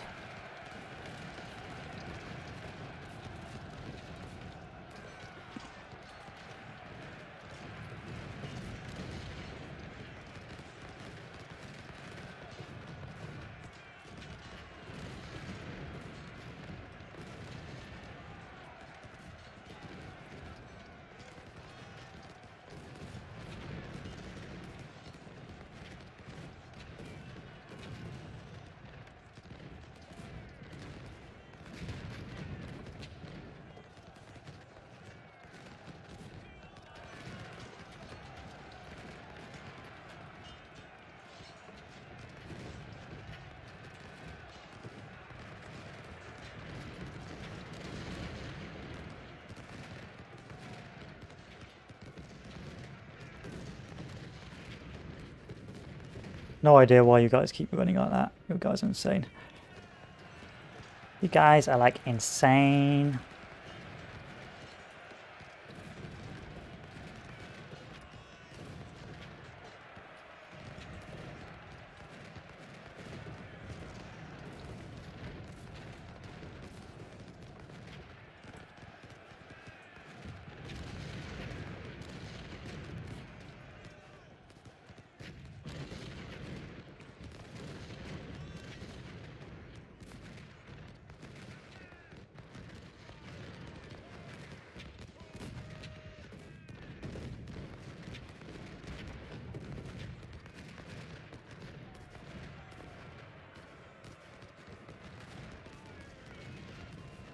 Not as bad as the other level.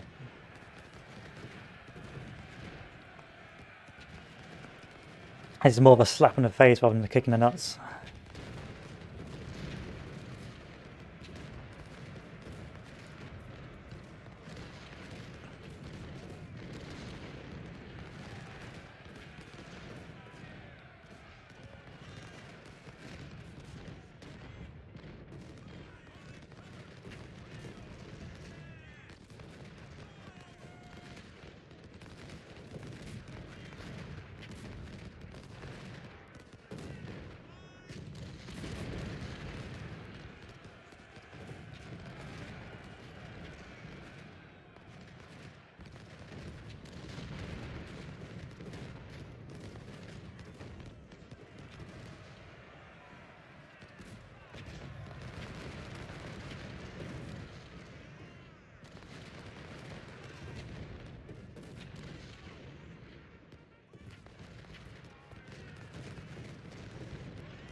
Good. Good.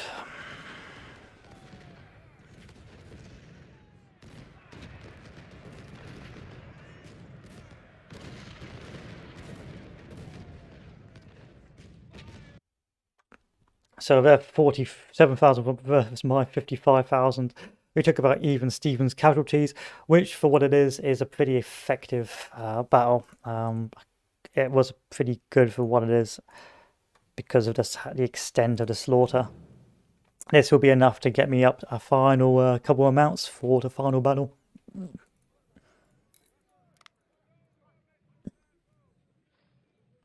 But before we do, we have to take a look and see what we can sell.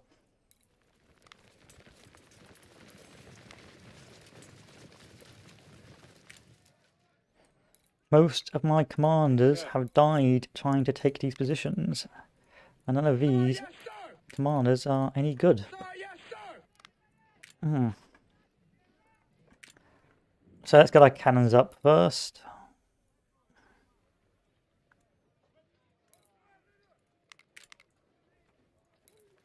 Because then we can work out what we need to upgrade next afterwards. So with all those cannons done, we'll build a couple of cannons here.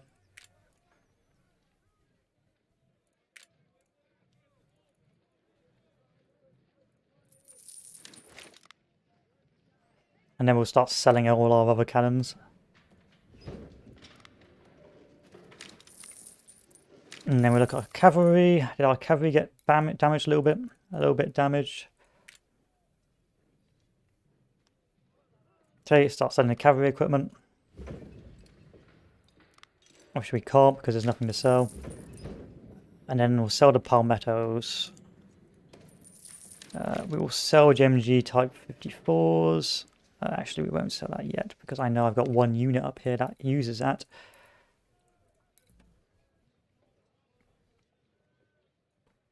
Okay. We will sell the Lorenz. Oh, I can't even sell half this stuff. That's the best we can do. That's the best we can do. Maybe buy some more CS Richmonds. That'll hopefully save us some money.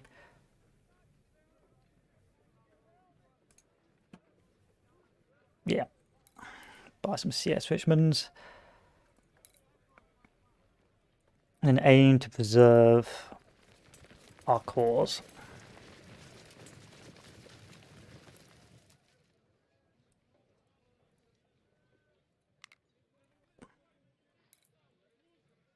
Can't upgrade this anymore.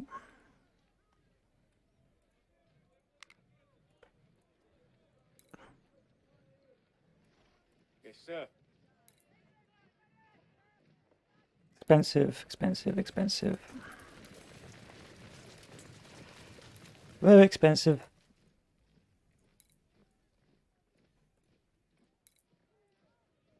Yes, sir.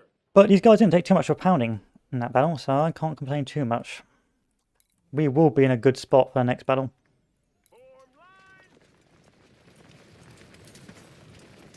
Until I look at my casualties in the other group and be like, oh god.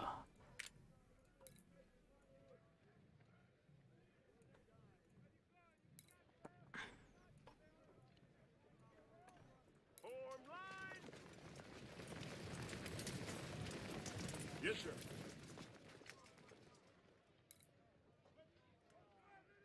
Yes, sir.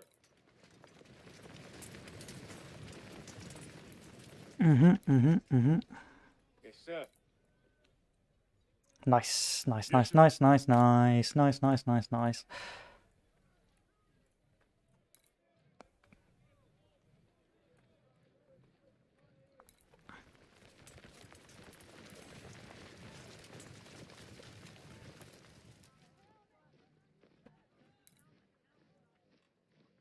Sir, yes, sir. So here's the plan. I'm going to leave about 10,000 troops, I think. About 10,000. Maybe 8,000 in reserve for the next battle in case I have to use them, because I do know I do have to use them in the next battle because of how the game works. So first things first, let's upgrade these guys for the M1861 rifles.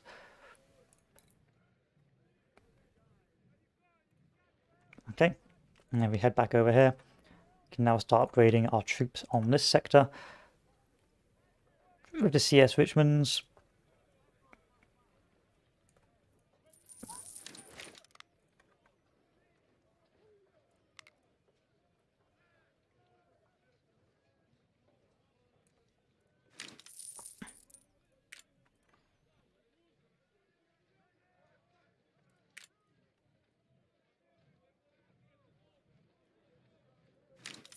Okay. Pretty good core, pretty good core. I'll start changing our weapons and upgrading our troops. So these guys have got the Springfield M61s, CS Richmonds. Can I upgrade you anything else? These guys have got a milli of 58, and these guys have got a milli of 81. The CS Richmonds are better.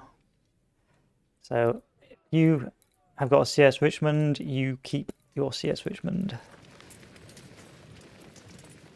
Yes, sir.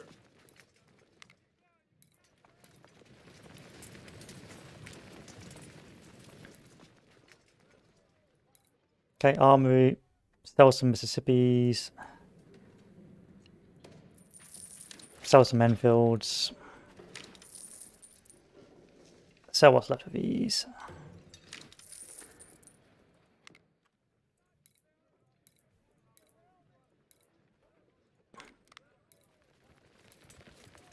I like Lorenz's.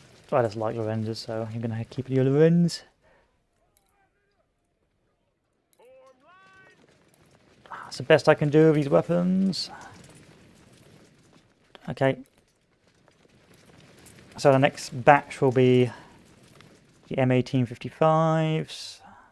Yes, sir.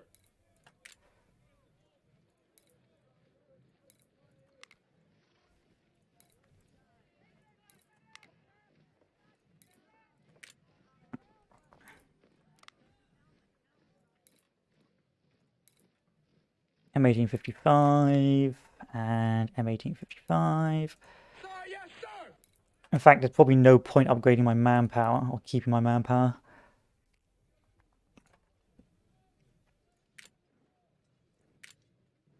Because I've realised that a lot of the equipment I would use them for, I would not be able to afford. Enfields.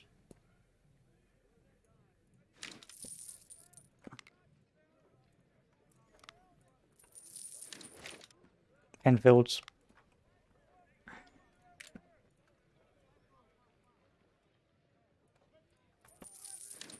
Enfields.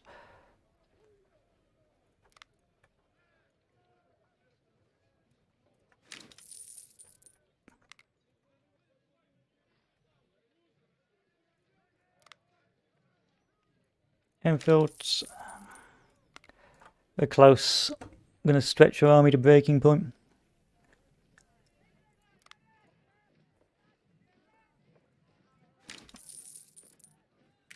And what else can we afford from you motley crew? We are pretty much out of guns, so you're going to get the farmers' rifles.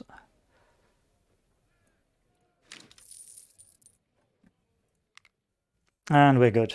We're finally good with what's left of our army.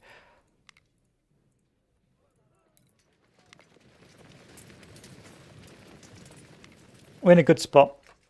We have got 5 cores.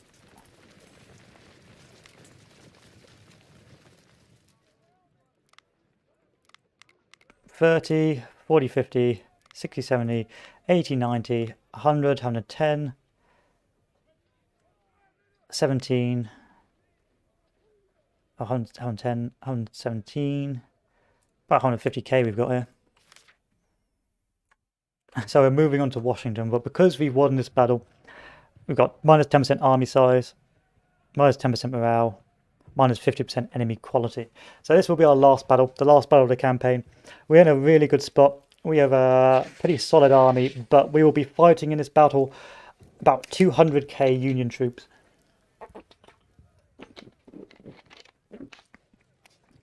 And we will have to initially fight offensively, followed by defensive action as we try and hold the forts we just previously took. Now I'm going to save the game and go for a smoke because I have been streaming for quite a while. And then we will resume. The time was at, let's take a look, 4:06:51, so I need to write that down so I can cut that. Okay, 4 hours, 06:51, and I will be back shortly, gentlemen. I'll be back shortly, but we will finish off the campaign now because we're so close. Anyway, I'll be back in a minute. I'll see you guys later.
Okay, here we are.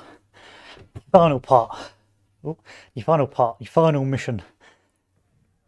Washington.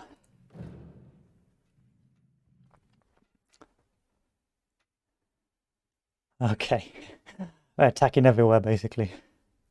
So, despite our latest victories, we cannot match the Union's endless military capacity, while our own resources and soldier losses are becoming harder to replenish.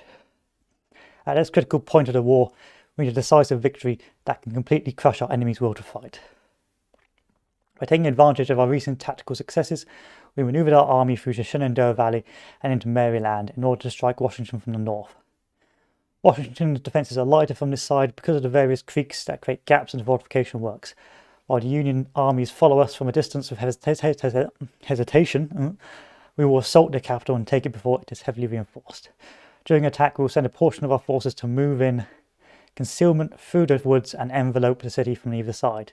If the plan succeeds, we can take Washington before nightfall. Lead us to glory, General.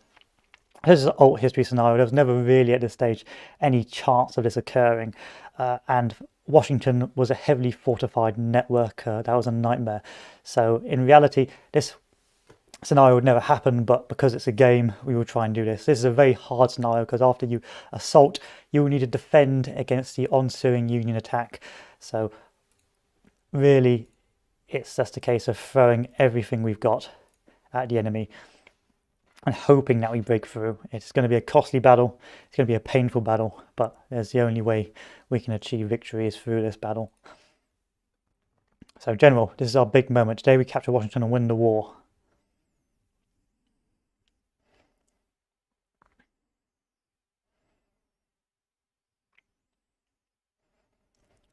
Through these woods, we will launch our first attack, while several of our divisions will commence a wide flanking maneuver. Our main attack will be executed from the north and is advised to use our best men for this task. The northern attack will be supported by a few more divisions. The rest will head south to flank Washington from the east.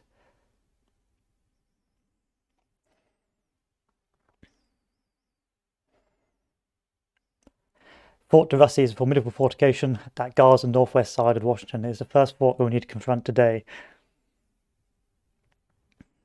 Fort Stevens is a stronger fortification in the north. We have to be very careful how to approach and seize this powerful military construction. Fort Slocum guards the northeast entrance to Washington, so we have to secure it as well.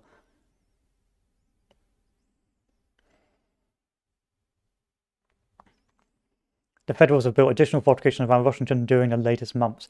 Fort Washington is a new fort that dominates the northern suburbs, and unfortunately our west flanking force is going to have to meet it.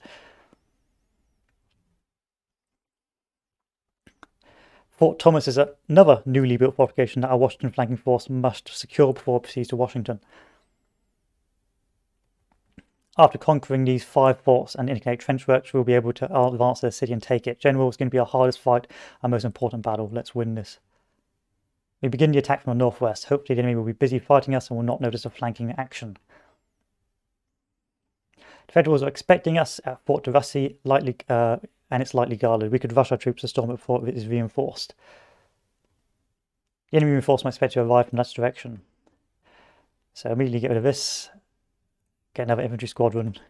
And the idea is just to mass. Again, once we mass, we'll be in a good spot.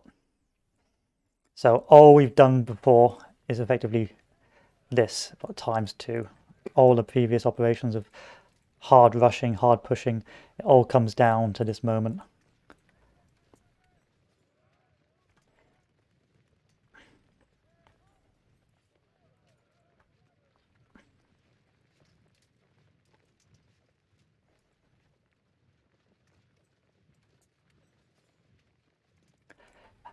And of course, you know my tactic at this stage. It's literally a hammering tactic.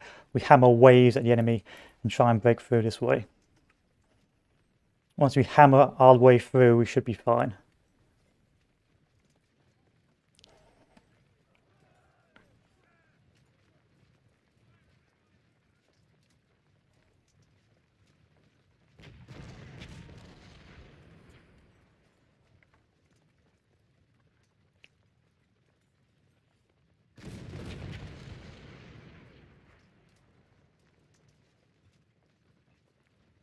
They've got some veterancy, but these guys will not be as strong as my elite troops, and so it will be very difficult to ensure breakthrough here.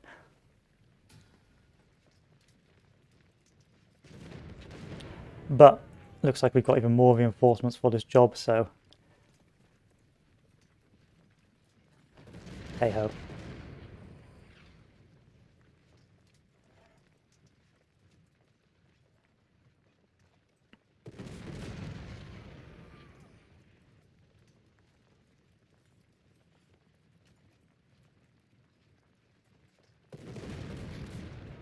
We can't stay here forever by the looks of things. We're going to have to advance.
Let's move all the cannons in here.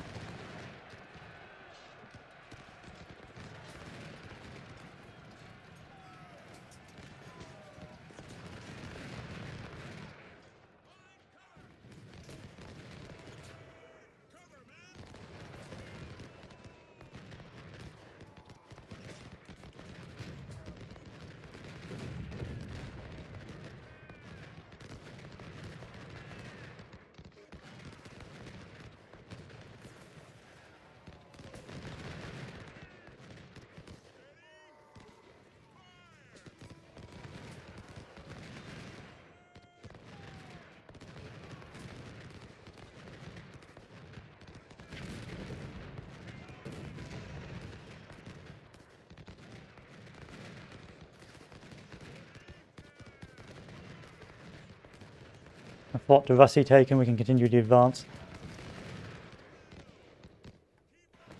And keep moving everything forward.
As the enemy reinforcements coming in.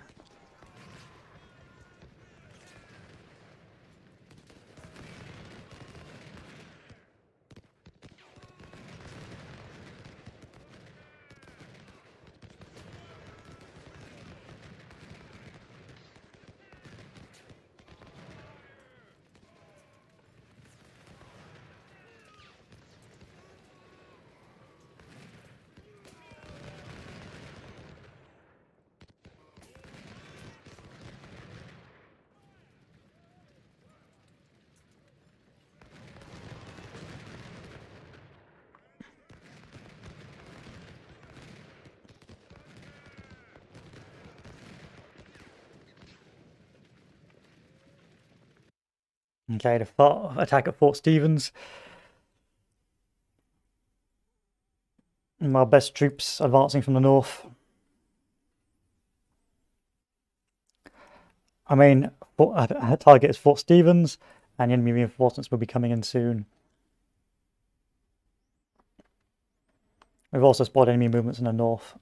So with that, we move these troops down, slowly start marching them to Fort Stevens, where we'll begin our next offensive action.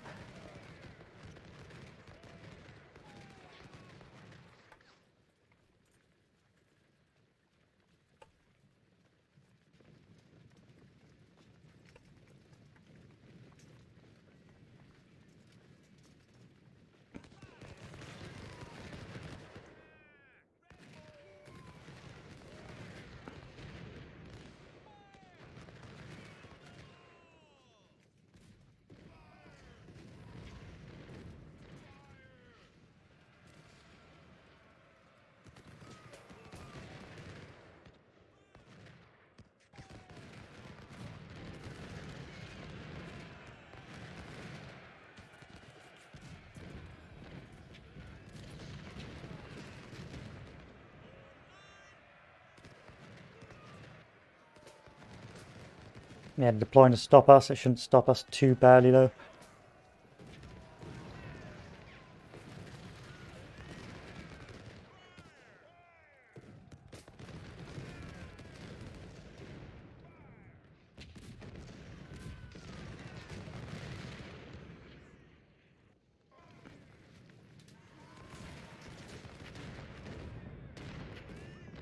Enemy cores sighted.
Keep breaking them.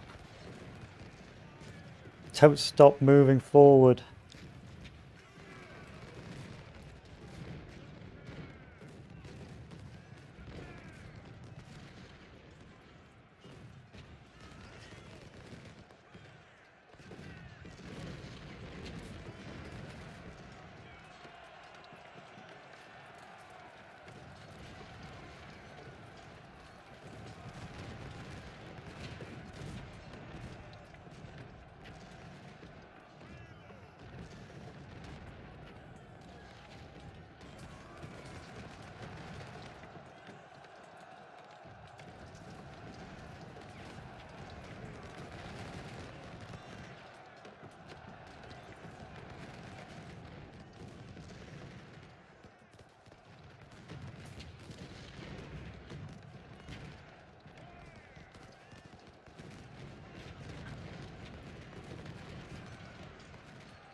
Keep going.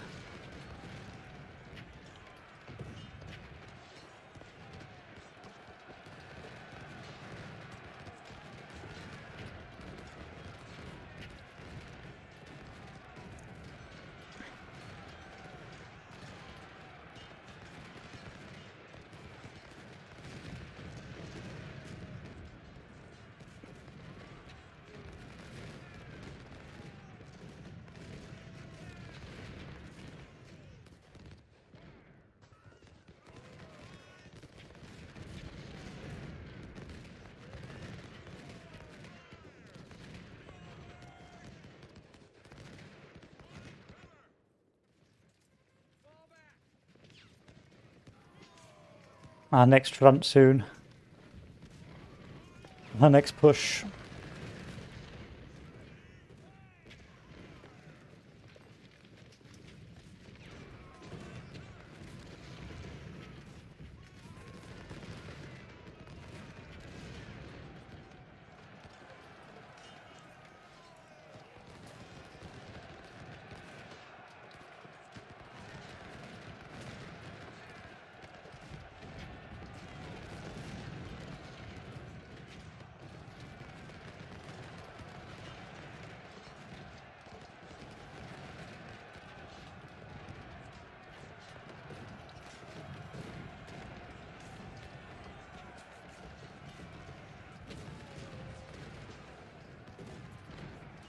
Once all our troops in position for this offensive, we'll move in again.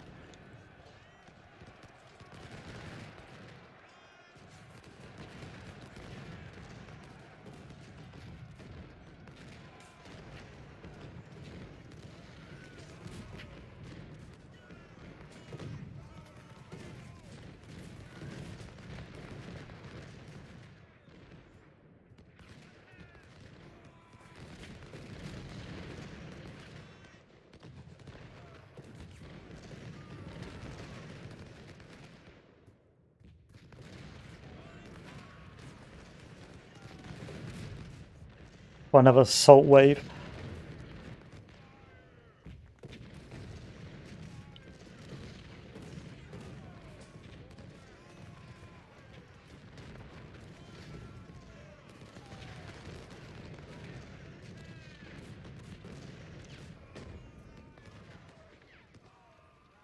Okay, I think almost everyone's in position now.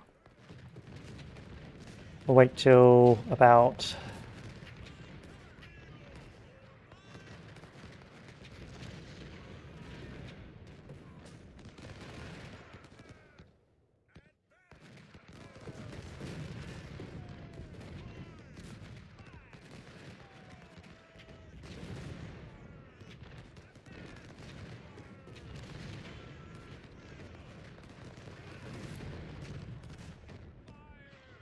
Now? Okay, we'll begin the offensive.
More reinforcements coming down.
Another line I've got to push across.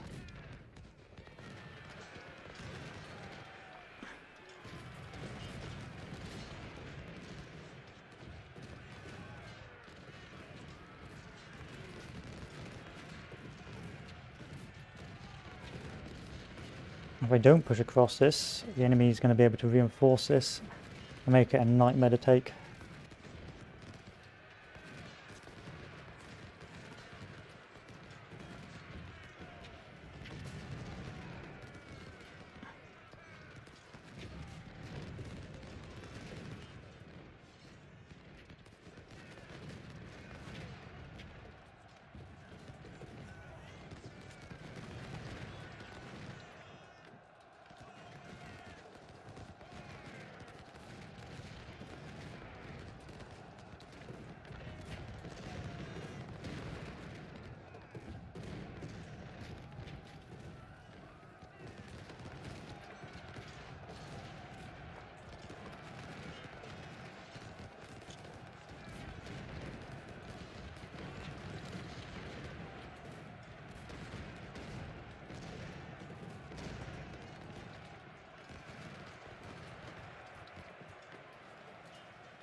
Where's the rest of my army? Come on, hurry up. Can't afford for you guys to wait. Come on, Lee. I need you boys up quick.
Fort Slocum is our new target. We've received large troops that was supporting Northern advance. Fort Slocum is the next target, advance. Fort Slocum shouldn't be too bad. Bearing in mind that most of my troops are now in a pretty good spot to keep on advancing.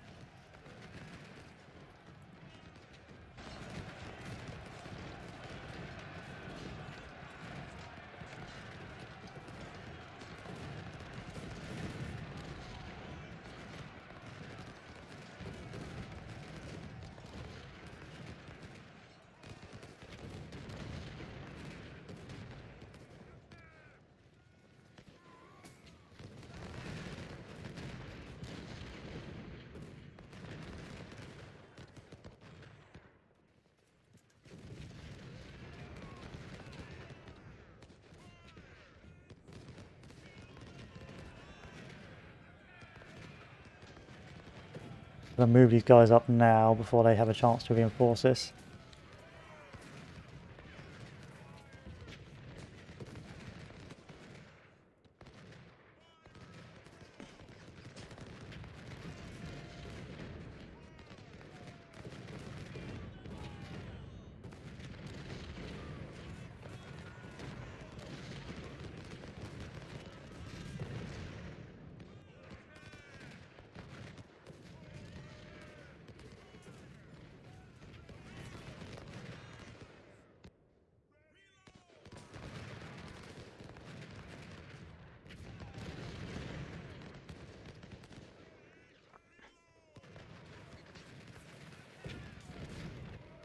There's a cavalry unit down here which is getting bombarded, that's fine. Live with that.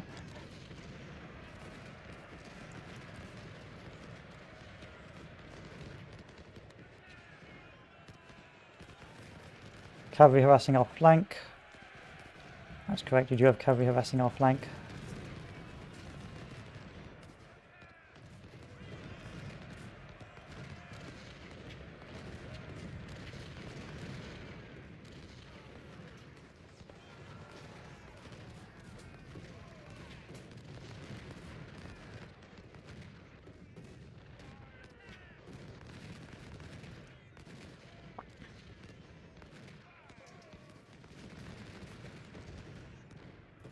Pretty sure I told you guys not to run, but just in case.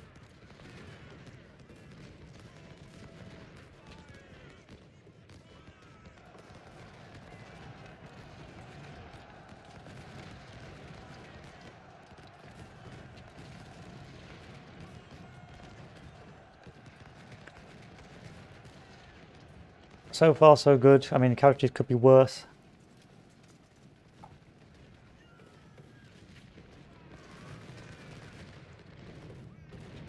Could have been a lot worse.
This runs a bit of a hellscape.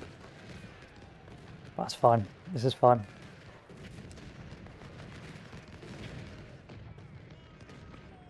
That needs to go. I need to send more troops to reinforce that left flank.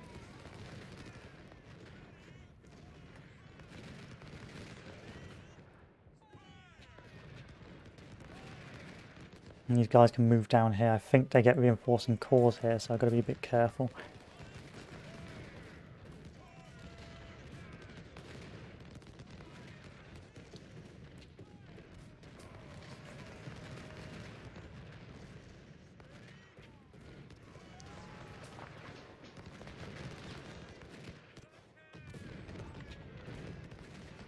But send these boys in now.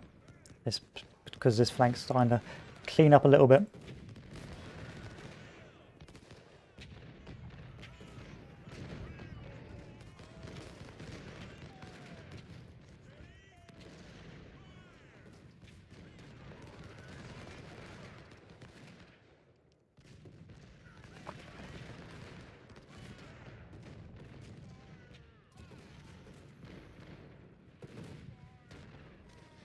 We're almost at Slocum.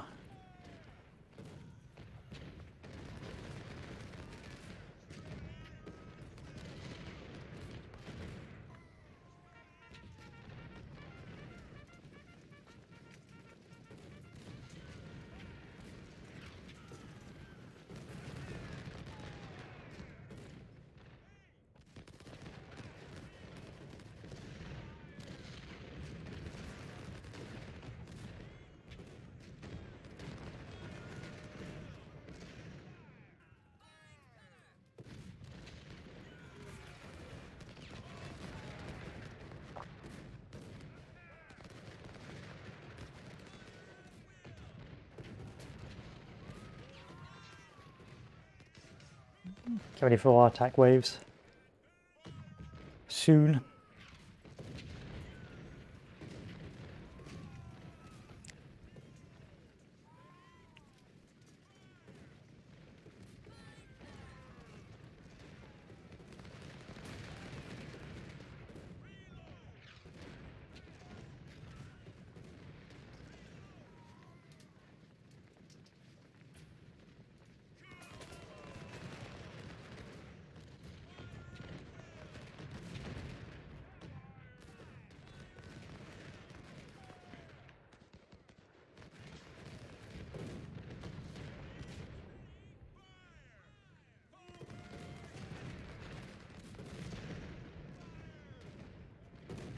The push, the push, the push.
They stubbornly defend. Oh, the game is starting to real lag out now. General Hooker is reinforcing Fort Stevens' Wallace divisions. The Yankees are determined not to let us approach Washington. That's why we had these troops here ready to go, just in case.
Yeah, it was silly. You shouldn't have done that. You guys were running and you shouldn't be running.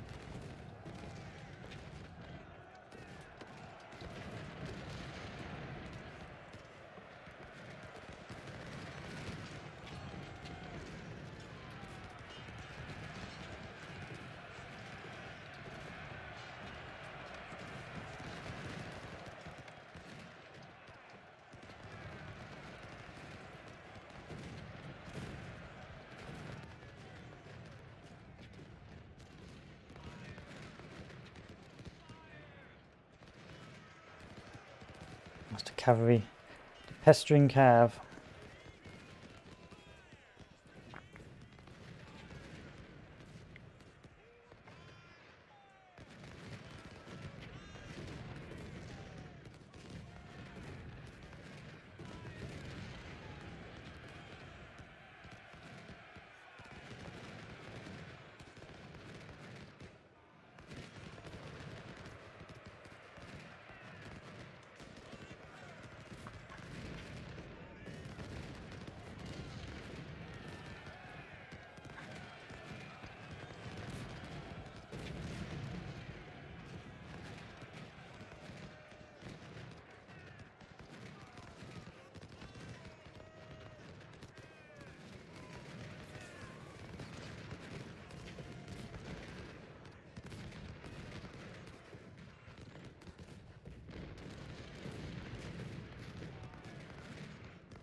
Keep moving the troops this way.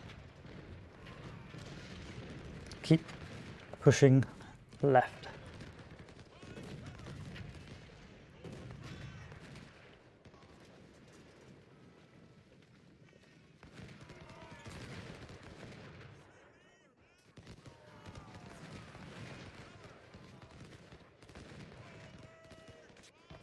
I'll just keep pushing him. Hopefully that will crush him. A flanking attack has started.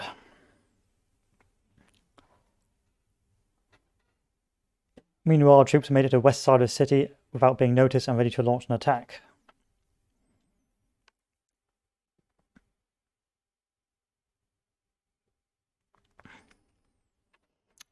Any remaining reserves will support the attack from the east side. Fort Thomas must be secured.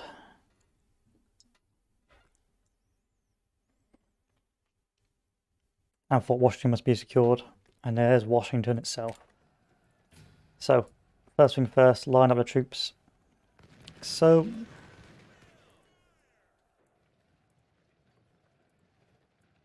now the artillery pieces like so. Line up the infantry like so. These guys. God, there's so many of them. Line up.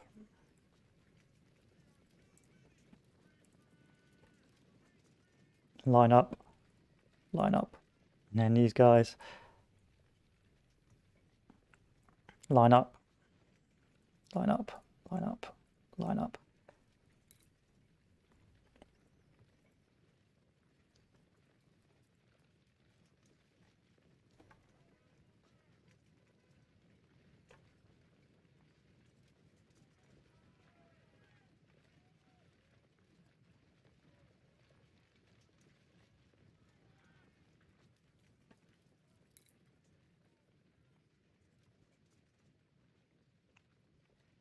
Alright, time for an overwhelming attack. Alright, the aim here is to punch into Washington with this corps.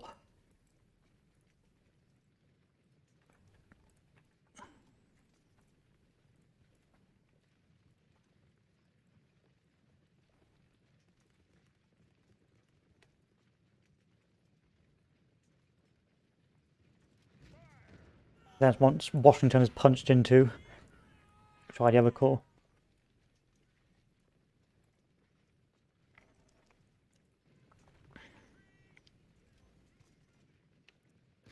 And aim for a great victory.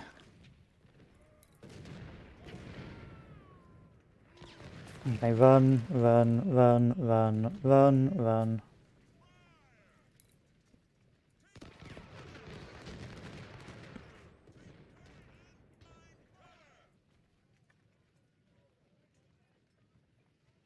And move over here.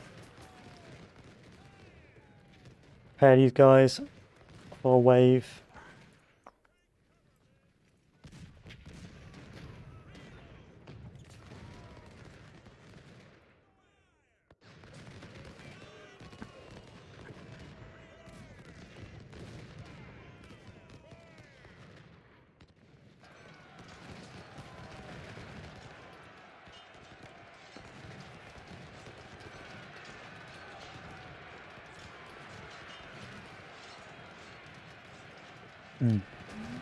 Form back up.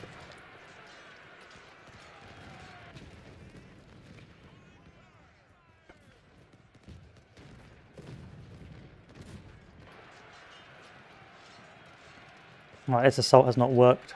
Reform. Reform. Run away. Reform. Assault is working. Right, this assault needs to occur now.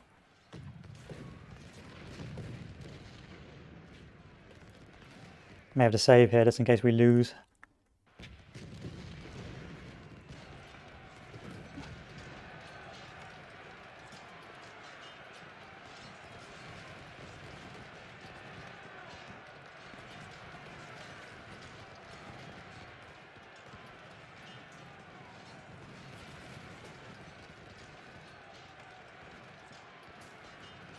I'll have to be a bit smarter than that.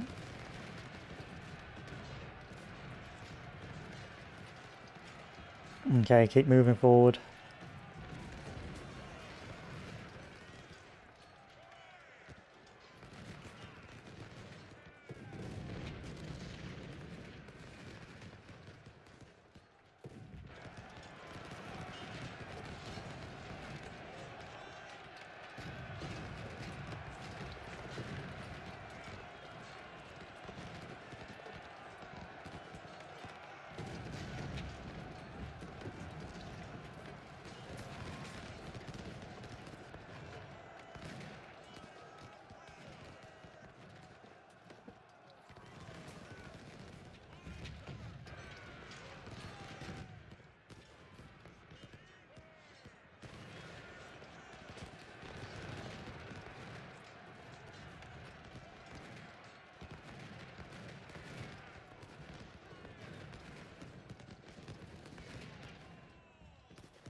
Throw everything at this target.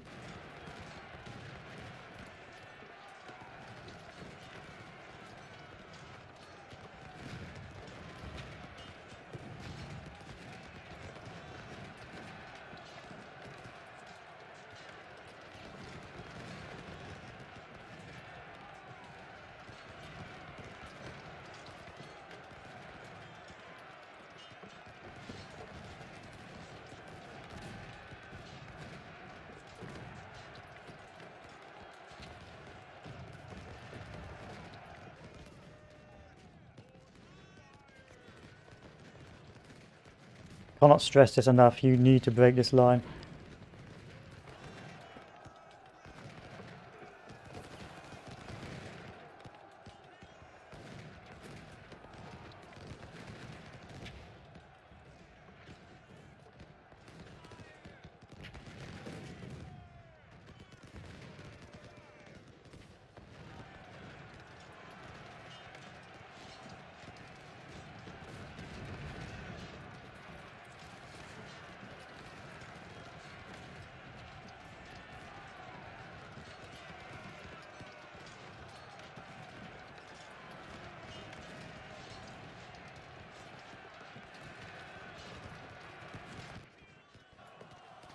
It's not enough. You need to push much more aggressively than this. I need everything in here.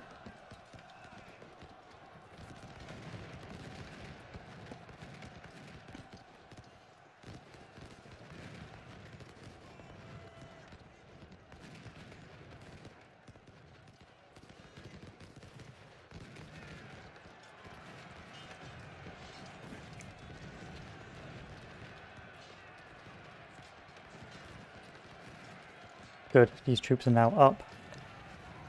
Move into Washington.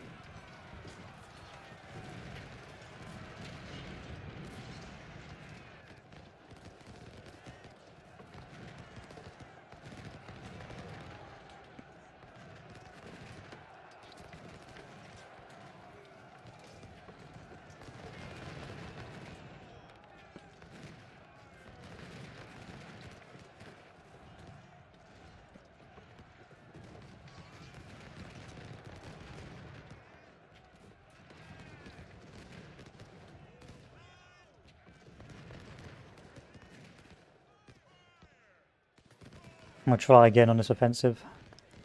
We'll wait first. Really? You didn't even kill this guy.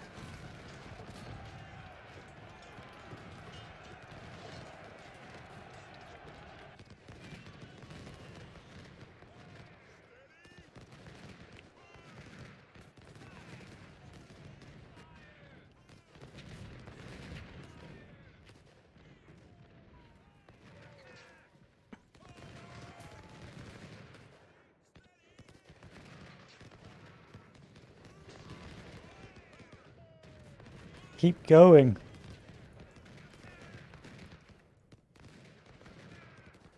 Okay, send a couple of corps to Washington. The rest move north.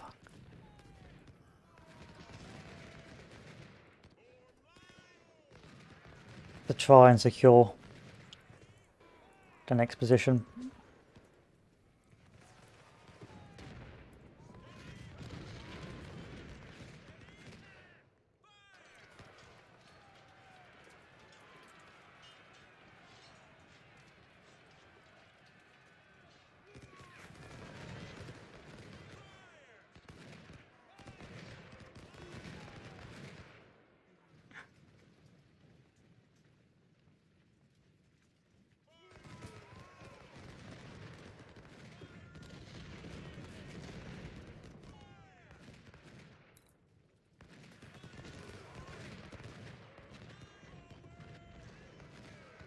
You guys don't need to run anymore. Actually, probably do need to run because we're not going to make it in time if we don't.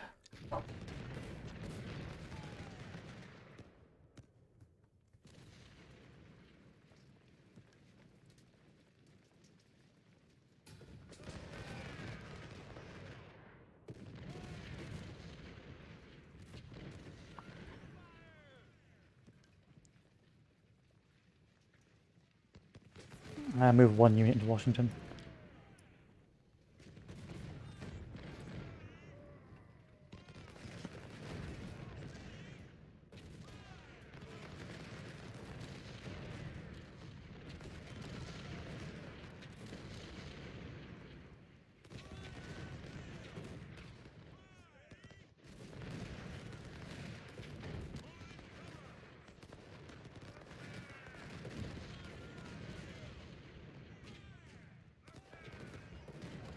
Oh, they've actually got troops here.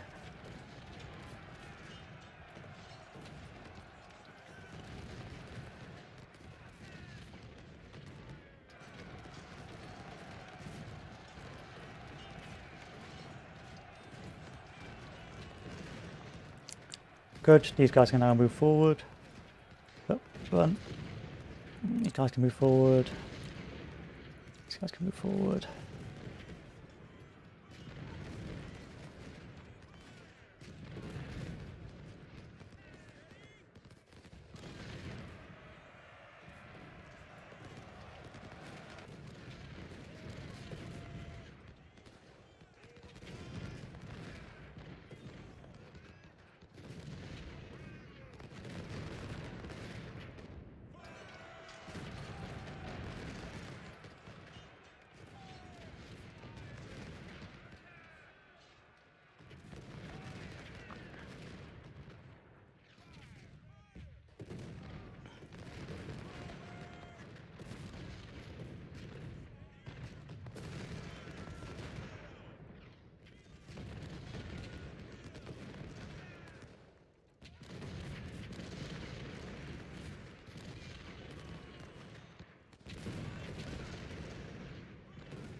Better not end the game here. I have those forts. I mean, those forts are taken. I don't have to worry about that. If that game ends because I didn't take that fort, I'll be pissed. I'll have to go and save the game again and reload.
Oh, now you're bad in the fort. Oh, that's helpful.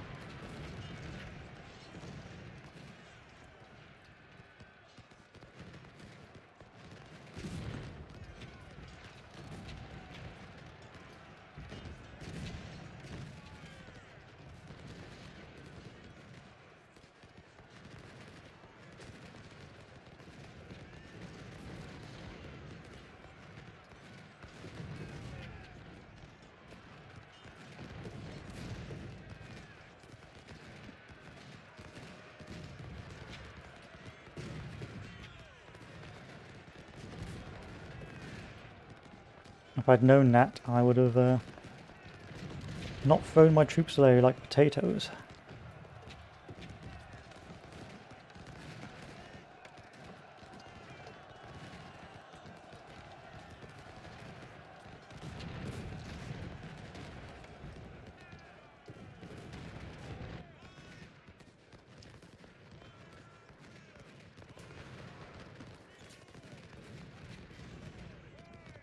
I have to be a bit more careful what I did with my troops. Especially because these troops are pretty much destroyed now.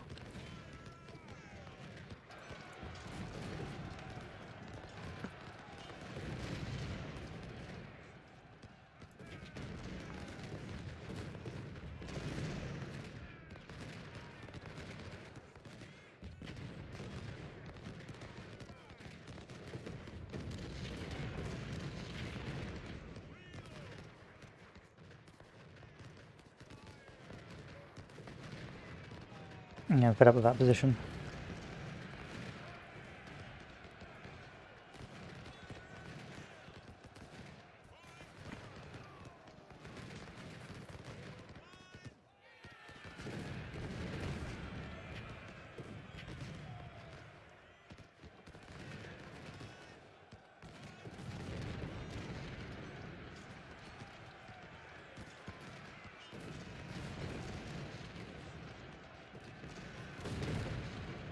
Now the tables have turned, eh, buddy? Now I'm the one shooting at you.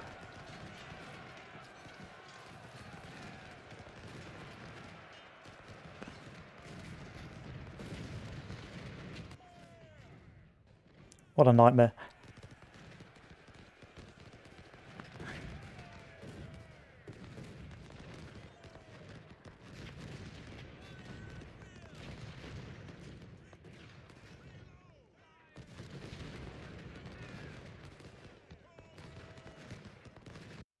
Proceedings the next day. Oh wow. Just brutally throwing my troops at these guys.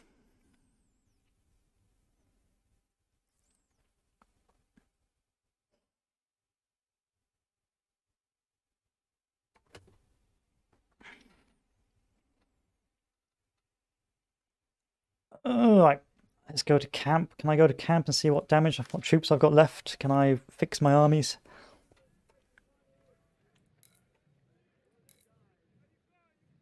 Nope, I can't fix anything. I can get replacements though. No, I can't even get replacements. That's by eyeballing it, what troops are still in good condition. The second corps is in still very good condition. The first corps is in acceptable condition. Third corps is mould. Fourth corps is valuable. Fourth and second corps. Okay. Fourth, second, and first. They're the ones I need to use.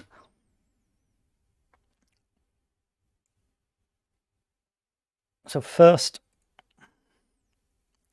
second, third, fourth, and the last corps, Washington. The northern side of Washington was conquered today, but the battle's not over yet. The Union Army is assembled and are determined to attack to destroy us. General Meade is deploying to the left with the support of at least 3 corps. Gibbon's elite corps are preparing to attack Fort Stevens from the west. Several units of Sheridan's cavalry have been spotted north of these woods. And the second corps is advancing with artillery batteries. V Corps and 6th Corps. And 2 more Union corps.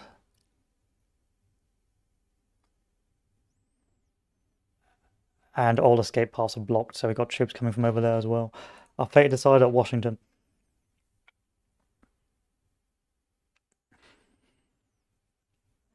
General, we can use Washington's northern defences to defend ourselves. Holding Fort Stevens with strong brigades will hold our centre.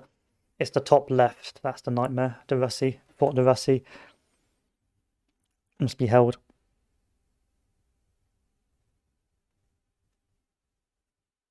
And Fort Slocum will guard our right.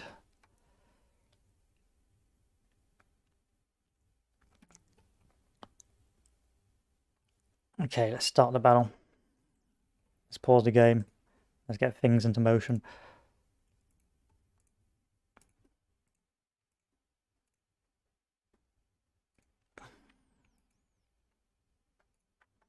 And we're going to mass artillery over here. All artillery is literally going up here.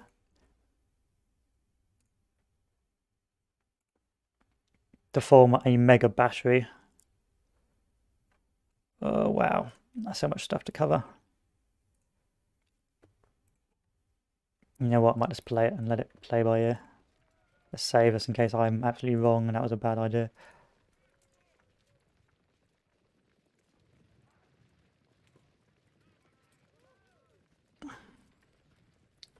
Fort de Russy will be my artillery hell. And more troops are going up to Fort de Russy. These troops can garrison here, here, and here. Volunteers can move over. The remnants can go over.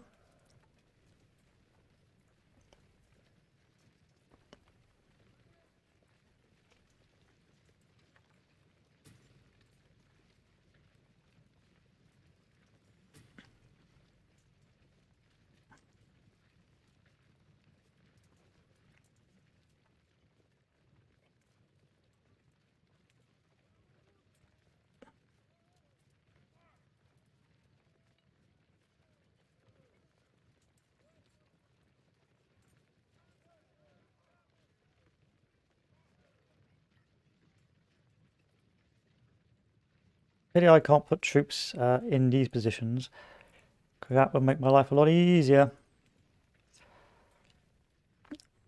More reinforcing corps will move over to Russy. Fort Slocum will of course be held.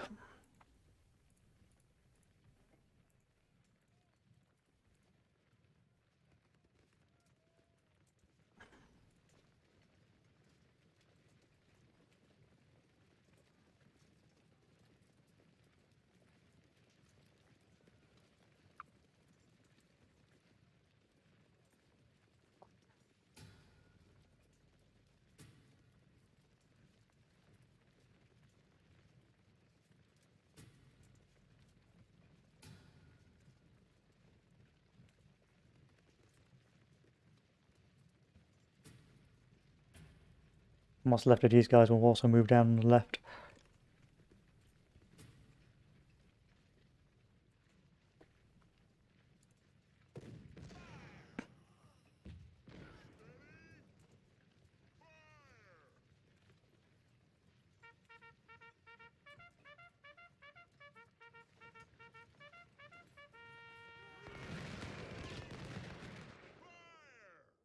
Cavalry up here.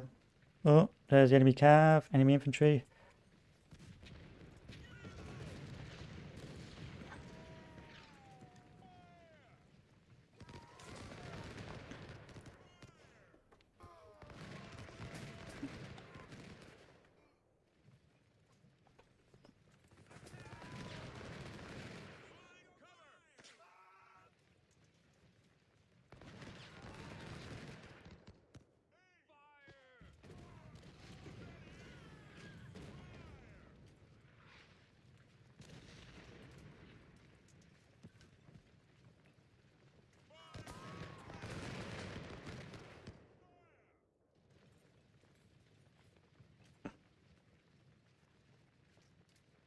That's never-ending cannons, that's the plan here. Hordes of cannons.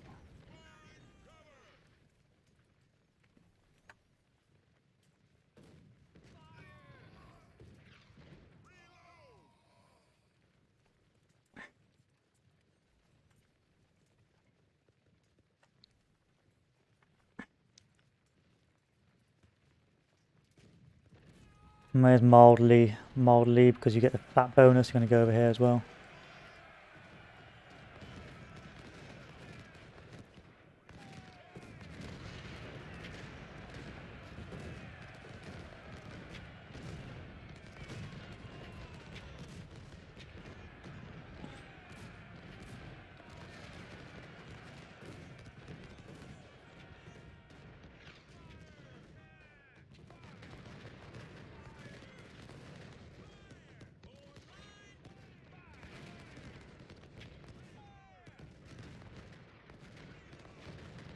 Any other troops I can send down to reinforce that left?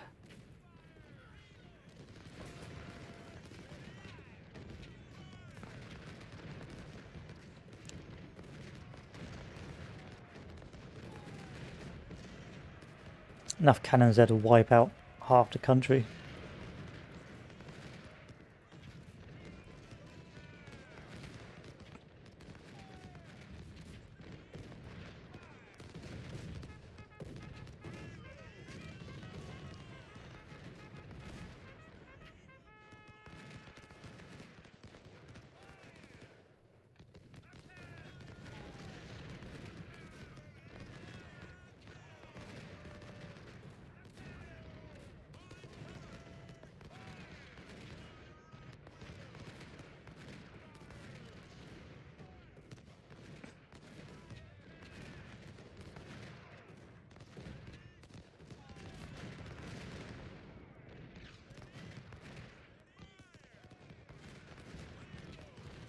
I want so many cannons on this position, it's almost impossible to take.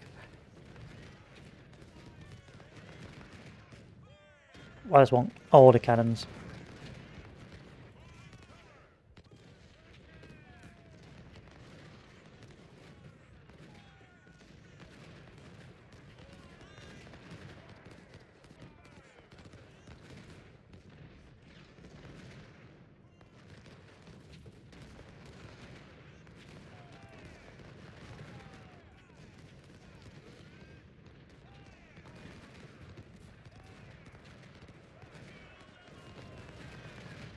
And they're attempting some kind of push.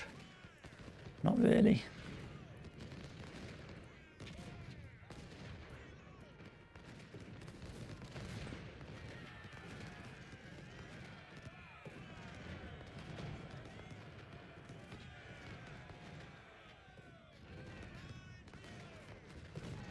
And when I can go to performance mode, this will improve performance. I doubt it though. I doubt it. There's too much going on.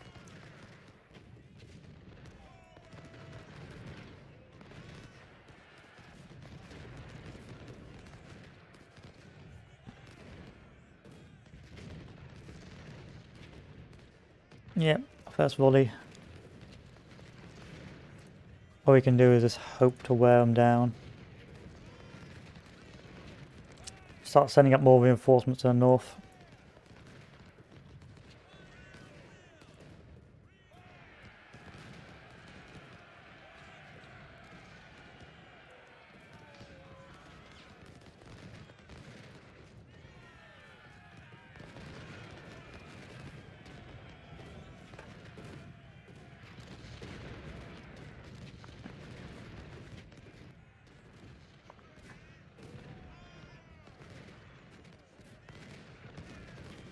If you want to take Durassi, you're going to have to really push it. I won't let you take it no matter how much artillery bombardment. I've got a good counter-artillery battery myself.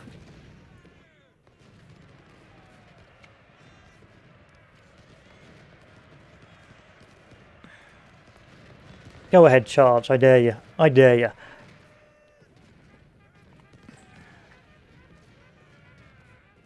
you. Cavalry standing by just for that occasion. This might be overkill, but I don't think it is.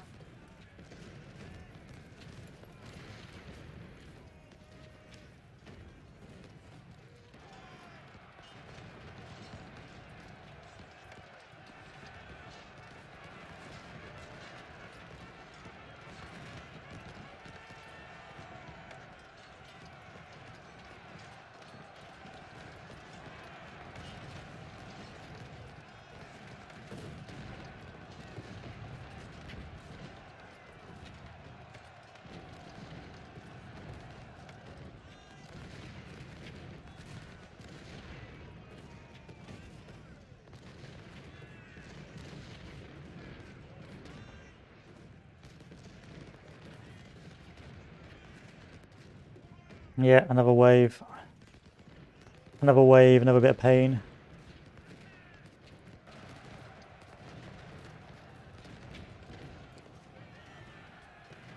Cavalry, run away.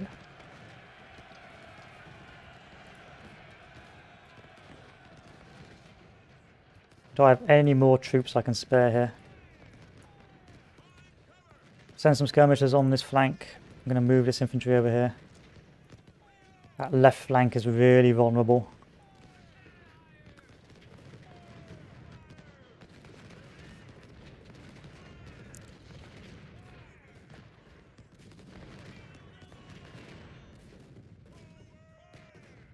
We'll withdraw this a bit.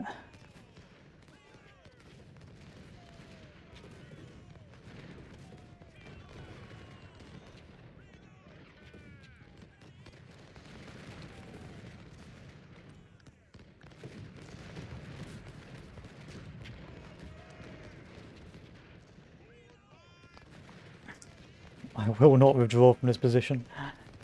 I will not withdraw from this position. I don't care how badly your cannons pummel me. I've got more.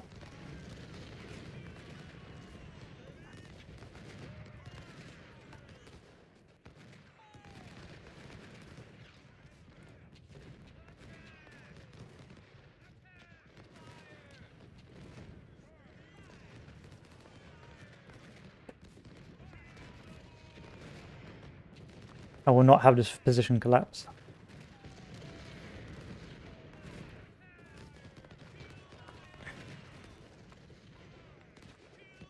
Let's keep doing what you're doing, guys. Let's keep doing what you're doing.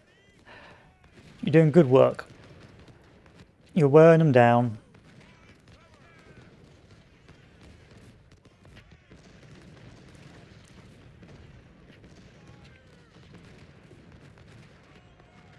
I've 1,509 kills, yep. Sounds about right. Send more troops up over here.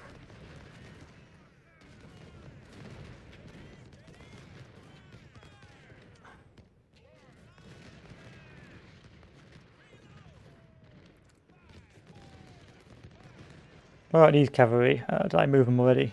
Yeah. Move the cavalry to the left.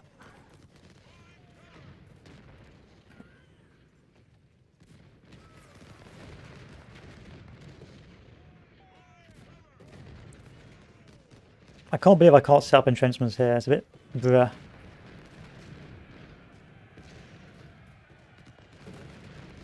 There's such a massive bombardment of cannons.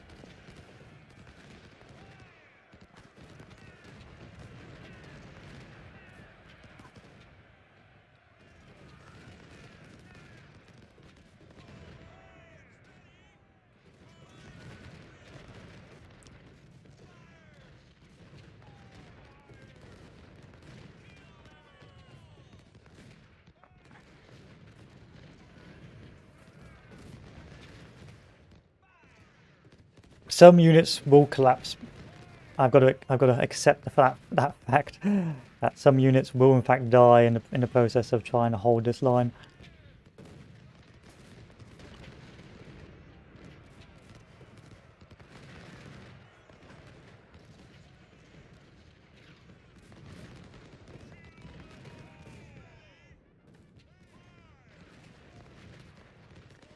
You need to stay on this position, you crazy man.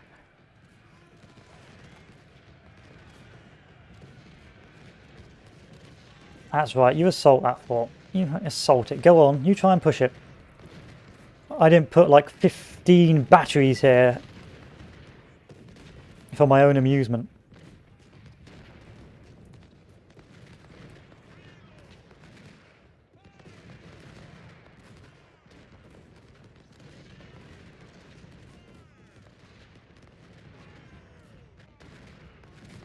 I will F you up. Now this is a hornet's nest.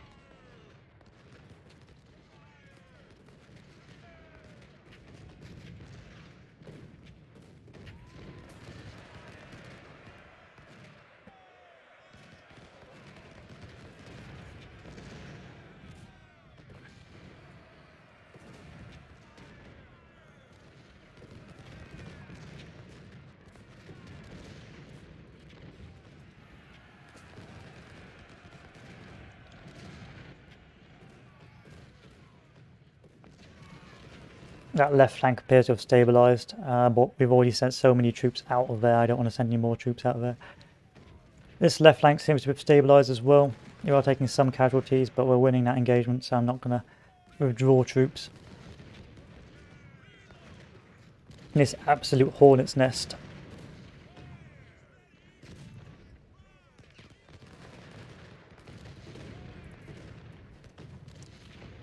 Has so far done the job.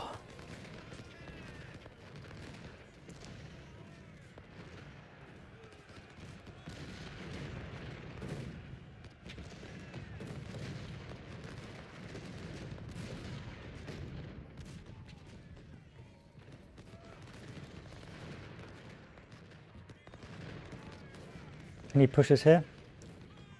None so far.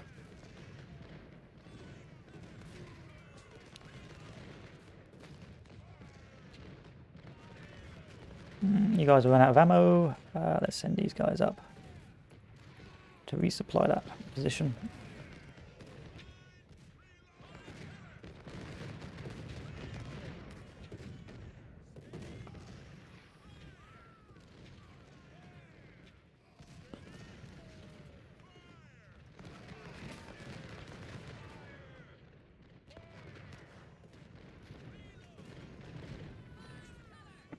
They're slowly setting up for their final dance. They're just going to try and kill me with artillery, but I think I've got enough troops just to withstand the attrition.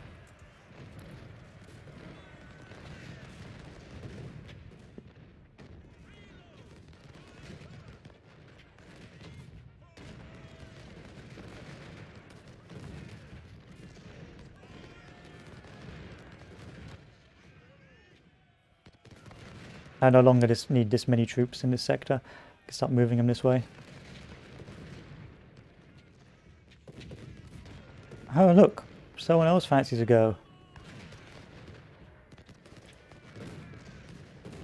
Boop, boop, boop, boop, boop, boop, boop, boop, and you got wiped out.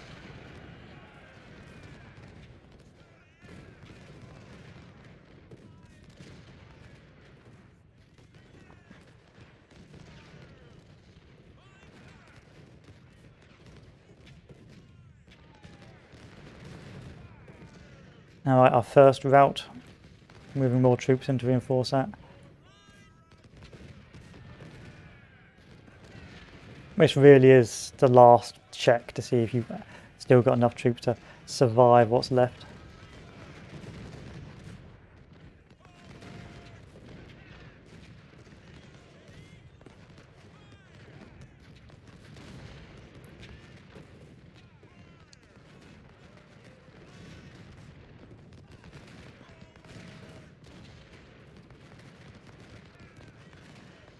I could probably charge these now.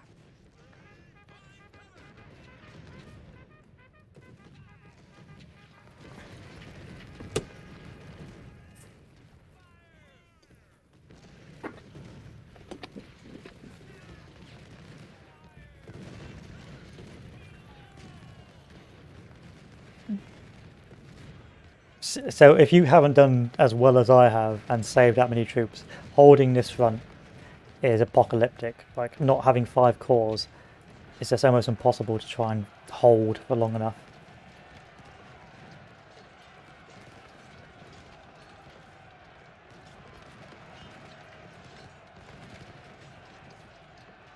Another route. Who routed? No idea. But someone did route. Oh, that unit did. Due to sustained artillery bombardment.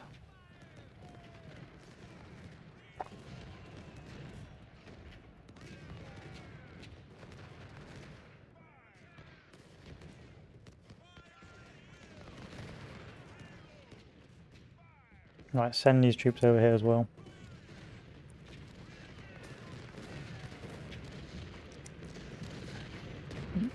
They will try and do anything to hold this position. But I will throw everything away to hold this.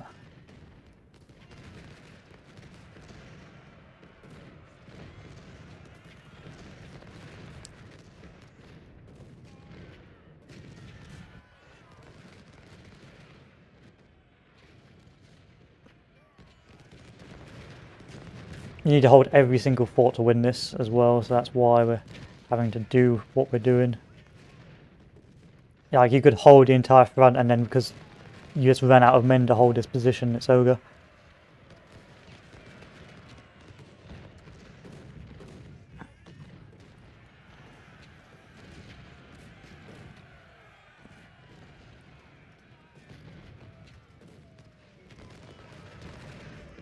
So it's very important you pick correctly what cores go where. Meanwhile, we're getting attacked inside Washington.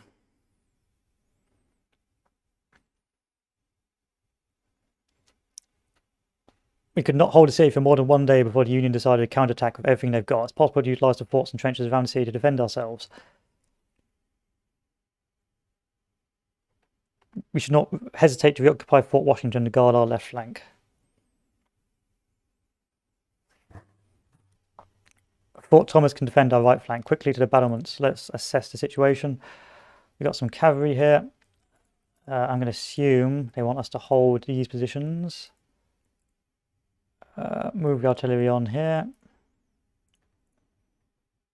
Move this infantry. Move this infantry. Move this infantry. Okay.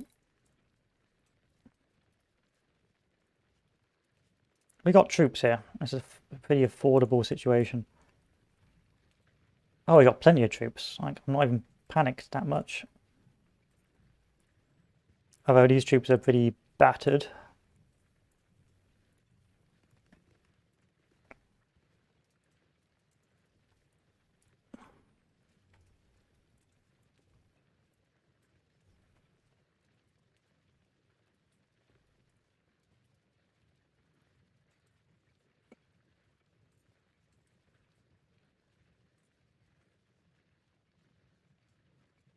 These troops are pretty battered.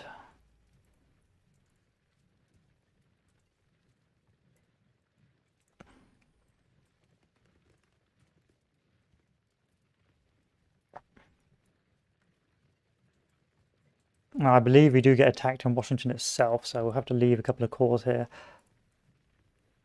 And these remnants can move up north. We'll send one of the good corps down here. Send a couple of guys here.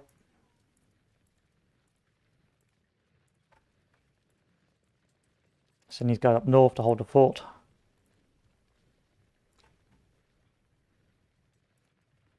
Move the artillery over.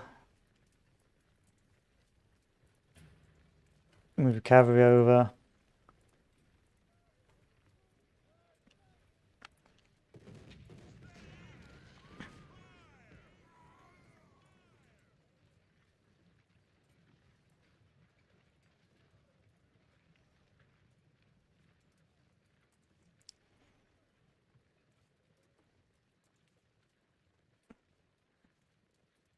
Now, I can't remember where they come from, so let's keep a couple of guys here and then move the rest up.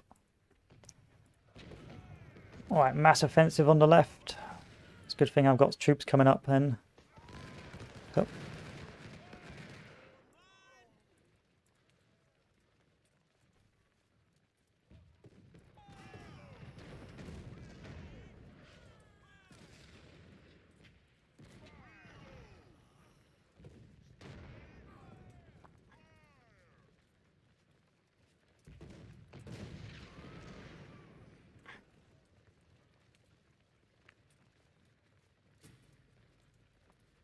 I've got another one coming from the north.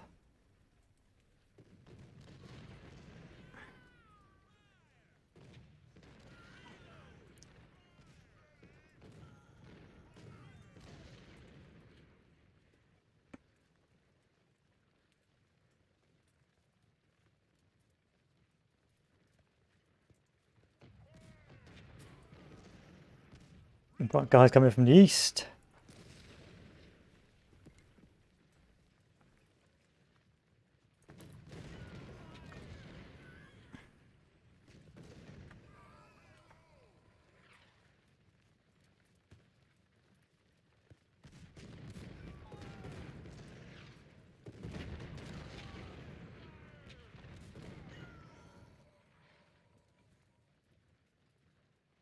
Can I get any more troops up to the east?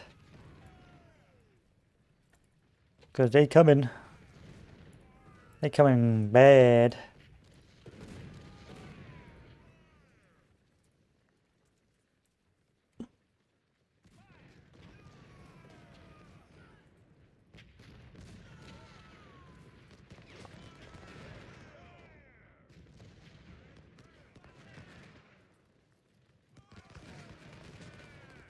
I come with a lot of troops.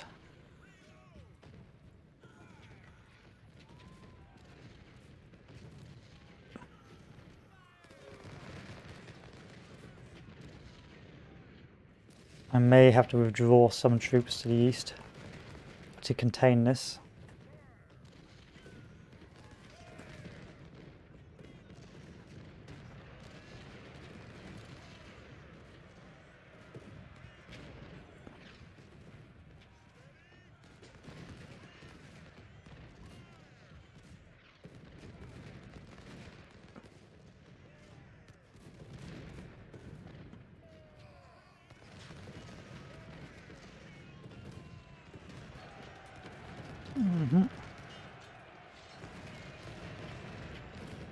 That's literally why we've got these reserves.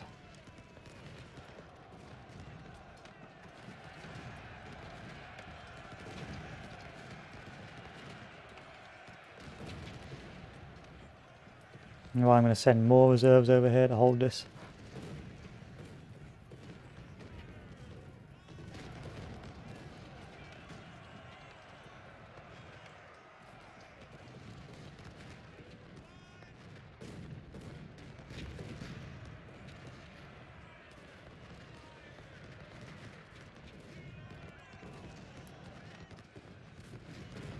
That line is failing.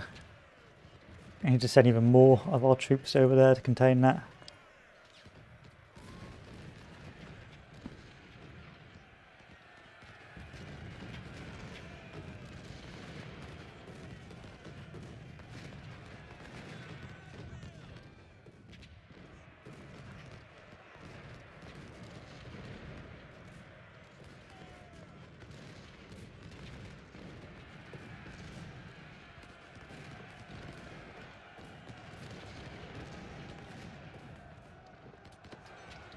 I need to send even more troops over there to contain that.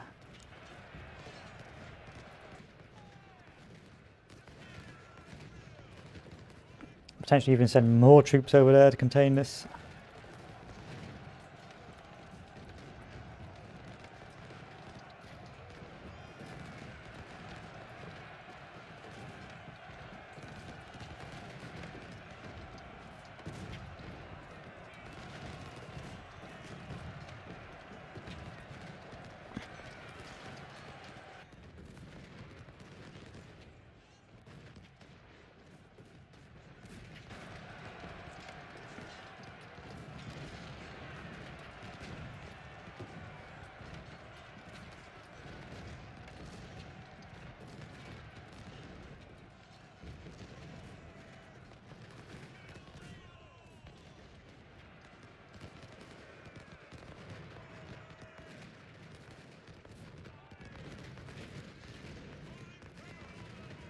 Any other troops I've got at my disposal? Oh, I gotta keep these guys here. I can't have too many troops move up. How's the containment going on the left? Pretty well. Send even more of the troops up on the right.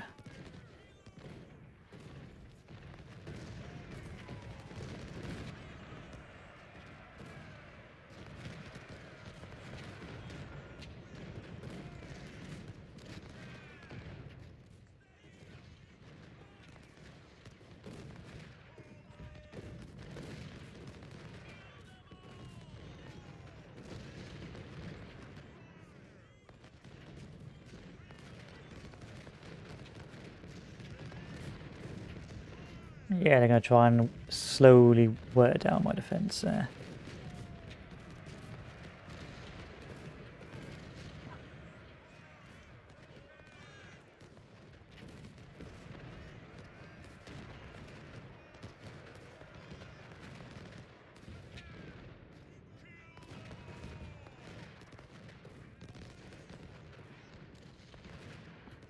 We did a pretty good job of holding this sector. Let's need to go plug in my iPad.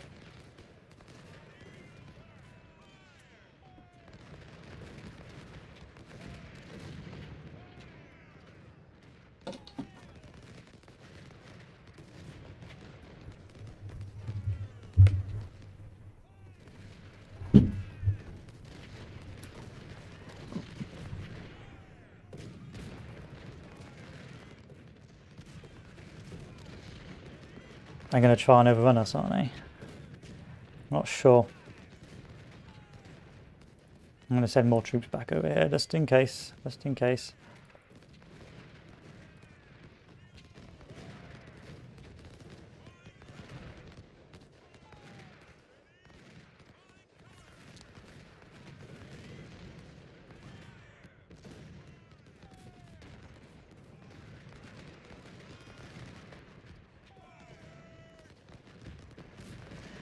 Just a massacre.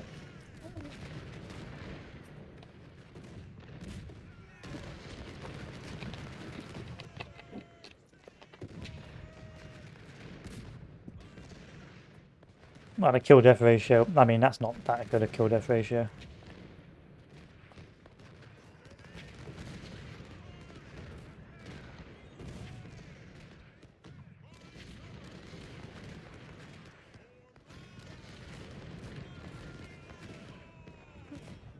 It's too risky. I can't even send troops around because they've got such a concentrated artillery battery. They'll just delete my troops.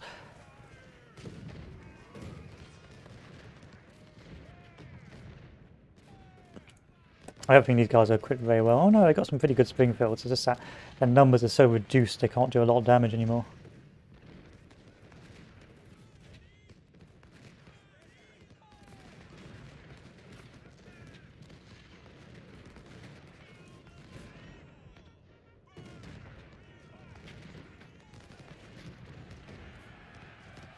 Go ahead.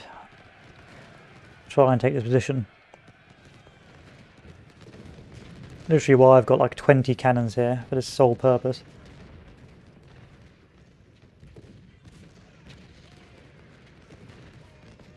I'm going to speed this up now. Their attacks are starting to waver.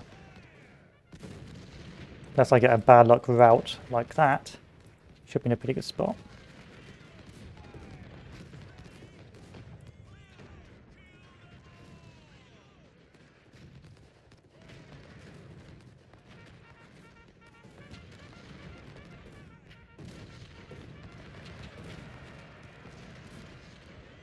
Understandable.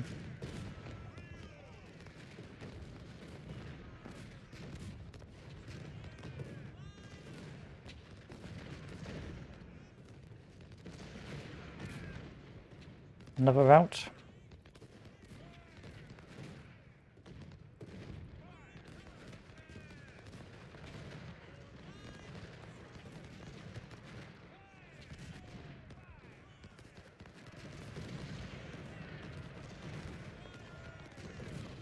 They can't afford to keep doing this. The army's not to that stand anymore. It's just the artillery that's going to wear me down. And I've got decent enough reserves to counterattack if that needs to be done. Maybe I can counterattack one fort.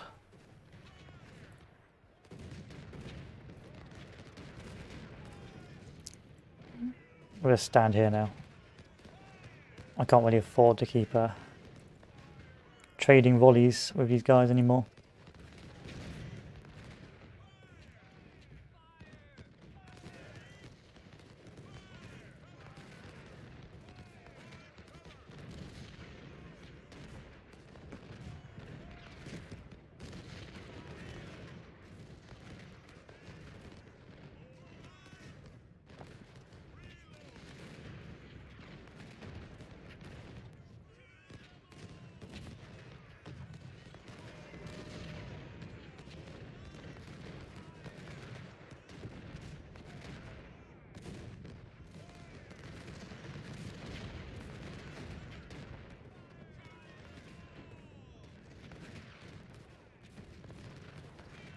Painful, pretty painful. A very traumatic experience, Washington, because you can go through so much effort to take the initial positions, and then after this, you just feebly try and hold off against all the hordes of Union troops, and it could be the last second, and you can't take it, and you just cry.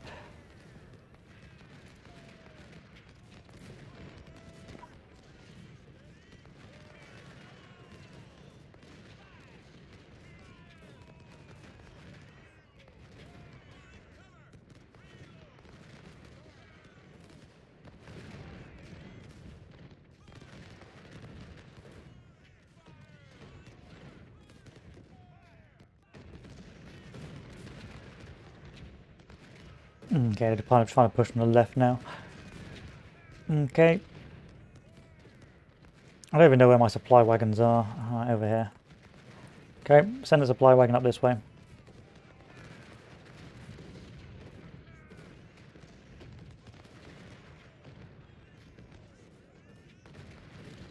You guys will rout in a second, but you guys held, and that's what makes me proud of you. Held to the last, and I can't really retreat you because you'll just die. You're just going to stay there and fight now.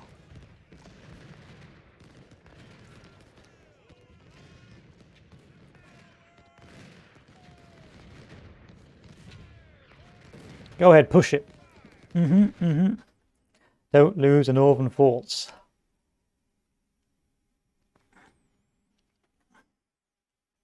General, we must not lose the forts of Washington, or else we will lose the battle. Defend them at all costs.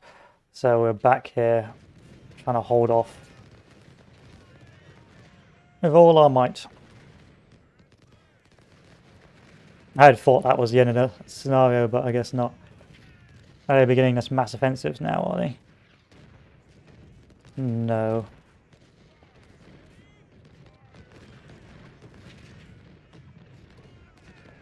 They're trying, but the amount of cannons I have here is just not possible.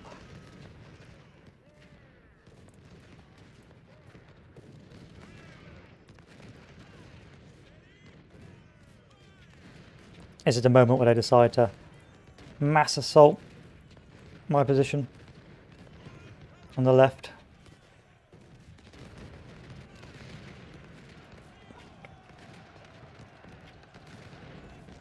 They actually got in then, so good for you.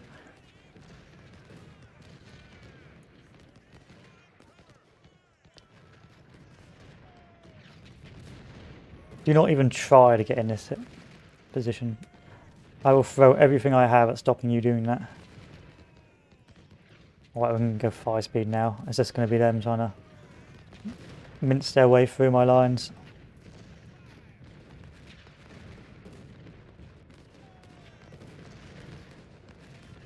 They've got better range than I have on my guns, so we have to aim all cannons on that position.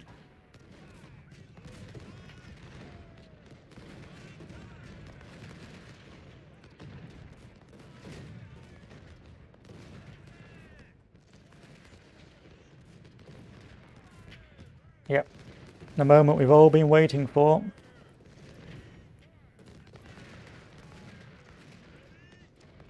The flanking action. How's the centre and the right? Not bad, it's still usable. In fact, I'm going to start moving troops further up here just in case.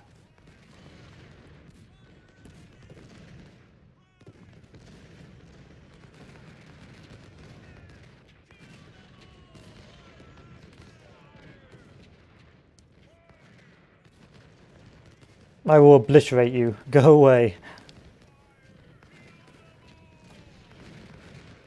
My literal human connection with the rest of Washington. This is like a lone island, but because of my human line of regiments, they're connected and saved.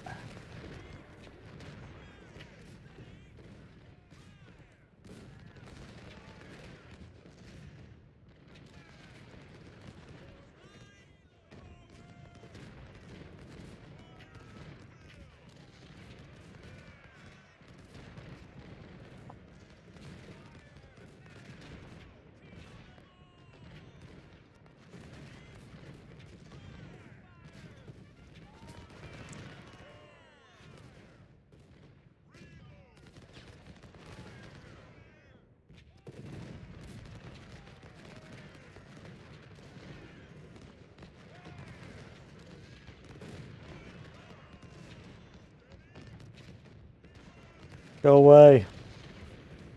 I don't want you here.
Run it. Run the boys over. Thus begins the mass offensive.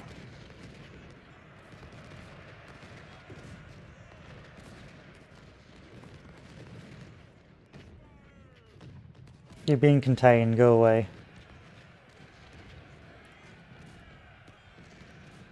There's a reason why I brought these guys in here, for this sole purpose. Sole moment. There's no assaults going on there, it's literally just this position.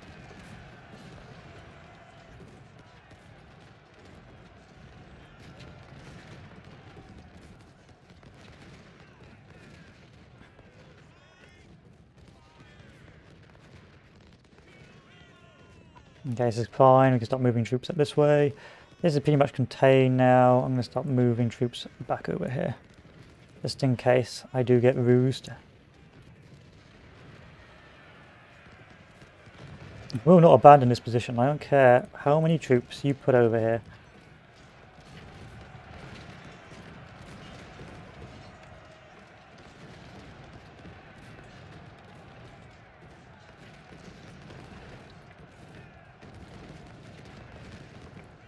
Okay, we don't need these troops on here yet. Black my cannons, that's fine. That's why I bought a ton more.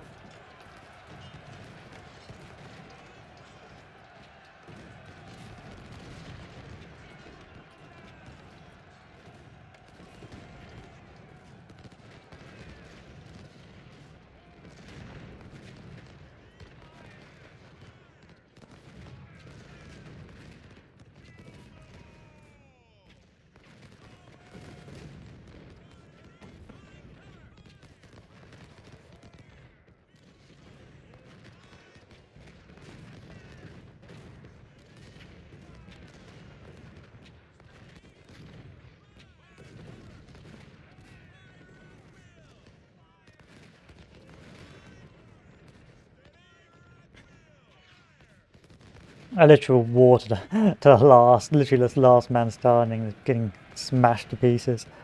It's disgusting. This battle is absolutely disgusting.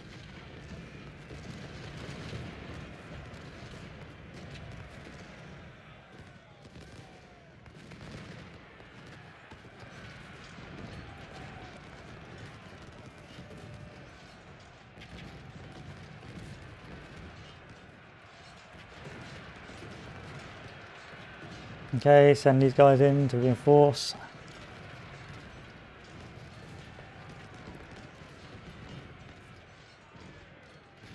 Send these cannons in as well.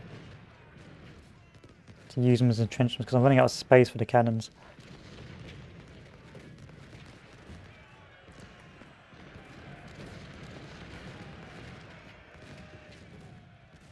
How's my centre doing?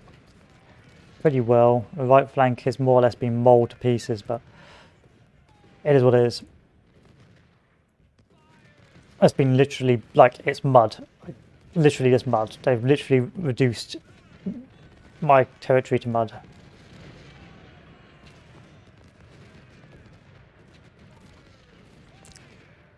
I'm tempted to send even more troops over here.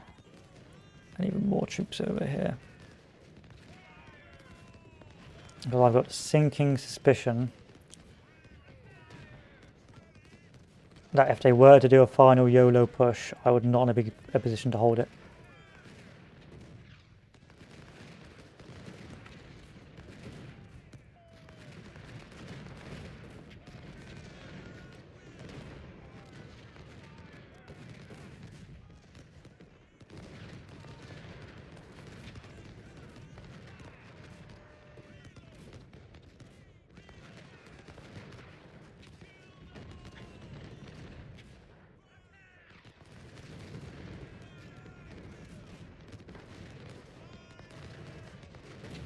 Okay, that was a bad idea using those positions.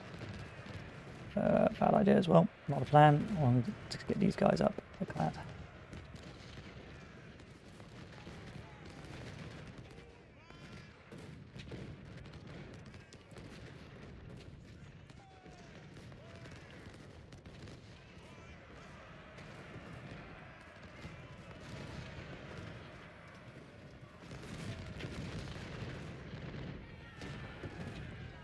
Yep, that's why you're up here. That's why you're moving up here. Next batch of good soldiers, move, move.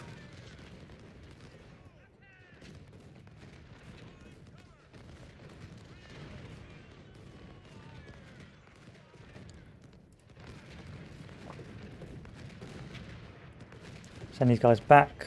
They've done their job.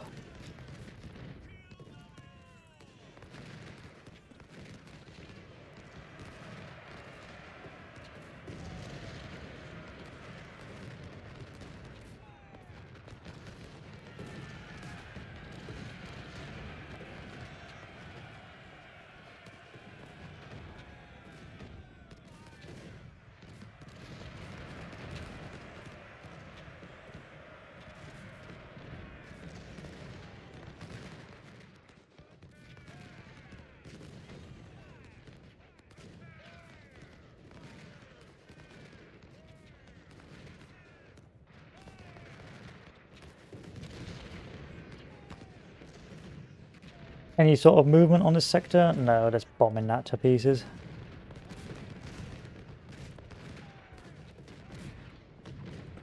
Contained, get contained. SCP yank contained.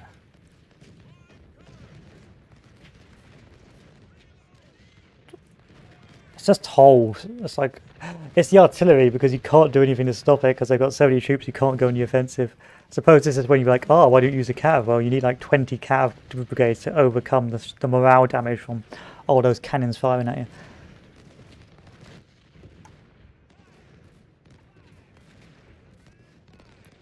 We've broken them now. That attack is over. They can't. Unless they've got more troops, they can't.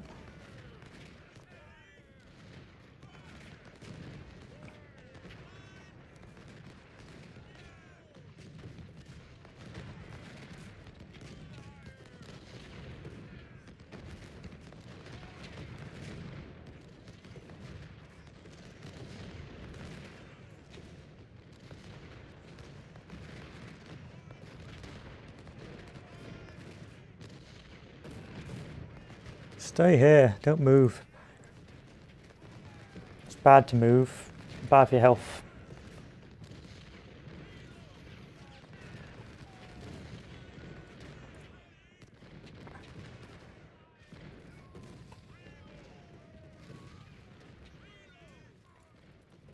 Fine, let's move troops over here to contain.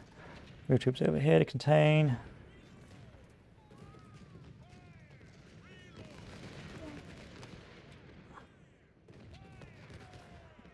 Have I got any troops left to help me contain that push? There's some troops over here.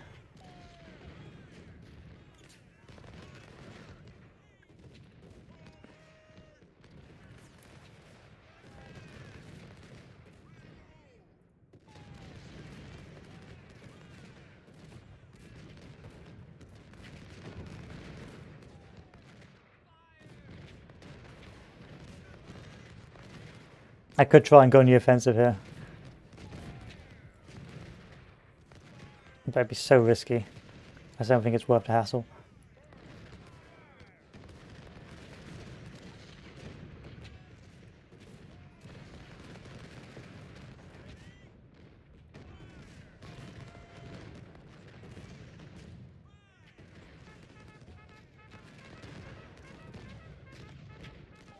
Did that position finally rout on collapse on me? Nope. So what did finally rout? Oh, one of my guys getting bombarded to pieces. Literally just ordering my troops to form a wall of flesh and wait for them to run out of cannons. That's disgusting.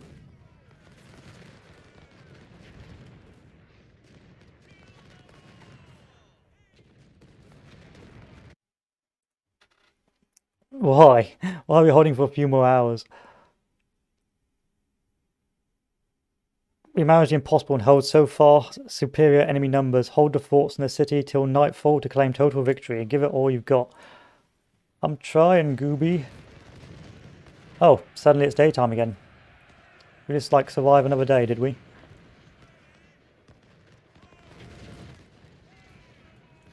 I think we're good here. He says, realizing there's enemy troops like literally there. Oh.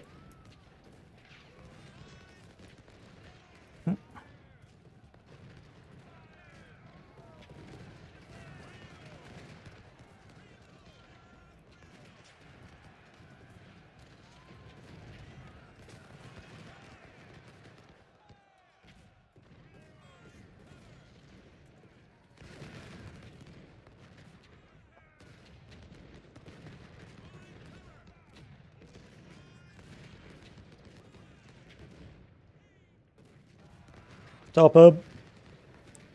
Don't let him get over here.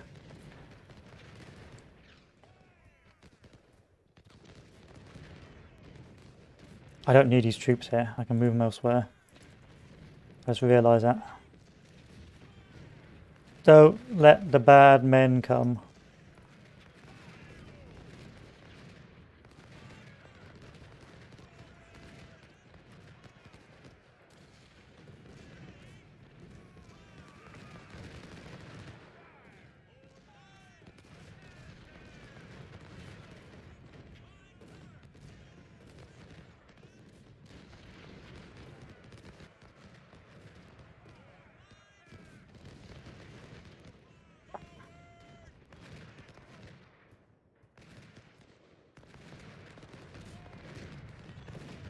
Onto my supply train. It's over here, isn't it? I don't know where it is.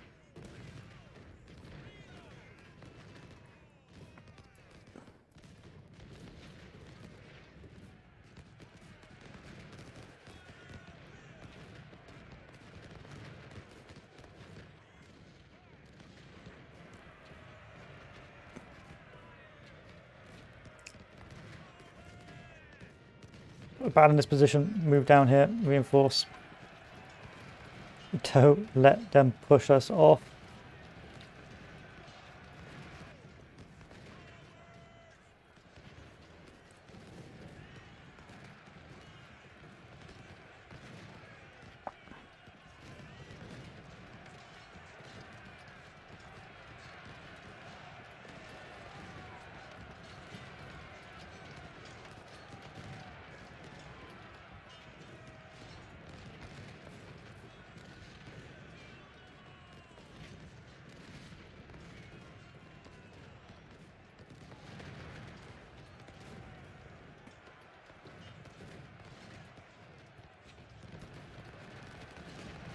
They finally decided to push this, have they?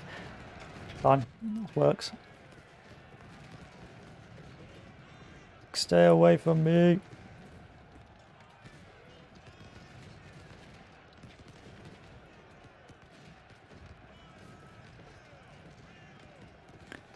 Relocate this troop over here.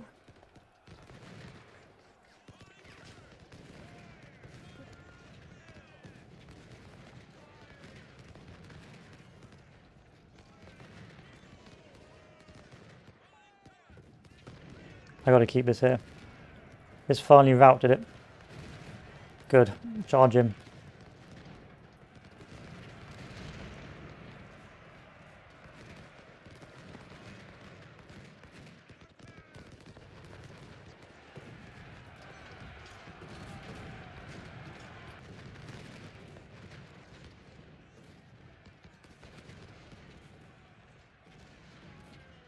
Okay, that's contained. Start moving troops back this way. Start moving troops back this way. Send these troops to contain what's left of this. Send these troops over here to contain what's left of that.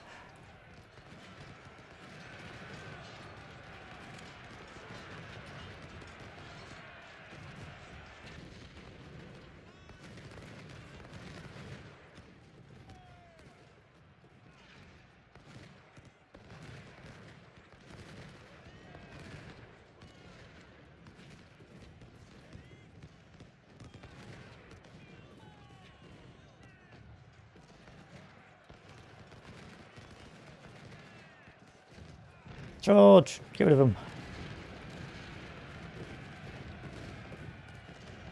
Or you equipped with Harper's Ferries, okay.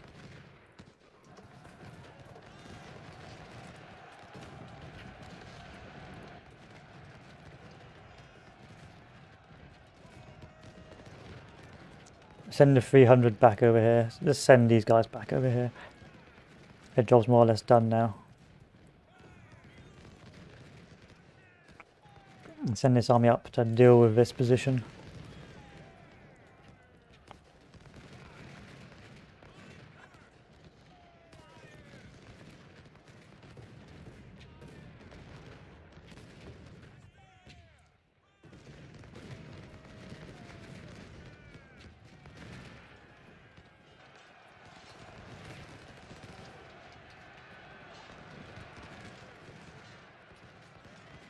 Okay, we're good. We're good.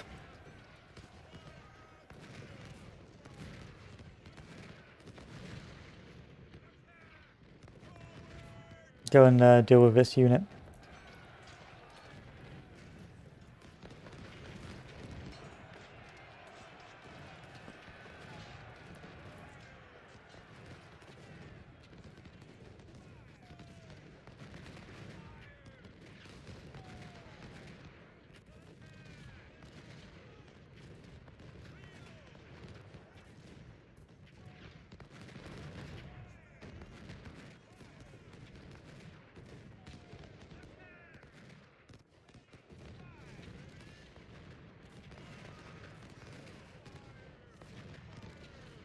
I see you guys lurking. I have no idea what happened to my supply train, so that's why you're not getting supply. Simply because I don't remember where I put it. I know for a fact if I leave you alone, bad things are going to happen.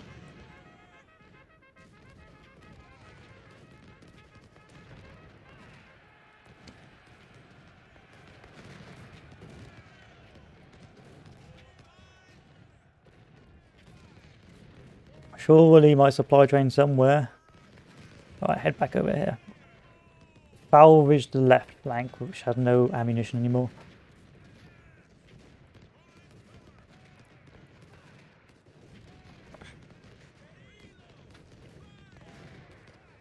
Literally fighting in Washington. Cringe. Not letting me win. Cringe.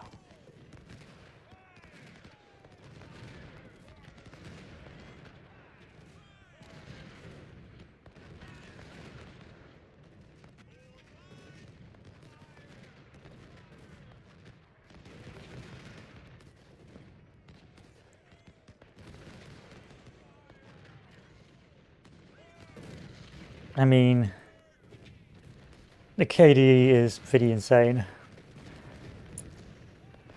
But KD doesn't really mean anything.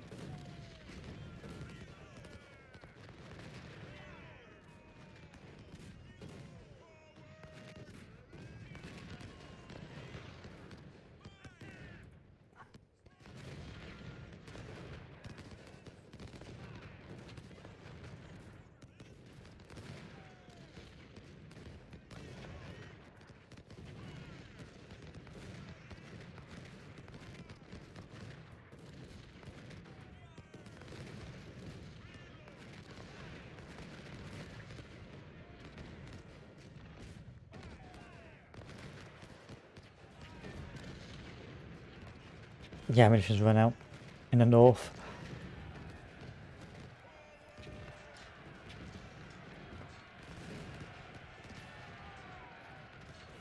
They tried.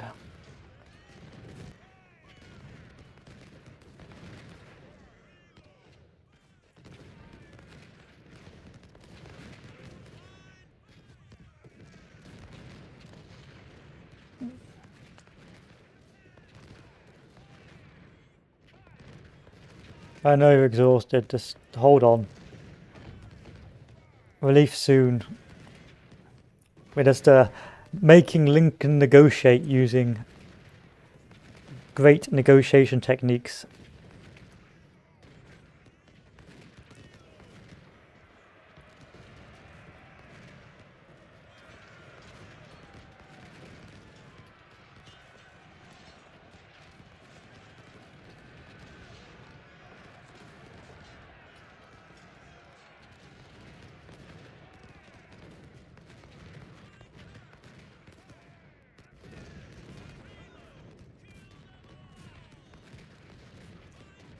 Surely you're getting enough supply now to fight. Yeah, you are.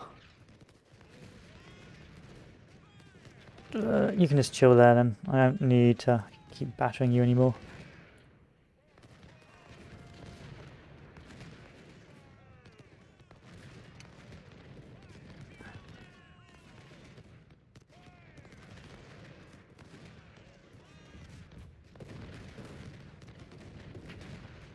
Getting to the point where my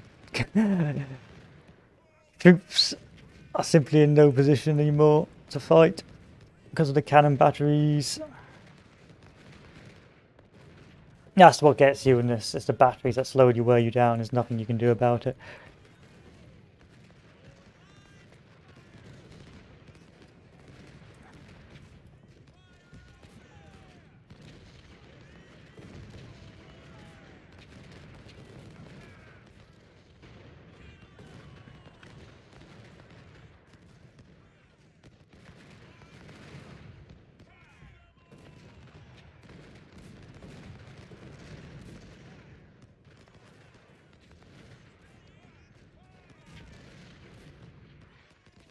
Good, send these guys back this way.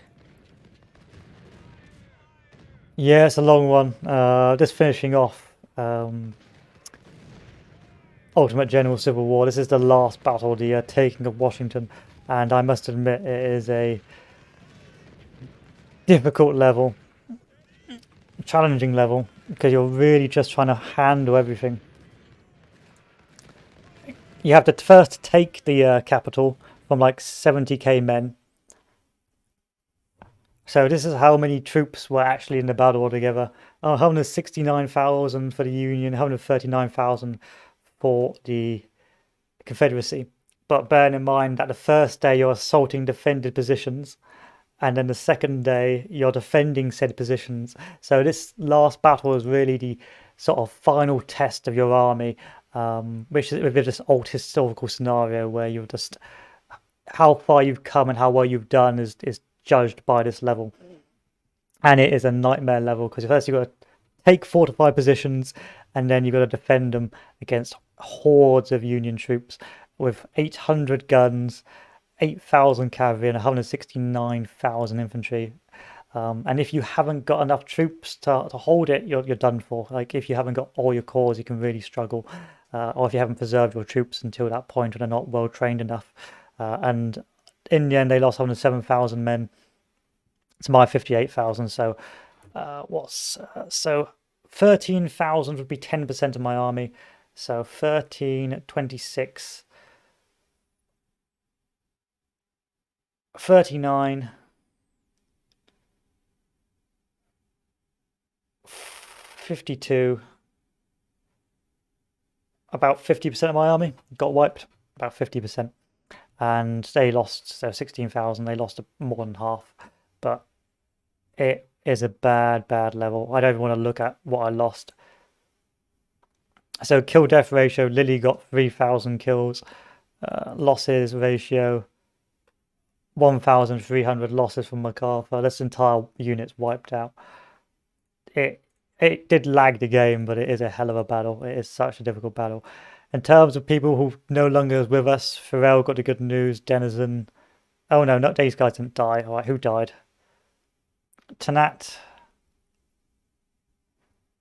Bane.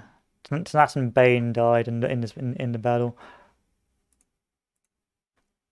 And then the guys who got wounded. And in terms of goods captured, all the goods. But imagine trying to do this level on Legendary, it'd just be impossible. You'd have to really game the AI. But that's the end of the Ultimate General Civil War campaign. That battle was well and truly won. We have broken the Union, and we've survived the Siege of Washington, and that is quite a difficult thing to do. So now the game will load up and tell me how it goes. But it is really a nightmare battle.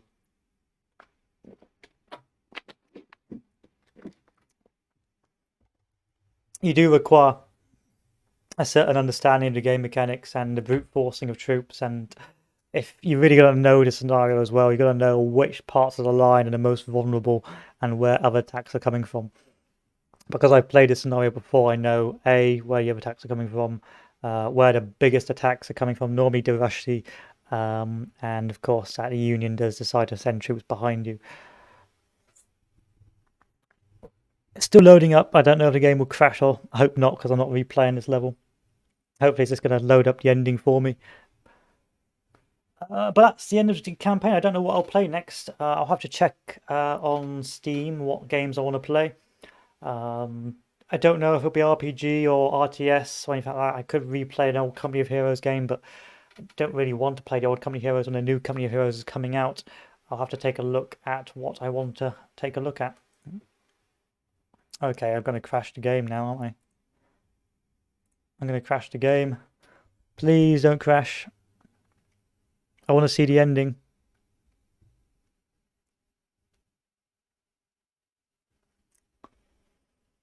I alt-tabbed. No. No, game, no.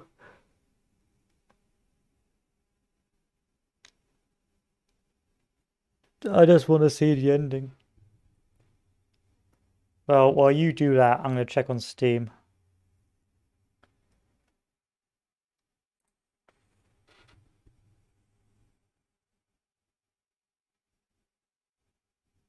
Empire at War. War. Empire at War. Yeah, we could replay an old Empire at War game.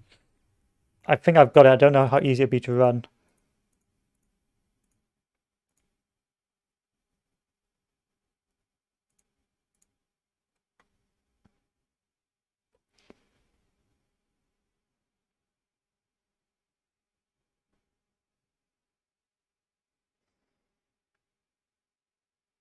I could do that.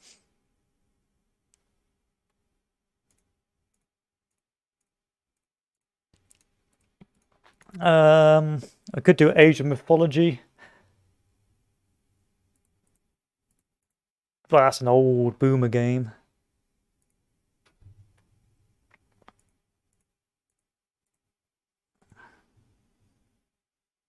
It's a bit Age of Empire. No, Age of Mythology is a bit like Age of Empires, but set in the Greek setting with Greek gods and that. So I think RTS, building settlements and so on and so forth, but in the Greek mythos.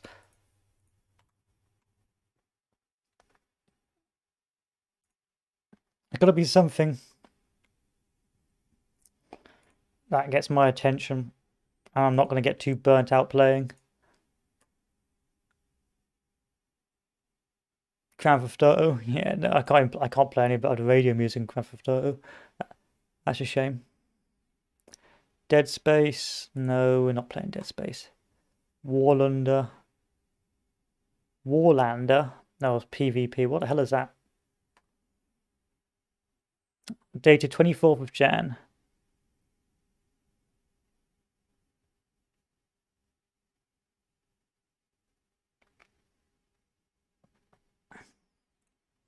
Interesting.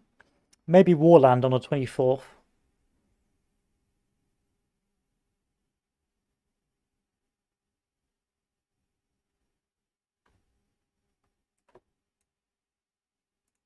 Let's bring this up and take a look.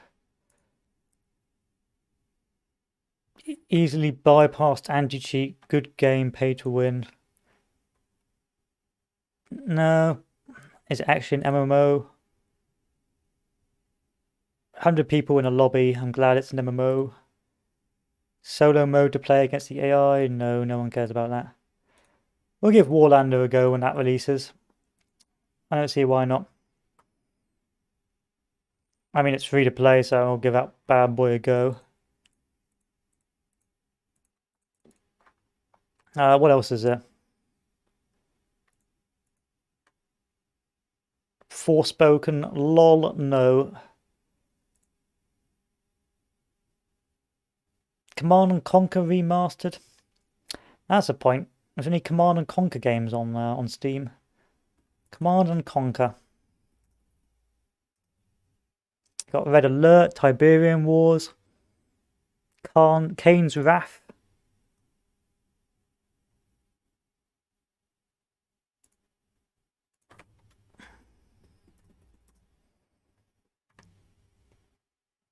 Alright, we got a choice. We do Command and Conquer Red Alert 3, or we do Command and Conquer 3 Tiberian Wars.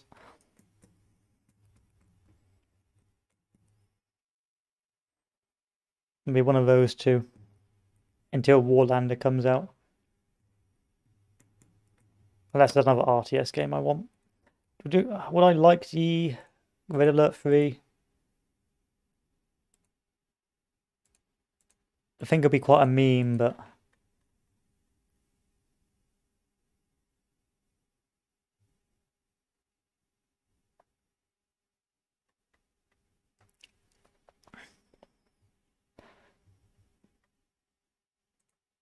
Iron Harvest, no, I saw the single player for that. It looks a bit bruh. I mean, it's a good game, but it's just not my kind of single player. Surprised they haven't got Command and Conquer.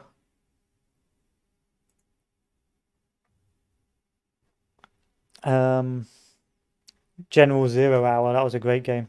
Command and Conquer's General Zero Hour was a great game. Let's go down to War Game. Let's try the War Games. Steel Crew, is that out yet? Yeah, it's out, but it's not going to be very good. That's for VR. Blood and Steel, no thank you. Lawless West, no.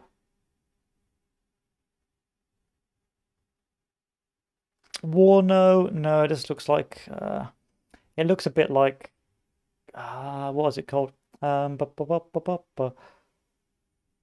War game, Red Dragon, just with a different coat of paint.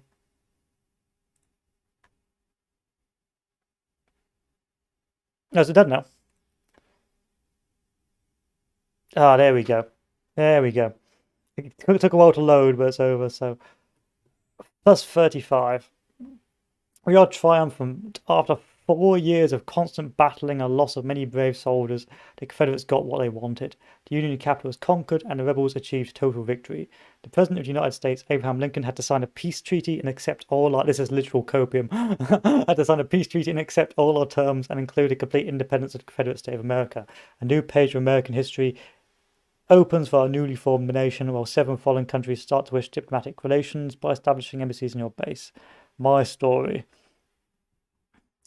The war between the states, your leadership and skill became a matter of national pride. Your men would follow you anywhere, and you returned home greeted with parades and great fanfare. These are the troops I did send in as cannon fodder in human wave tactics, but we won't go into that.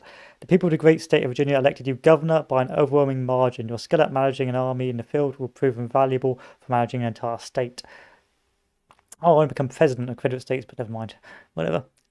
So, infantry, total losses 288,000 infantry, 17,000 artillery pieces, 9,000 cavalry pieces. A pretty large amount of losses. Total kills 671,000 infantry, 54,000 artillery pieces, and 24,000 casualties, along with 16,000 soldiers. So, altogether, a good ending. Well, a bad ending historically, but a good ending for us. Hey ho.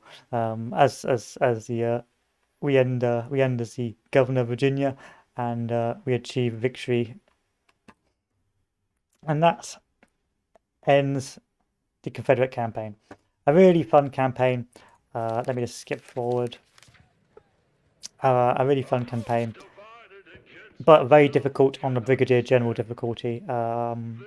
Major General is, of course, your ultimate difficulty level, and you're just going to get clapped. You are going to get slapped about, and it's going to hurt, and you're going to cry.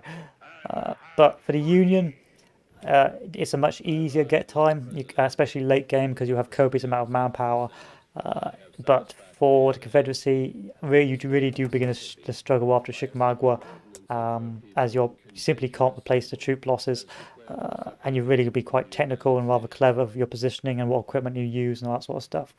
So a really fun game. You see that for one campaign, it took me hours and hours and hours, and I highly recommend this if you've never played a game before and you do like Civil War games. It's literally a must-buy after, along with Grand Tactician, the American Civil War. But this is great if you just want to play the battles one by one. It means you don't have to worry about the economy or any of that lovely stuff, and so it's one of those few games where the linearness of the RTS does its a favour, because the AI is good enough to make each battlefield quite unique. I mean, the terrain may make certain battles quite repetitive in terms of what goes on, but in terms of the AI itself, because of the RNG in terms of enemy reinforcements and the elastic band mechanic, you can really have pretty fun a fun time playing the game. But that's me done for the day. I'll see what I want to play tomorrow, but look forward to Company of Heroes 3 once that gets released, and Warland, I suppose. Adieu.